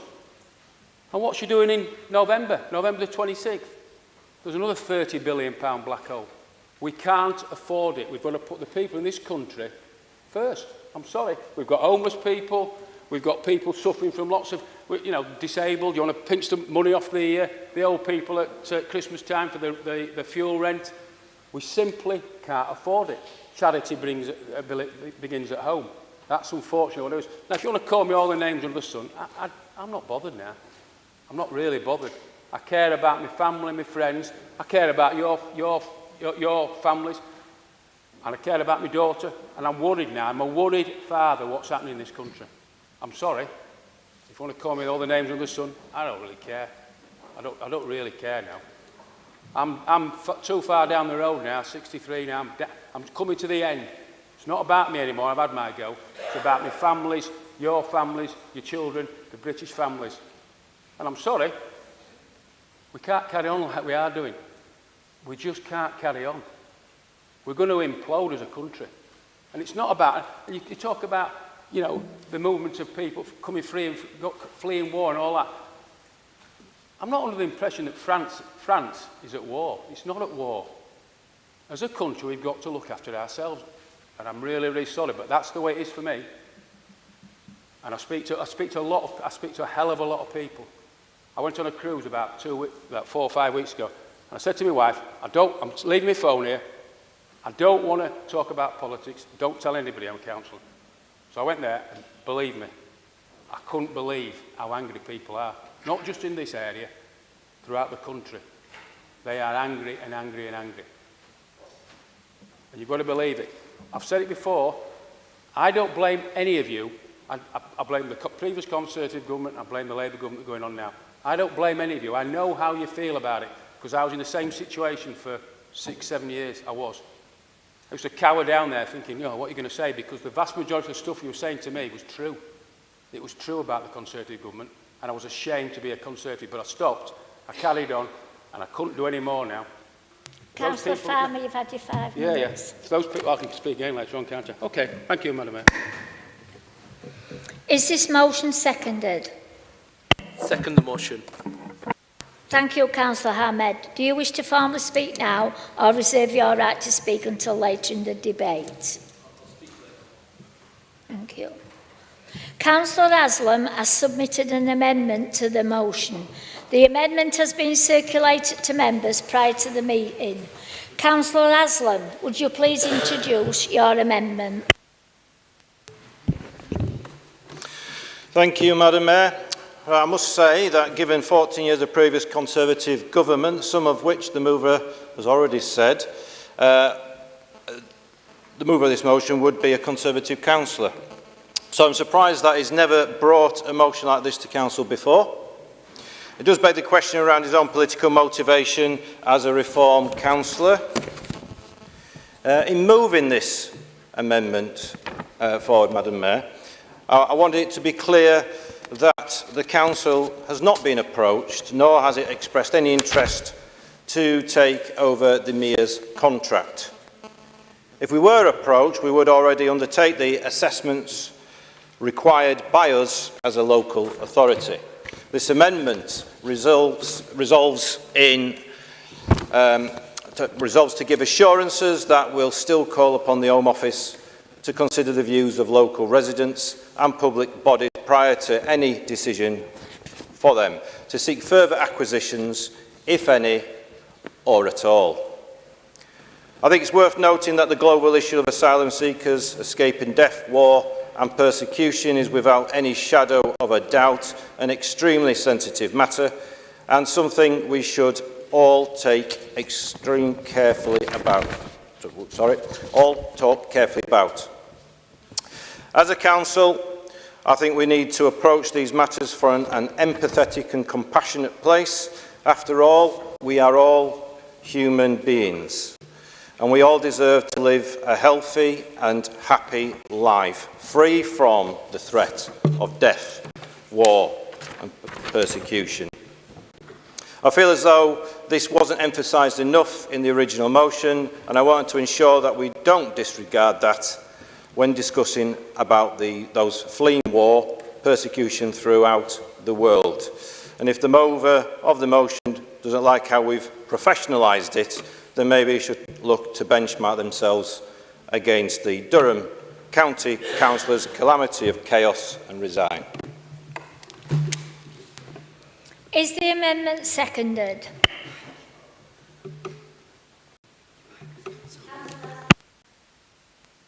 I'd like to second the amendment, Madam Mayor.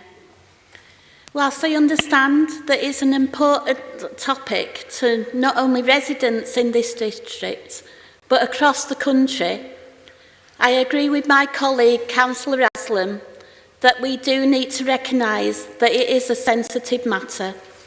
And sadly, in this day and age, there are still people fighting and fleeing from their own countries in fear of death, torture or persecution. This amendment resolves to give assurances that we will still call upon the Home Office to consider the views of local residents and public bodies prior to any decisions for them to seek further acquisitions, if at all. We understand that the Council has not been approached regarding the scheme for local authorities to take over MERS contracts. And even if we were to be approached, the Council would already undertake an assessment relating to this legal and financial implications, as well as an impact assessment.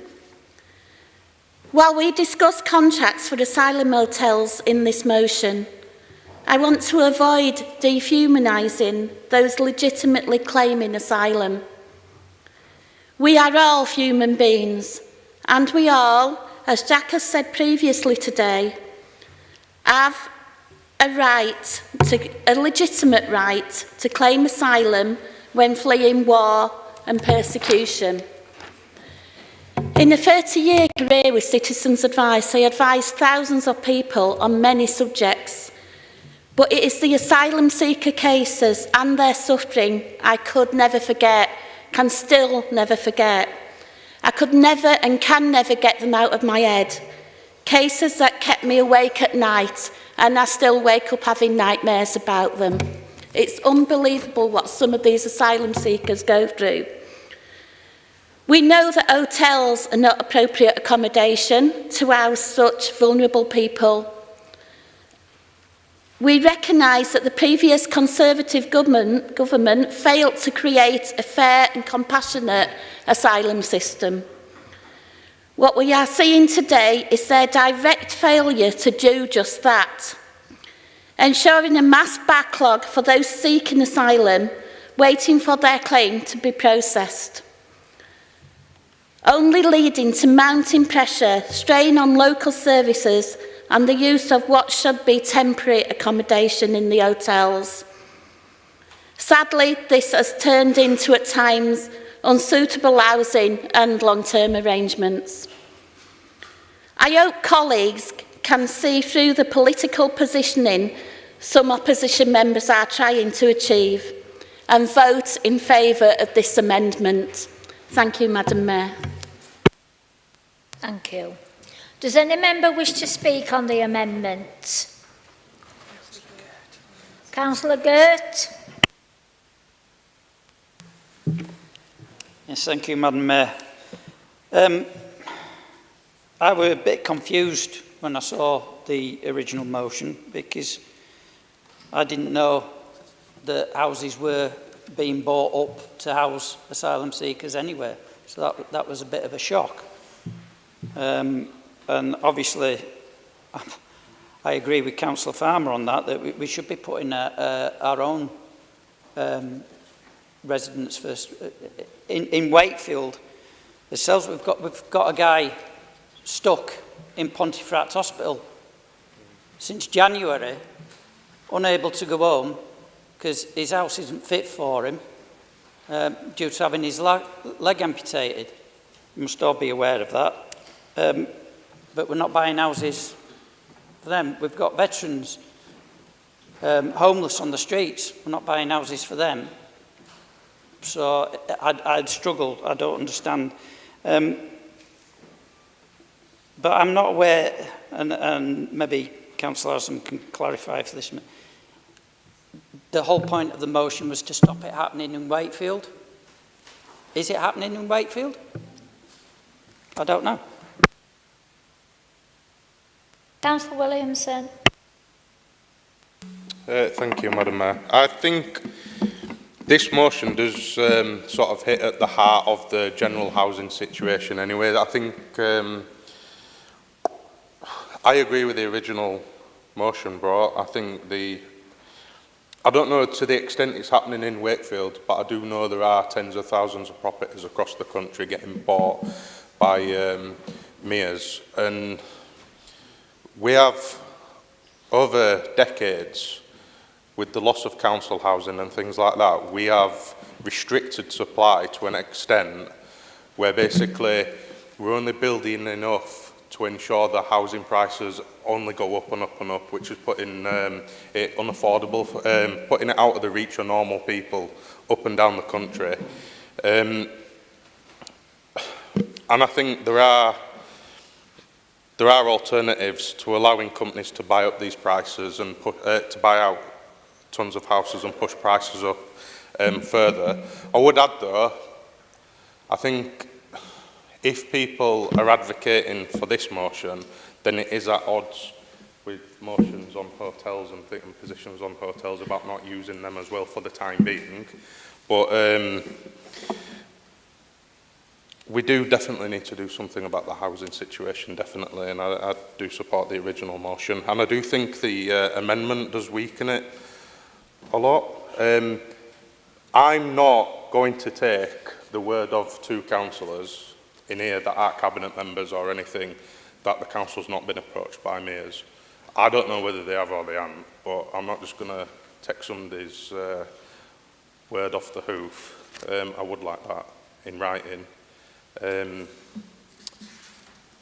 I think we could do with asking the government to pause anything if it is happening in Wakefield. I think the issue with this motion is the extent it's happening in the district, which I'm not really sure whether loads of houses are being hoovered or not, but I do support the original motion. Councillor Speak? No. Councillor Harvey? Thank you, Madam Mayor. I just want to make the council aware that people like me thinking that we cannot afford asylum seekers hotel in the area does not mean we do not have heart. We actually are ignorant of the suffering of asylum seekers or their individual experiences.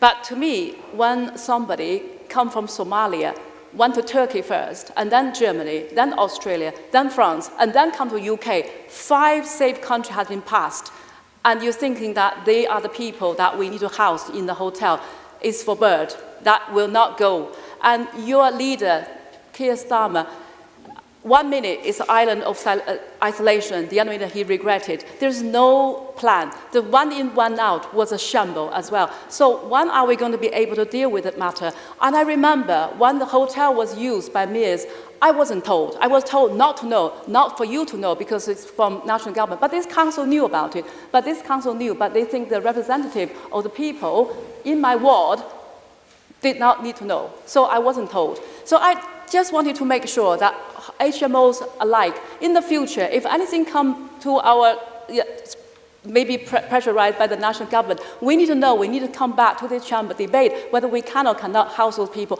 or we have the proper provision to making sure that this is not going to do any harm to our local residents. That's all it is. I do not want to occupy every time a high moral ground, but charities start from home, and our residents had enough, and we've had enough, so we need to deal with it. Thank you. Councillor Wilton? Thank you, Madam Mayor. I think I just want to emphasise, as the Cabinet member responsible for this area, and I know obviously Councillor Williamson wanted that assurance, that we have not been approached regarding the takeover of the Mayor's contract, and if we were to be, we would absolutely, in conversations with yourself as the ward members, be undertaking those assessments. I just wanted to put that on record and emphasise that point to support my colleagues back there. Councillor Keith. Yeah, I think it's just said what I wanted to say, Mayor, in the respect that if mayors didn't do this and took on some houses, somebody else will. It's supply and demand, as Jake's just said. There is not enough housing to put these things in. The private landlords are selling up because they can't afford it, and so it'll go to a bigger fish in the pond. And so that's what's happening here. What we want to do, and what I speak to the amendment, and I like the amendment because it will take account of bringing back into play the local members where they are affected, if they are affected, and also it seems to be saying that we want nothing to do in future with the mayor's contract. Thank you, Chair. Councillor Pickersgill. Thank you, Madam Mayor. Just a very brief point reflecting some of the things that cropped up in debate. There seemed to be an attempt to polarise and say it was an either-or between to support other vulnerable groups like people who are veterans and people who are asylum seekers. Can I refer people back to the report that Councillor Wilton and Councillor Pritchard made earlier about the extensive support that's in place for veterans? I get rather annoyed at the frequency with which that's said, knowing how much network of support is there in place for people if they just come forward and ask for it. Councillor Aslam, as mover of the amendment, do you wish to reply before we take the amendment to the vote? In exercising your right of reply, may I remind you that no new matter can be...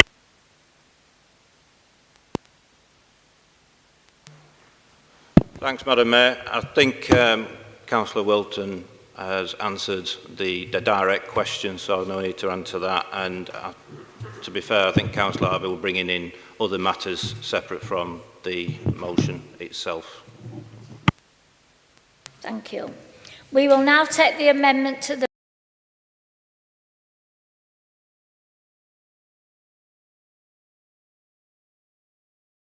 substantive motion. Please show all those in favour of the amendments. All those against? Any abstentions? That is carried. The amendment now comes the substantive motion. Does any member wish to speak on the new substantive motion? Councillor Ahmed. We've gone through this, obviously. I do believe that the amendment actually does diminish the original motion, but however, we've decided to go for that. But this problem, the problem of housing in Wakefield, as all of you acknowledge, has been now, we have to accept that there's a problem with housing in Wakefield, or Leeds, or wherever we are. And that means today, if a young person, at whatever age they are, was to buy a house in Wakefield, and the cheapest house, if you go on Rightmove, cheapest house, not flat, they would require around £25,000 deposit. That's roughly speaking £25,000, providing the income was 3.5 times what it was. If we take the Wakefield average, that would, you could work the maths out, they need something like £32,000 to buy the cheapest house in Wakefield, a 2-bedroom house on Rightmove, and you can check it. The flats, etc., have other cost implications as well, and not always mortgageable. So the key issue that remains in Wakefield is obviously the lack of housing, as there is in other areas. But I think the wider issue is that you have to look and see and say, is the current system of asylum the right system? And has it been right for a long time? And we have to look and say that it's not working. And there has to be a fair system. And I don't know what the answer. We've had loads of schemes, Rwanda, one in, one out. I think all of them have failed, whether they've taken off or not taken off. And we have to look and say, Britain has had a history of helping people in European countries during the Second World War. And I think you misquoted Churchill. Churchill's actual reference was to European countries, or those particular countries that were nearby in the war. And if we look at that, that was providing direct support to the countries that were in war situations, and that's what it was. The reason was behind it. As Councillor Harvey said, and it's a difficult one, and some people don't want to hear it, but we can't have people travelling through multiple European countries multiple European safe countries, arriving at France and targeting England. You know, someone's got a problem with that. It's not. We have to take our fair share, and we have done historically, but that does create a problem, and the problem is the concept of fairness. I couldn't pick my passport up and walk into somebody else's country now. Try it if you want. Let's go into Emirates or something like that, undocumented, and let's see what they do to us, or Saudi Arabia, or America. It wouldn't happen. So the British concept of fairness, we have to look at that. That's what Britain's known for. You know what I mean? It's the concept of fairness, and all these things I wrote in it. You won't realise it, but there's big companies buying up houses, massive companies, and nobody can compete with them because they've got cash at hand, they've got hedge funds, etc., and they're wiping out future generations. Some of you will have houses here, I have, but there'll be future generations, 10, 20 years of children that won't be able to afford houses. And I believe in free markets, but there has to be something there to stop that happening. And I think that's what the original motion did. It was to put a pause to it. Whether it's mayors or Circa or whoever it is, they're paying more rent than the current people are paying. So landlords, it's lucrative to go there. Landlords can no longer write off certain expenses like interest on mortgages. All them things have an implication. You'll see them sell, and they will not go to new buyers. They'll go to big companies, and we'll lose them houses because they'll hold on to them. They won't sell them back. They'll become unavailable. And that's not about building new houses. We are building new houses. I think Wakefield's doing the right thing by building them in the city centre, but this is a problem that all parties are going to have to confront, whoever it is. And Labour has to confront it, and they are. Conservatives have to confront it. It's a big issue, and I think, Councillor Farmer, we have to put certain things aside and say, when an issue is happening, it does polarise debate. It makes people think about the concept. If my son or daughter can't afford a house, people look for people to blame. And they blame politicians, they blame other groups of people. But we have to stop this process. Otherwise, what's going to happen? There won't be any housing stock, and there's not enough houses being built to replace the stock there is, because they're landing with big landlords, big companies, and they will never, ever come back into the public, and nobody will be able to buy them. Thank you. Councillor Aslam, as mover of the new substantive motion, do you wish to reply before we take the motion to the vote? In exercising your right of reply, may I remind you that no new matter can be introduced. Thanks, Madam Mayor. To be fair, I think Councillor Ahmed echoed much, I think, what everyone in this chamber has thought about housing in the broader context. And I don't think that's worthy of an answer, because we all share those sort of views, but specifically to the motion, there's nothing come up to worthwhile answering. Thank you. Please show all those in favour of the motion. All those against? Any abstentions? That is carried. We will now take motion 5. Councillor Andy Nichols, would you please move your motion to the council? Thank you, Madam Mayor. I'd like to thank my ward colleague, Sam Harvey, as well as Councillor Williamson, for the work they have contributed, along with myself, to produce this cross-party motion. I think it's important on issues like this we come and work together rather than excluding others just because of their political allegiances. Coal mining was the backbone of this district.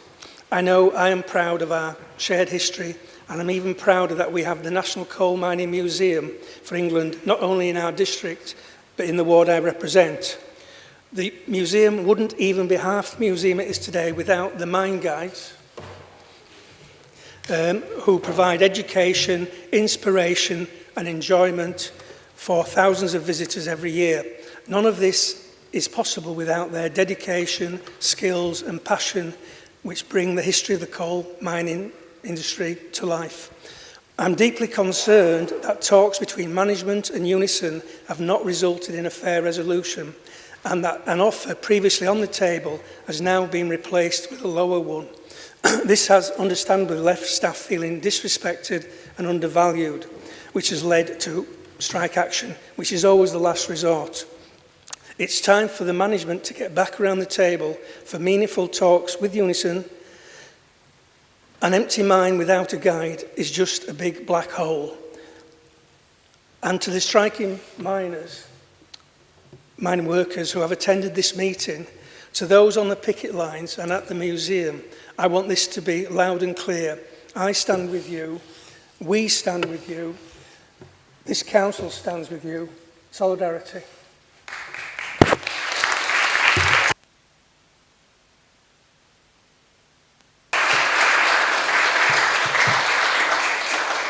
Is the motion second?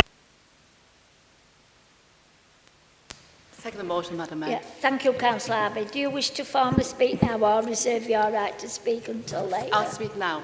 Thank you. Thank you, Madam Mayor, and thank you, picketers and representatives from Unison. And it's a long day, but thank you for being here for us. So I begin by saying this. I have a vested interest in this motion. My father-in-law was a miner. He worked at what is now called the National Coal Mining Museum, back when it was still Cap House Colliery. Almost 30 years underground, day after day, and in all that time, he only took 8 extra days off in nearly 3 decades. That was a measure of his dedication and resilience to this place, as is the case for the museum guides sitting on the gallery, of course, some of you today. My husband remembers sitting on the wall outside every summer evening, waiting for his dad to finish his shift. And years later, our daughter went on a school trip to the museum. She came home absolutely buzzing, telling her granddad all about what he'd seen. The cage ride and the names of his old colleagues on the wall, that connection, that excitement, and that pride in our history brought the past alive for her and for my husband. But I ask you, who in this area doesn't have a vested interest in the National Coal Mining Museum? Who among here today, us in this chamber, does not come from a mining family in one way or another? Our parents, grandparents, aunts, uncles, neighbors, and friends all played their part in that community. It was mining that built our home and gave it a character. You can see that character everywhere in here, in our streets, our accents, our humor, and our strength. As a Conservative, I obviously take a complex view of strikes, but I must say there are so many beautiful, lovely people from Unison. But in this instance, I stand in full solidarity with the workers. I know, because I've stood with them on the picket line almost every day. My husband even brought them beef and dripping sandwiches in the old mines tradition. And I saw pride, determination, but also strain, because they do not want to strike. They told me it isn't in their nature. They are no-nonsense, hard-working people, and striking makes things tough, both monetarily and emotionally. They have stood firm because they have to, because they want to keep our heritage alive in Wakefield, because they want that respect from the management. They're not just talented historical guides, as Rihanna said. They are engineers, electricians, plumbers, joiners, people who put their diverse skill to work for the museum community and the next generation. And they offer those skills freely, without extra charge, to keep the cost down and that door open. In doing so, they take on the responsibility of preserving our mining heritage despite low wages and challenging management.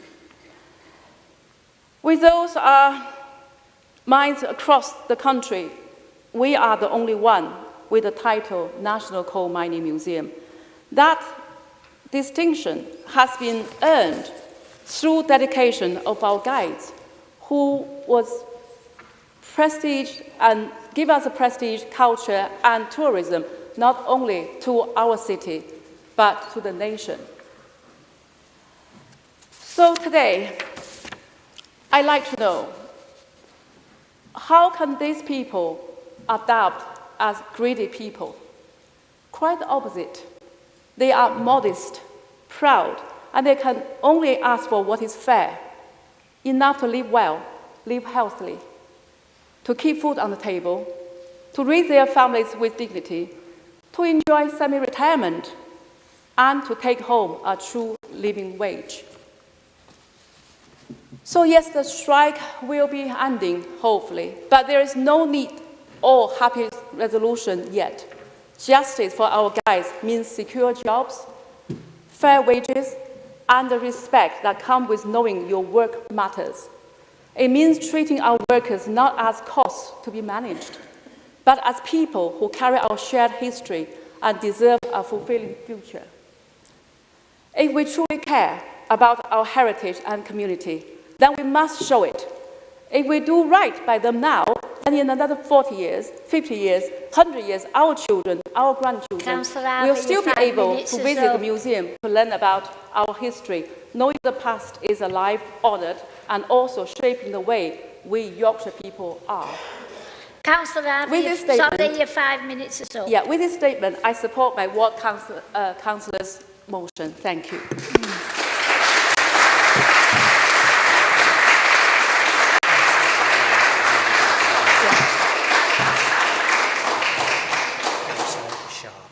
Does any member wish to speak on the motion?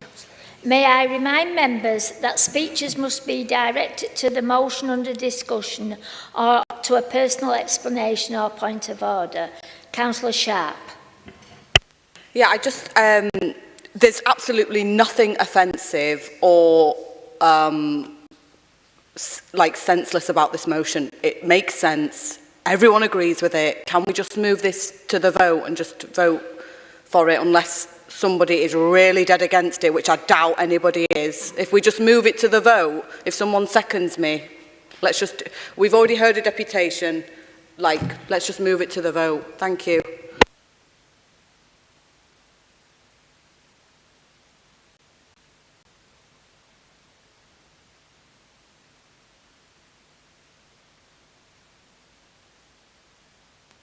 Yeah, we'll just...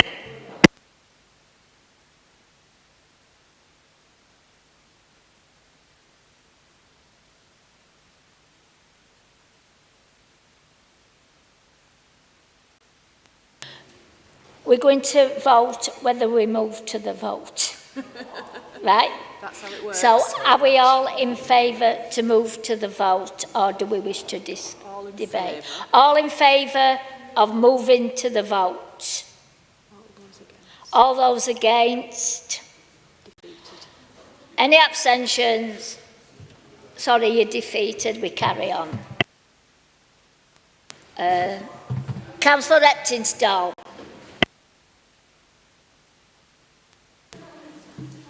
Madam Mayor,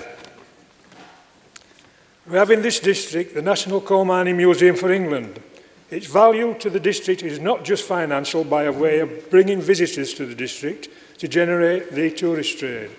The museum has built up over the years a reputation to remind people firsthand of what mining and the miners have done for the district and the country over the years. In addition, the cost to mining communities over the years.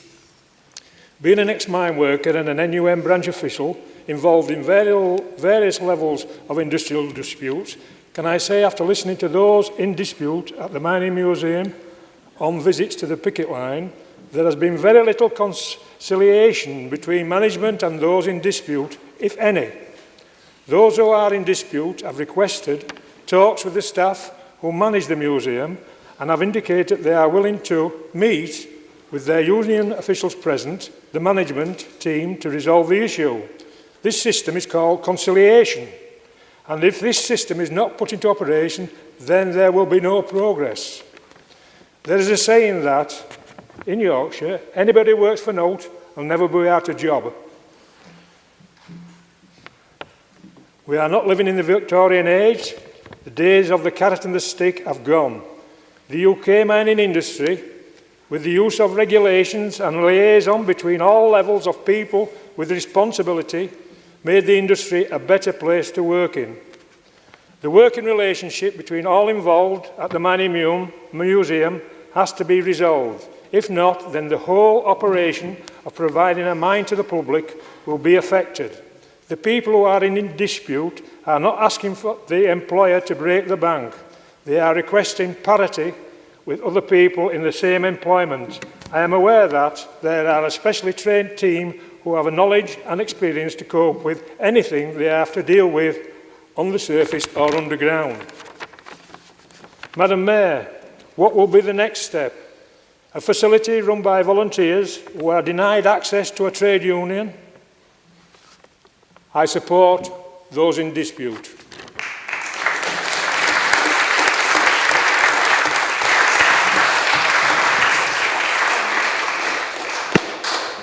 Councillor Tennant. Thank you, Madam Mayor.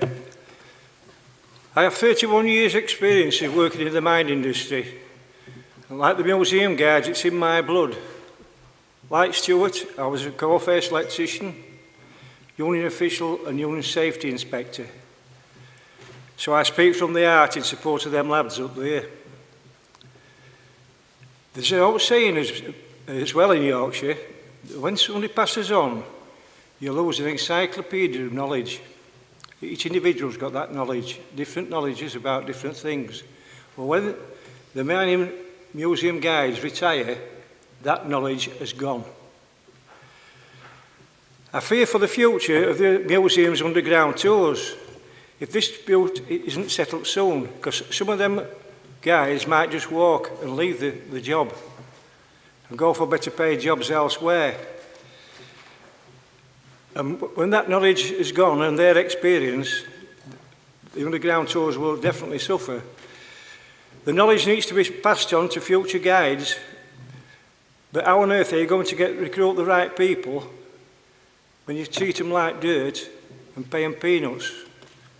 The management are acting like Ian McGregor in 1984 in not negotiating. That is not acceptable in 2025. I support the motion.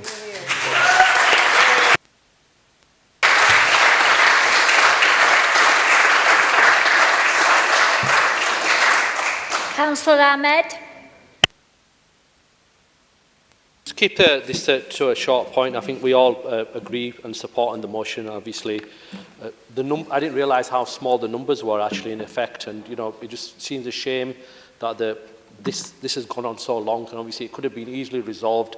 Seems to be issues that I've spoken about, but I think this is the mining museum is one issue amongst a failed economic system that we've got in this country, and that's what this is just one part of that. I think we've got that has been propped up by all governments.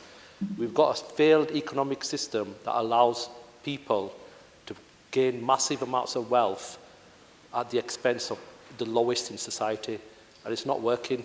And this is why we've got these problems where we're arguing over 80 pence, is because we've got people in charge who are maintaining that system. It's flawed, it's failed, and at some point there needs to be some unity amongst people to change it, because it's not working.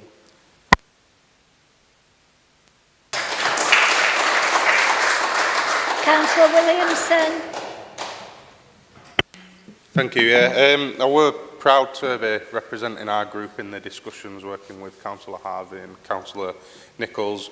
I think it's right that all of us in this chamber support workers generally, but support the mine guides on strike, especially because the Coal Mining Museum routinely receives a lot of money from this council, and I think in various grant applications and stuff, and I think, and with how important it is to his district, as local economy, it brings people from around the country.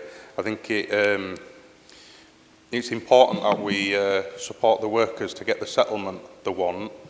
I think they are grossly underpaid, criminally underpaid for the work they do, and they have mine and our group's entire support. I think if the Chief Executive refuses to return to talks, then I think if it goes on much longer, then she needs to be stepping aside, because It's intolerable that if what's reported is true, that she's conducting herself in that manner. And I think the Board of Trustees really need to put some serious questions to her in how these industrial relations have broken down. But the striking workers have got my support. I fully support the motion. Thank you.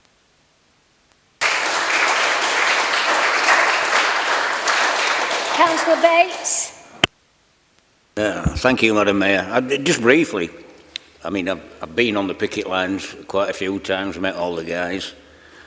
I've seen most of the people in this chamber there as well, and I think it's brilliant the support that they've been given, you know, and the cross-party motion as well, which I wholeheartedly support. Just on what Councillor Williamson has said, this chief executive, I can't believe it, and Clive stole my thunder mentioning Ian McGregor. You've got to be a certain age to know what that means.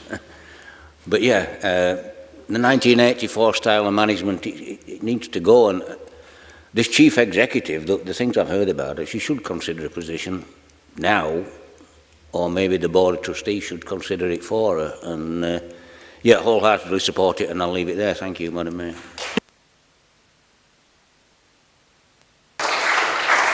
Councillor Ali. Thank you, Madam Mayor. Like many of my colleagues in this chamber, I too have taken the time to go down to the picket line at the National Coal Mining Museum and show my support to Unison members in their dispute. Like so many working class people, both in our district and across the country, they're not asking for the earth. All they want is to be paid fairly for the job they do. I am proud to represent a mining community. The mine guides have dedicated their entire working lives to the mining industry, either by being the backbone of Britain when they worked the pits, and now as they ensure the legacy of the industry lives on by inspiring younger generations in their works as guides. I'm deeply disappointed in how this has been handled by senior management at the Coal Mining Museum. The museum has stated it remains fully open to dialogue with Unison, but none of their actions during the dispute gives me confidence they are. It's time to get back around the table. It'll come as no surprise that I'll be voting in favour of this motion. I hope all members in this chamber can find it within themselves to do the same and show solidarity to the striking workers at the National Coal Mining Museum. Thank you.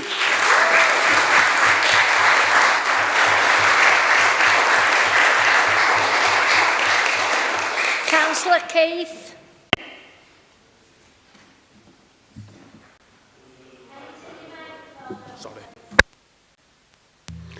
Thank you, Madam Mayor. Yeah, I mean, it is sad that they've taken this stance, which is similar to the one in 1984, as Clive said. It's well out of order.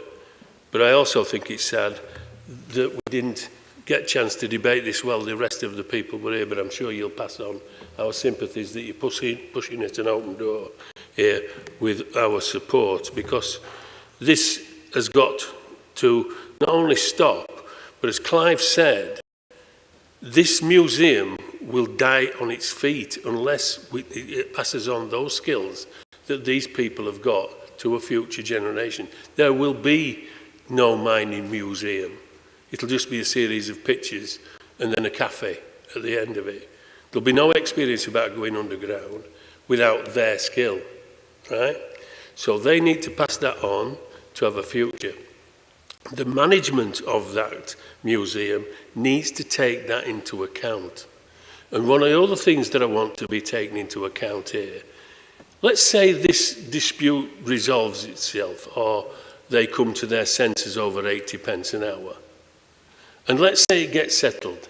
I know, Clive knows, anybody who survived the 1972, 74, 84 strike knows there's bitterness and resentment that carries on if one side wins and the other side loses. What we've got to have here is not just have a look at just the chief executive, who seems like a megalomaniac, but what we need to say, on that board, this is no way to run a museum.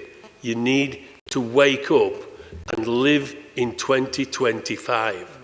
Because if there is going to be a future, it might be, to quote many a football team, we might need to sack the board.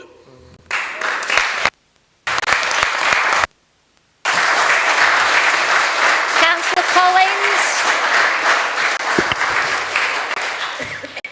Thank you, Madam Mayor, and I just wanted to support this motion today, because this is not just about numbers on a payslip, and it's not even really just about one museum.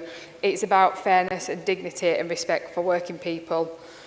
The Coal Mining Museum is a source of pride for our communities in Wakefield as a whole, and people come here to visit it. It tells the story of our heritage and of the men and women who gave everything to power this country.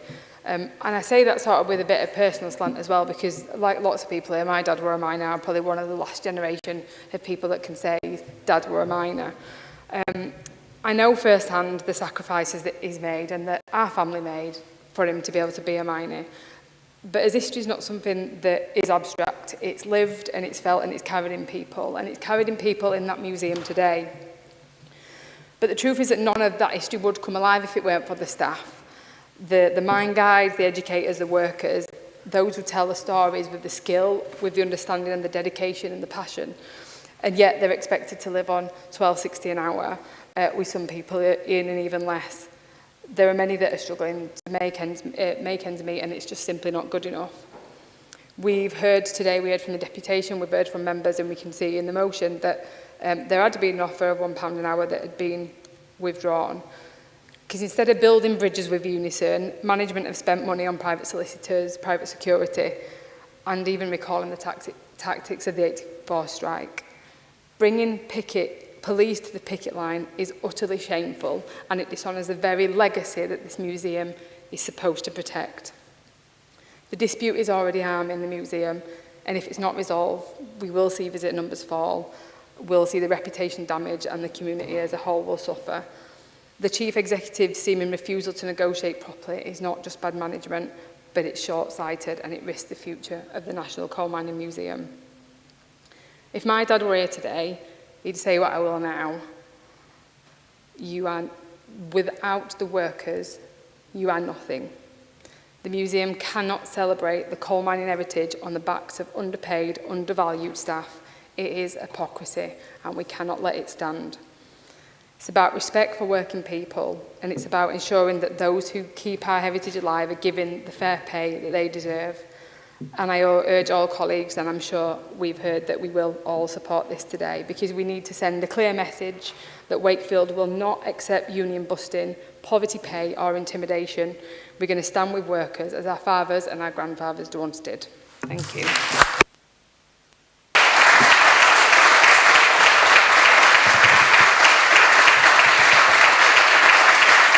Councillor Rhodes. Thank you, Madam Mayor. I'll try not to get too emotional about it, but I think all of us round here have memories when we look about and we speak about the traditions of the mining community. My husband, my late husband, was one of the first representatives of this council when this Wakefield Council decided that they would set up the project for the Mining Museum. It wasn't called the National Mining Museum then, it was called the Mining Museum. And as Clive has said, there's people around here, and I'll mention Olivia at the back, and I'm proud to mention and see in our observers in the gallery her husband Ken, who's also given his life and his family's commitment to the mining industry. Talk about being in the blood. My husband's father was killed down St. John's Pit when he was a week old and left his mother with 3 kids to take up 2 jobs to bring the family up. So we have a good tradition and we have good memories of what the work was, of what the commitment was around the pits around our area. I feel very sad to be here today, and I feel angry at the same time that when we go back, and Clive has mentioned 84, Olivia, Ken and I and a lot more here We've been on picket lines a long, long time ago, and we'd still go on those picket lines today because we believe in justice and fairness for what you do in that museum and the skills and commitment that you have. The nearest one here is the Big Pits in Wales, and I'm sure some of you might have been down there as well. They're only the semblance of what the mining industry is, and along across our wards, we have committed and spent capital to get mining wheels back in the community where there was at least 3 or 4 pits within a mile of each other in the district. And we keep that tradition going by having those mining wheels there and remembering what went into it. Earlier on today, members, I asked the question about the board when we had our colleagues here today. The chief executive is the arm of the board. And as far as I'm concerned, it's time they were outed. At this stage, none of us know who they are. They're making decisions like this when they have the resources to deal with it in terms of the financial cost. And not only that, it's important to say they have over £600,000 in the bank. £600,000. Now, I appreciate that we have to have a financial management everywhere. But what cost is that going to be? What cost should it be to families that are suffering out on strike for a pittance? It's a pittance. And when we think of what people have put through in their own lives for the mining industry, to be treated like this, as the semblance we've got left, that board and that chief executive should be hanging their faces in shame. And if I could out them tomorrow with the names, I would go public on it, because I am so annoyed at how you've been treated. And I wish you all the support in the world, and I hope the message is out there in the communities that were devastated that this is the way our representatives and workers at the Mining Museum is being treated. And I fully support your cause.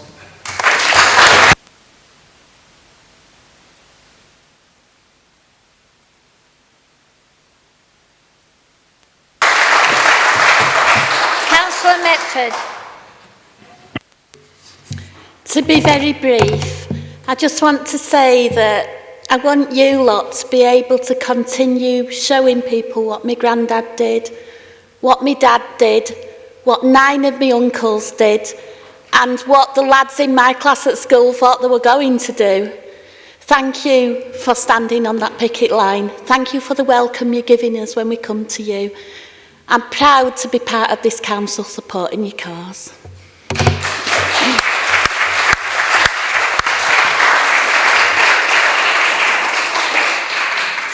We now come to the last speaker on this motion because we've got some more motions to go yet. So can I invite Councillor Jeffrey, please? I'll be brief, Madam Mayor. Everyone has spoken so eloquently and we've shown how much we care. We have to win this dispute because I fear for the future of the mine. I do know the trustees, and I'm afraid most of them are not from our district. They're across the country. I hope today, because we've brought it to the public attention, and I hope people have tuned in, I hope this shows and embarrasses them into coming to the table. I know it's going to be raised in Parliament. There's an early day motion coming. I spoke to the MP about it this morning. Him and I will be on the picket line next week. And some other things in the resolution we've already done. We have written, we will withhold the funding, we will do all this.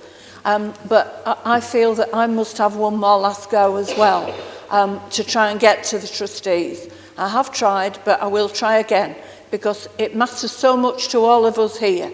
And it matters to me so much because you all know I absolutely love the place, and I hated having to step aside because I was making a difference there, and I know I was, and Wakefield Council are. So we all support you. I think you've seen today just how much we care about the museum. So let's try and win this fight and do all we can, and let's pass this resolution.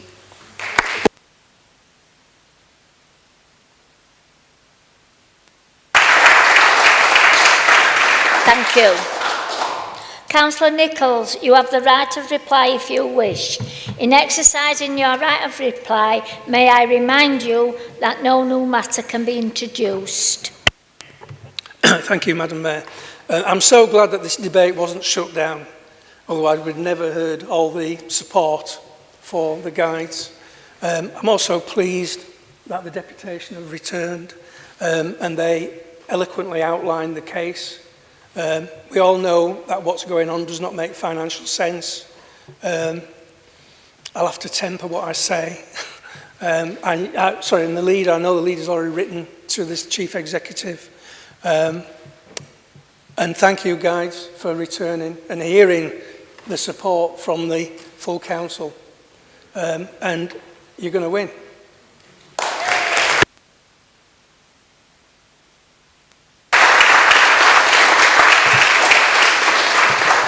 We will now move to the vote. Please show all those in favour of the motion. Please show those against the motion. Any abstentions? That is carried.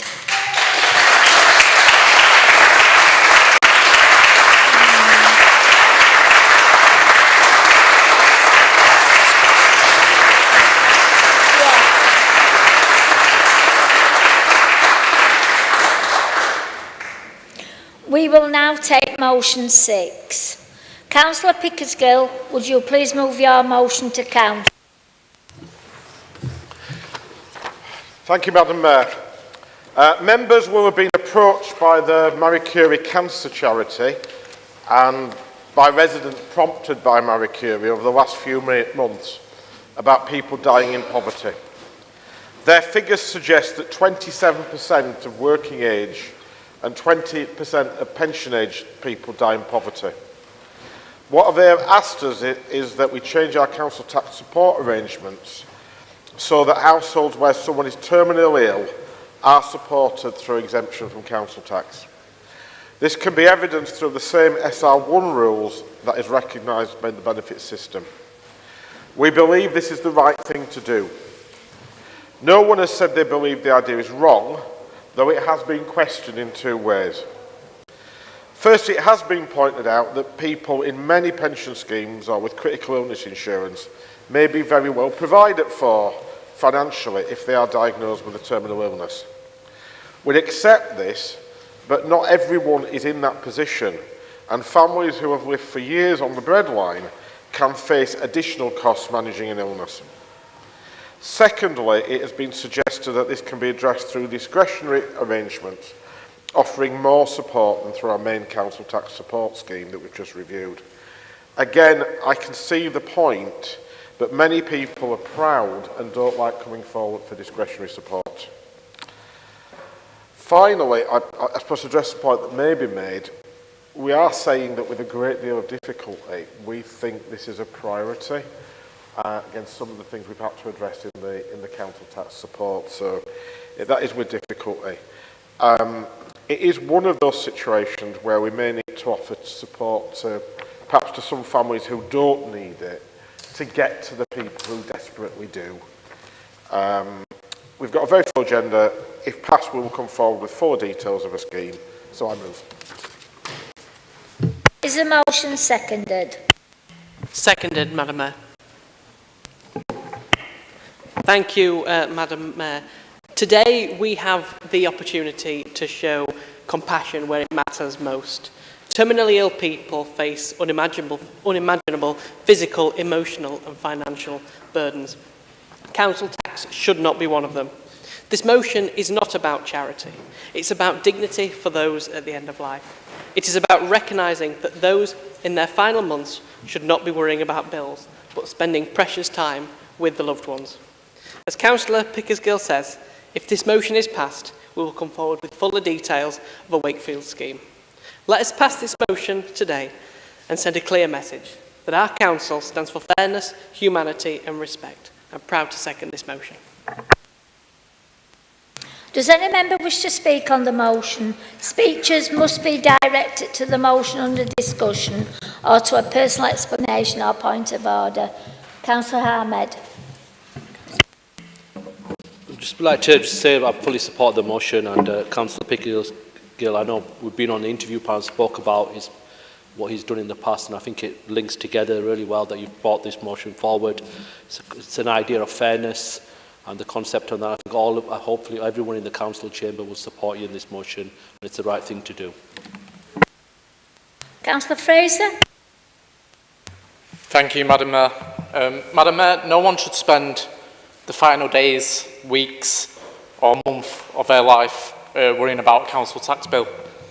People with a terminal diagnosis should be able to focus on what really matters: time with their loved ones, comfort and dignity. Yet we know, Madam Mayor, that life is often more expensive when you've got a terminal illness. Extra heating, specialist diets, medical travel, adaptations, costs mount quickly, Madam Mayor. Add the rising costs of living, and too many people are being pushed into poverty at the end of their lives. Other councils, Madam Mayor, have shown leadership on this issue. Following publication of Marie Curie's Dying in Poverty 2024 report in June, Manchester City Council became first in England to exempt residents with a terminal illness using the NHS's SR1 form as proof. That change, Madam Mayor, is expected to help around 175 residents in Manchester. Again, not massive numbers, Madam Mayor, but lifting an enormous weight from individuals and their families. Following Manchester's lead, Blackburn with Darwin Council has approved a similar motion. Burley Council are debating this today, and Southwark councillors have called for the same exemption, backing Marie Curie's campaign. This council now has the chance to join the momentum. We can make a clear commitment to support people of Wakefield who are diagnosed with a terminal illness and to relieve them of the council tax during what will already be the most difficult times for them and their families. Suspending council tax is more than just compassion. It could mean a difference between security or poverty at the end of life. I urge fellow councillors to support this motion today. Thank you, Madam Mayor.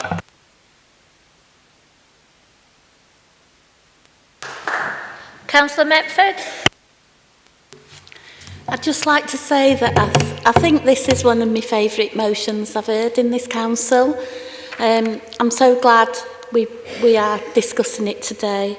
I'd sort of cheekily like to say that sort of in the future, not today, but I wonder if we could go a bit further and urge utility companies and Yorkshire Water perhaps to follow the lead. Thank you, Madam Mayor. Councillor Keith. Yeah, in support of my colleague here, it's a spot on. We've been talking about earlier on about nickels and dimes and how we'd save money here and how we'd spend money there. This surely is very, very small amount of money, and yet it would mean so much. I would firmly support the motion. Thank you.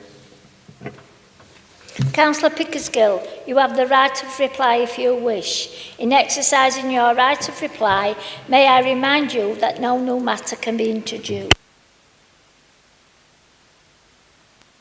Thank you. So we will move on to the vote. Please show all in favour of the motion. Anyone against?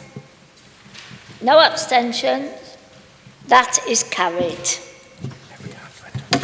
Yeah. We will now take motion 7. Councillor Williamson has sought permission to alter his motion. This has been granted and alteration circulated. Councillor Williamson, will you please move your motion to council? Yeah, thank you, Madam Mayor. So the reason I brought this is partly because in July, Cabinet agreed to a managing agent model for facilities management, what we call the Robertson's contract, which intends to break the contract down into smaller bits and procure those services off smaller companies.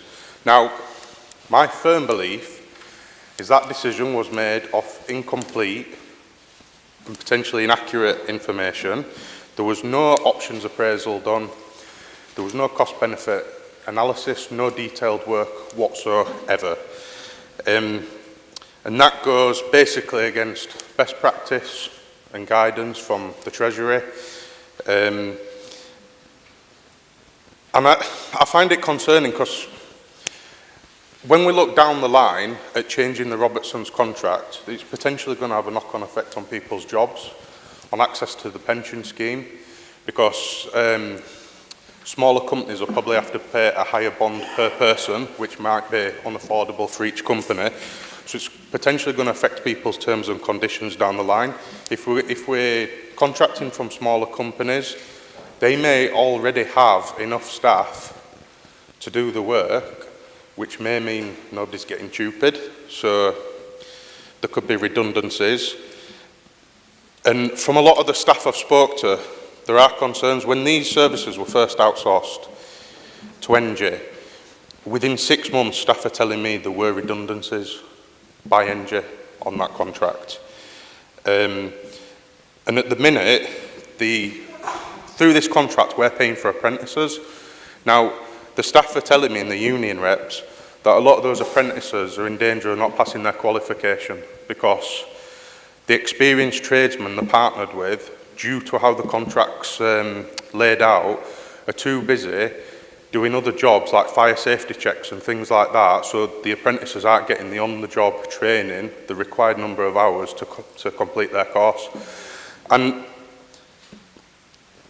I think what this shows, and the fact that it's already changed hands once, we're now looking at a completely different model which is still outsourcing, but it shows to me that this system of outsourcing for these services isn't working at all. Right? It's not, we have no control, limited control over the contract.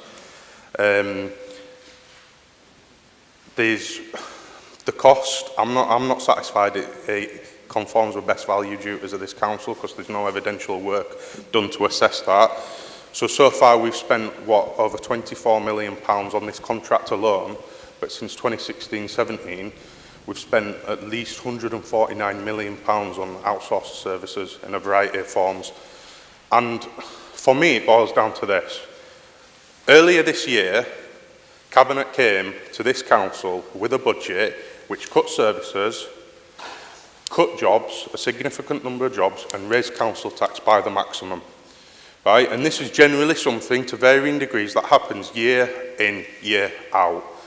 Right? So we're able to make decisions to make life harder for the staff who are here and throw them into unemployment and raise council tax consistently, but for some reason we're unable to question whether we can afford this outsourcing.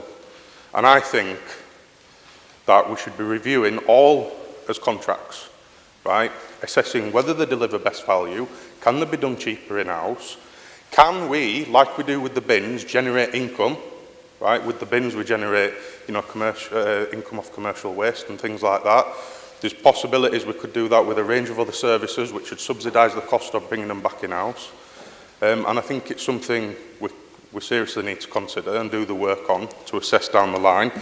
And that evidential work, and I'm expecting a rebuttal, but that has to include the Robertsons contract because it wasn't done in the first place. So we don't know if the decision you guys in the Cabinet made is necessarily the best one for this council or as taxpayers.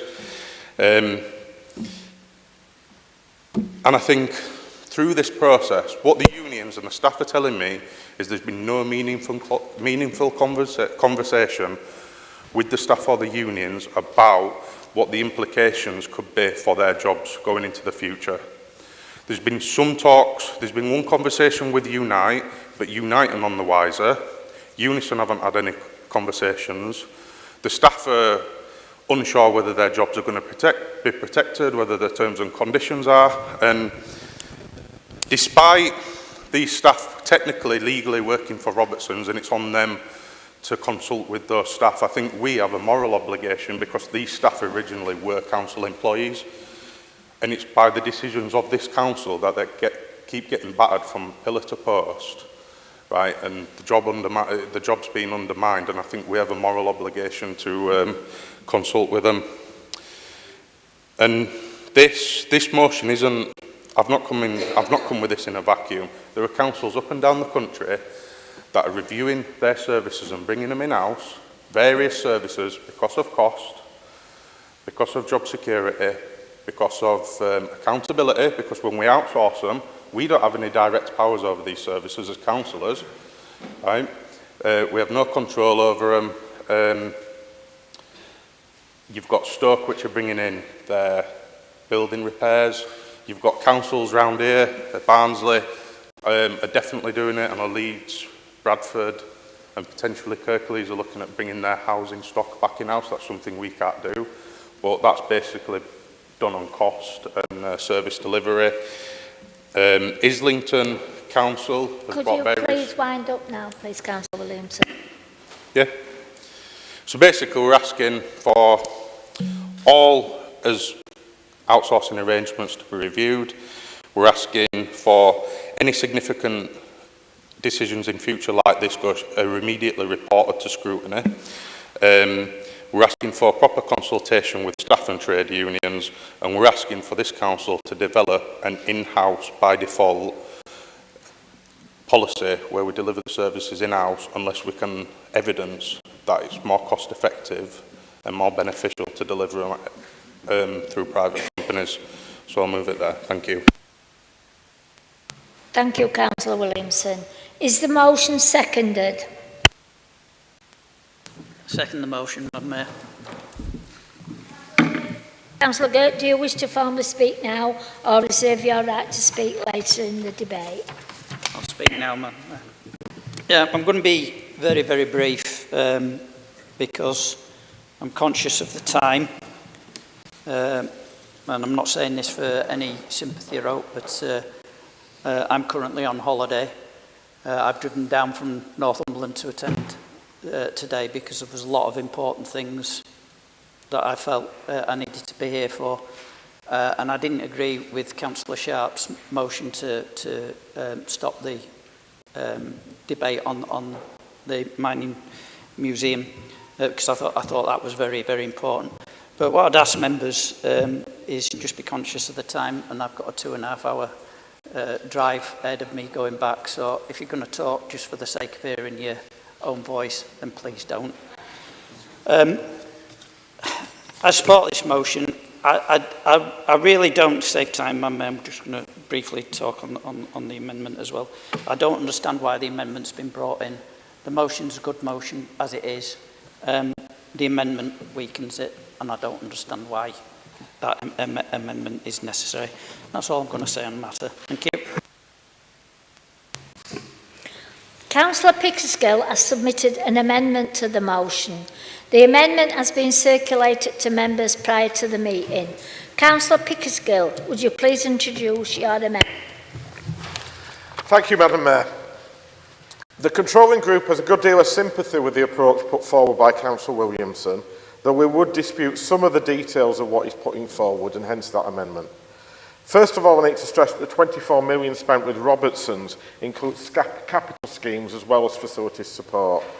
The managing agent he mentioned is to create an expert team, one we'd struggle to recruit onto local authority salaries, working for us to commission the work we need. Councillor Williamson will be familiar with the Preston model and the idea of a circular economy, spending as much of our spend as possible in the local area. In a situation where Robertsons, as our principal contractor, has struggled to complete all the smaller capital schemes we'd like to see done in a reasonable time, we are looking to how local companies may help out and are actively considering expanding our in-house provision. Councillor Girt asked why there was an amendment. There was an options appraisal of the management agent approach. I think probably the level of detail and some of the options that were set out in the Cabinet report probably created some of the uncertainty about what's intended. We were discussing his point 7 at a JCC with Unison and GMB colleagues this morning, and have provided all the support we can to Robertsons to inform and consult with their staff. But on legal advice, we cannot go in to meet directly with workers or not our staff. On his points in section B, I'm not sure what adding up all our outsourced spending over 9 years and saying it represents 79% of our of 1 year's budget means. It means about 9% of our budget is outsourced. Likewise, I'm not sure that what's saying Barnet took back in-house a range of services, most of which, planning, highways, environmental health, HR, finance, have always been in-house in Wakefield, so I'm not sure what that adds to the discussion. As the leader of the council said in a report on property earlier on in the meeting, we are looking at options around significant insourcing. On point D3 around scrutiny, we fully respect and value the role of scrutiny and would fully support any review of decisions they wanted to make. And it's worth noting that the managing agent approach went to audit. But we believe scrutiny committees should be setting their own agenda and not be set the programme by the council as a whole. In summary, we are moving the sort of direction that Councillor Williams is asking for and would ask Council to agree the amended motion that takes out some of the inaccurate assertions in the original motion. Thank you. Is the amendment second? Second the amendment, Madam Mayor. Do you wish to formally speak now or reserve your right to speak later? I'll reserve my right at the moment, Madam Mayor. Thank you. Does any member wish to speak on the amendment? Councillor Keith? Yeah, I can remember us discussing this before Councillor Pickersgill, it was Councillor Short, and it was Councillor Stokes, that's how far this goes back, when we originally talked in terms of developing this move away from doing it ourselves to outsourcing. And it was with a very heavy heart that we did it, I'll be perfectly honest with you. A lot of us were not convinced. I think what we've done is we've had probably sometimes a learning curve that we've had to go around, and I think that the amendment does take us further around that learning curve and avoids confrontation, because this area is something that you could easily fall foul of and keep the workforce on our side. I want to keep that on our side. We have the workers' involvement, and as Councillor Williamson said, we have a duty of honour to them because originally they started out as workers for the council. So I will be supporting the amendment. Thank you, Madam Mayor. Councillor Bates? Well, thank you, Madam Mayor. Just a quick one.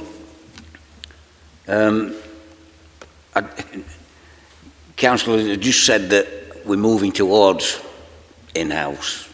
I remember that being said a couple of years ago, and I've not seen any progress yet. You know, so, and I don't understand why this cost-benefit analysis, why you take that out. Surely it's a responsibility and an obligation on the council to make sure that what you're doing is the best value for money for the council. And if you don't do an analysis of in-house and all that, I don't understand how you come to that conclusion. That's all, Madam Mayor.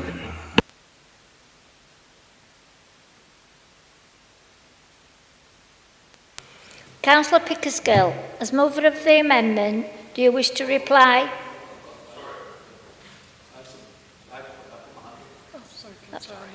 Yeah, I never saw you.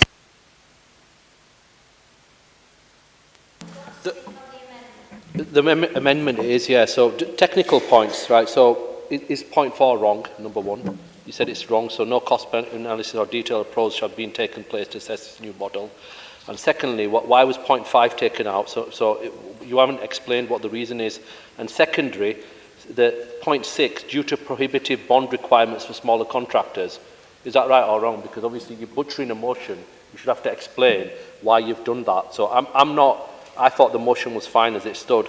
So neither Robertson's nor the council have taken any meaningful consultation. Have you taken consultation? If you want to butcher it, then you should have responded and said, we have taken consultation, we've done this, we've done a 2P process, we've done that. Secondly, is the point B1, is that correct or incorrect? So what's the reason for taking that out? Is it not 149 million? And the spending represents 78%. Is it not 78%? Is that factually inaccurate? Again, same one. And in the Barnet Council, what's the reason for taking that? I don't understand why. And then point 3 on the other side as well. So ensuring in the future that any significant changes in delivery involving outsourcing are immediately referred to the relevant scrutiny committee. Why not? or we're not telling scrutiny what to do. Well, you're asking them, they can refuse. So, you know, at the end of the day, I don't understand. I think you've already explained point 4, and you either say it's factually inaccurate, and then what you should have done with the motion, and normally, I mean, I think you're doing the perfectly well-written motion, because it doesn't make sense anymore now. So either them points are inaccurate, so then it's not 78%, it's not 129 million or whatever it is, or you've butchered the motion for no reason. Councillor Williamson. Thank you, Madam Mayor. Just, I mean, when I saw this amendment, I didn't understand it because it is pretty much guttering it of anything you don't really like, but it's not wrong at all.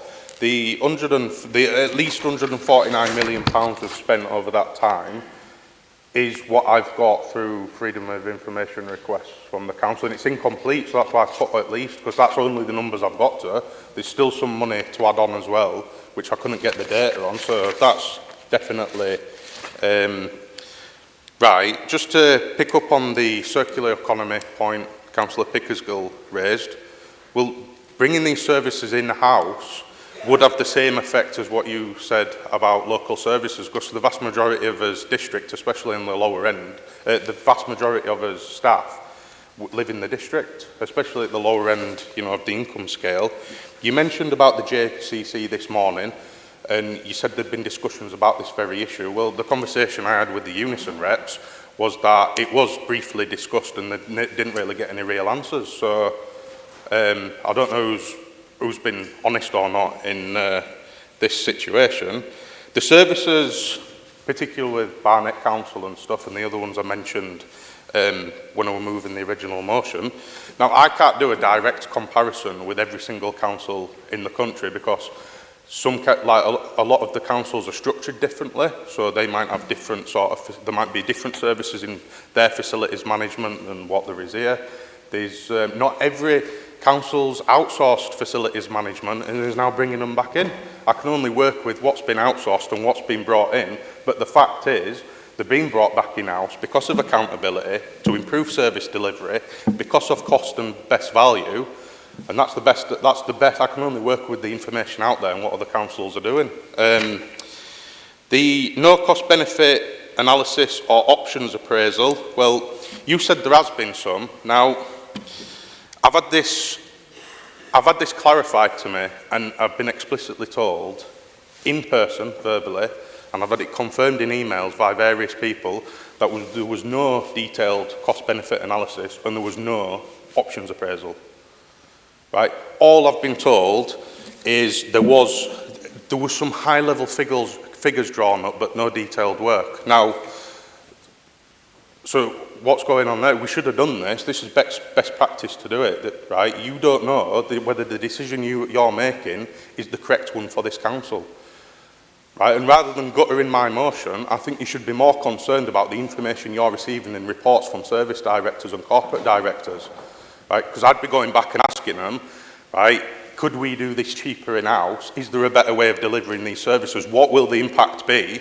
And when you all discussed it in the Cabinet, it were a minute and a half you discussed it. Councillor Pickersgill moved the report. Councillor Isherwood said, oh, it's a fantastic idea. And then the leader said, right, do we all agree to that? Let's move on. I watched the recording, it's on YouTube.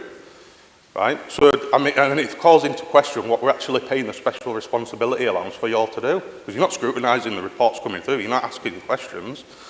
Right?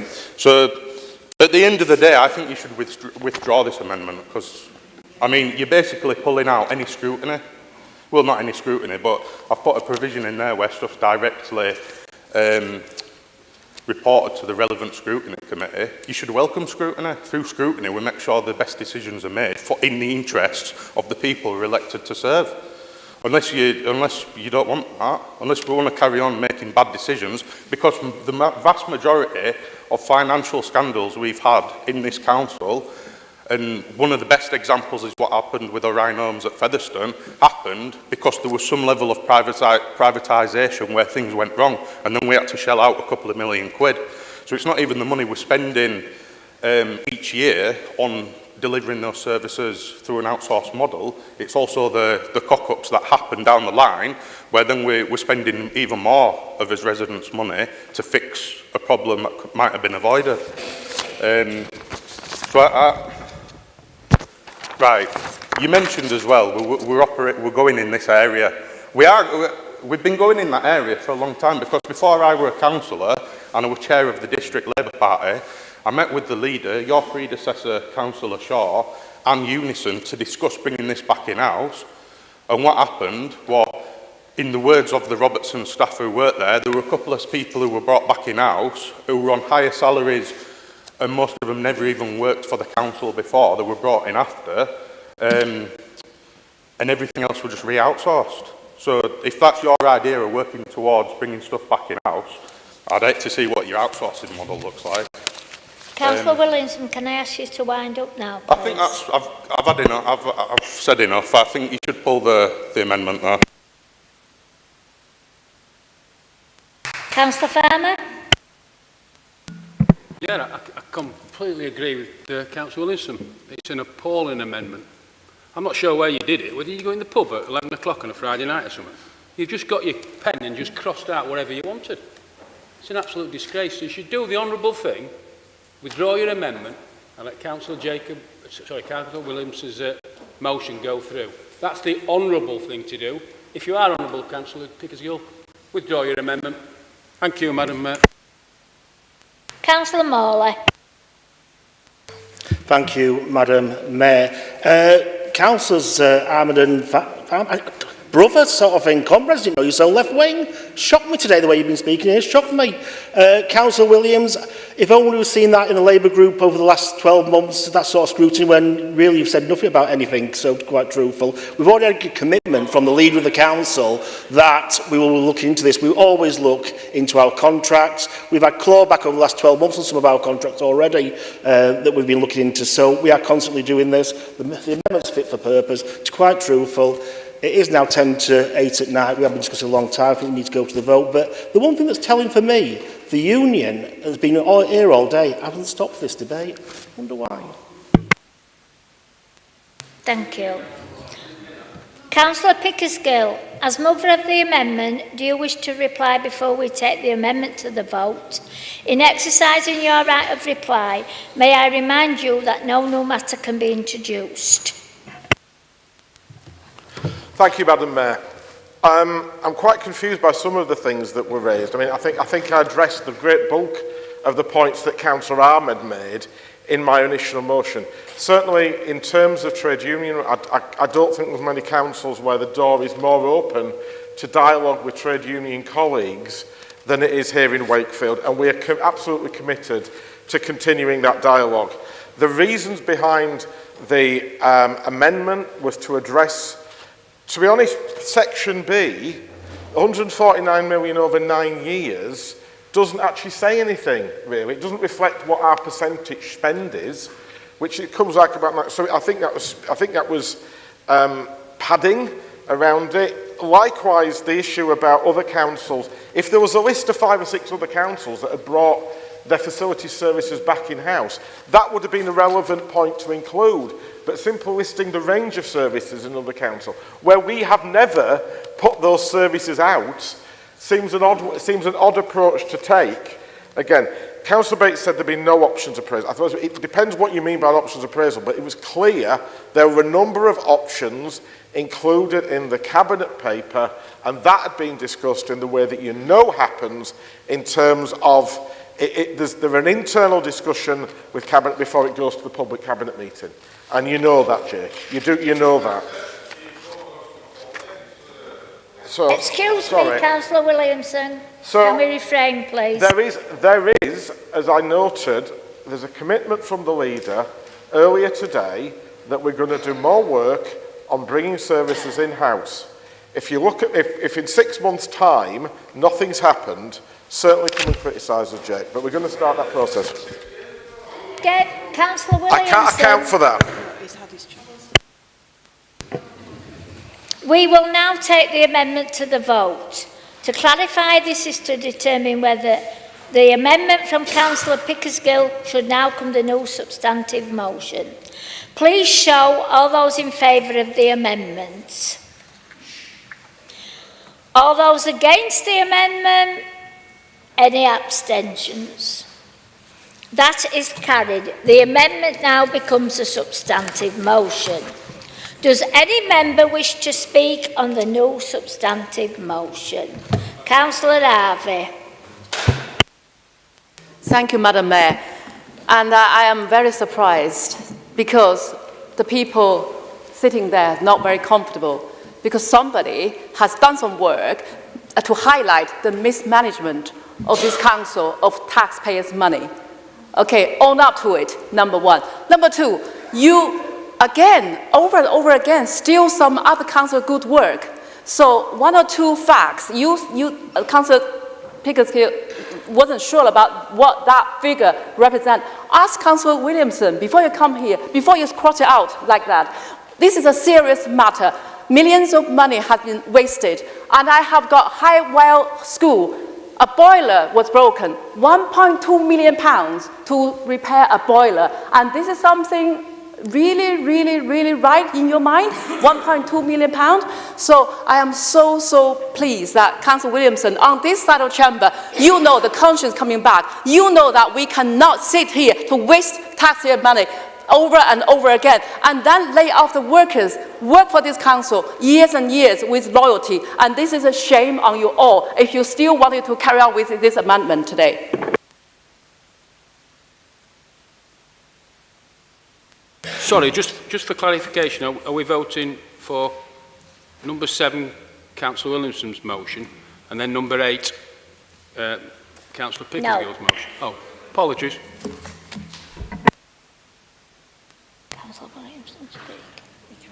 Councillor Williamson. To be honest, I wasn't really sure which way you were going to vote until I saw the amendment, but I'm quite surprised, really, because there is serious implications for staff through the decisions you've made. And I'm glad Councillor Pickersgill's nodding his head at that. And I would have thought that after all the support you've given the guides on strike at the Coal Mining Museum, right, I would have thought at least you might have given a similar level of concern to the staff in this council, or the staff working on behalf of this council through Robertson's. Right, and some of you, Councillor Pickersgill used to be a branch secretary for Unison. You've got two other cabinet members who are Unison regional organisers, right?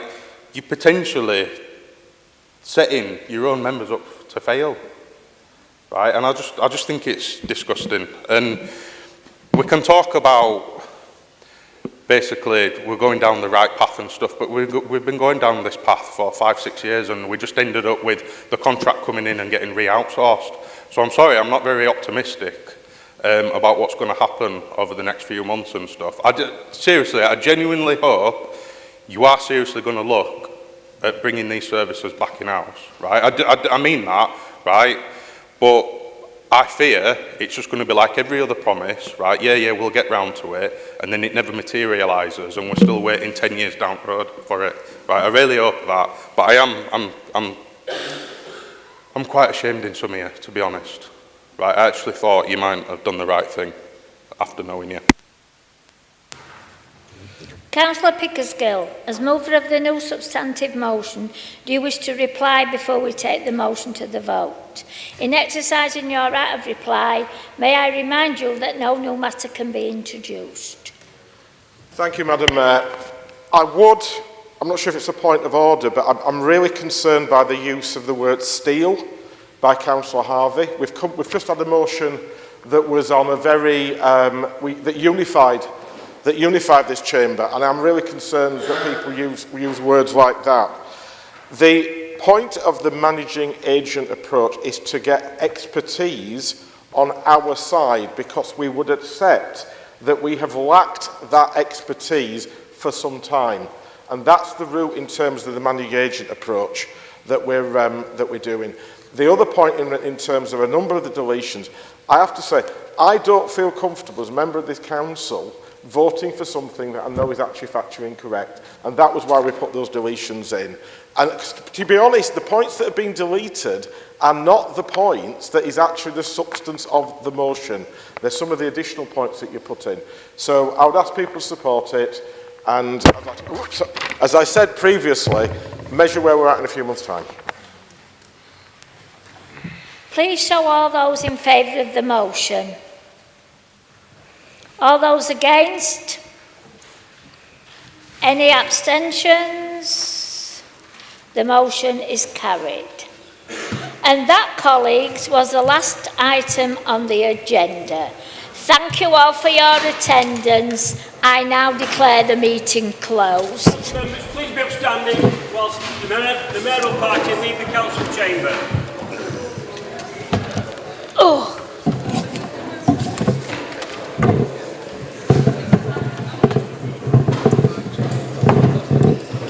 Did you read the hold your file while you go down the steps? Okay.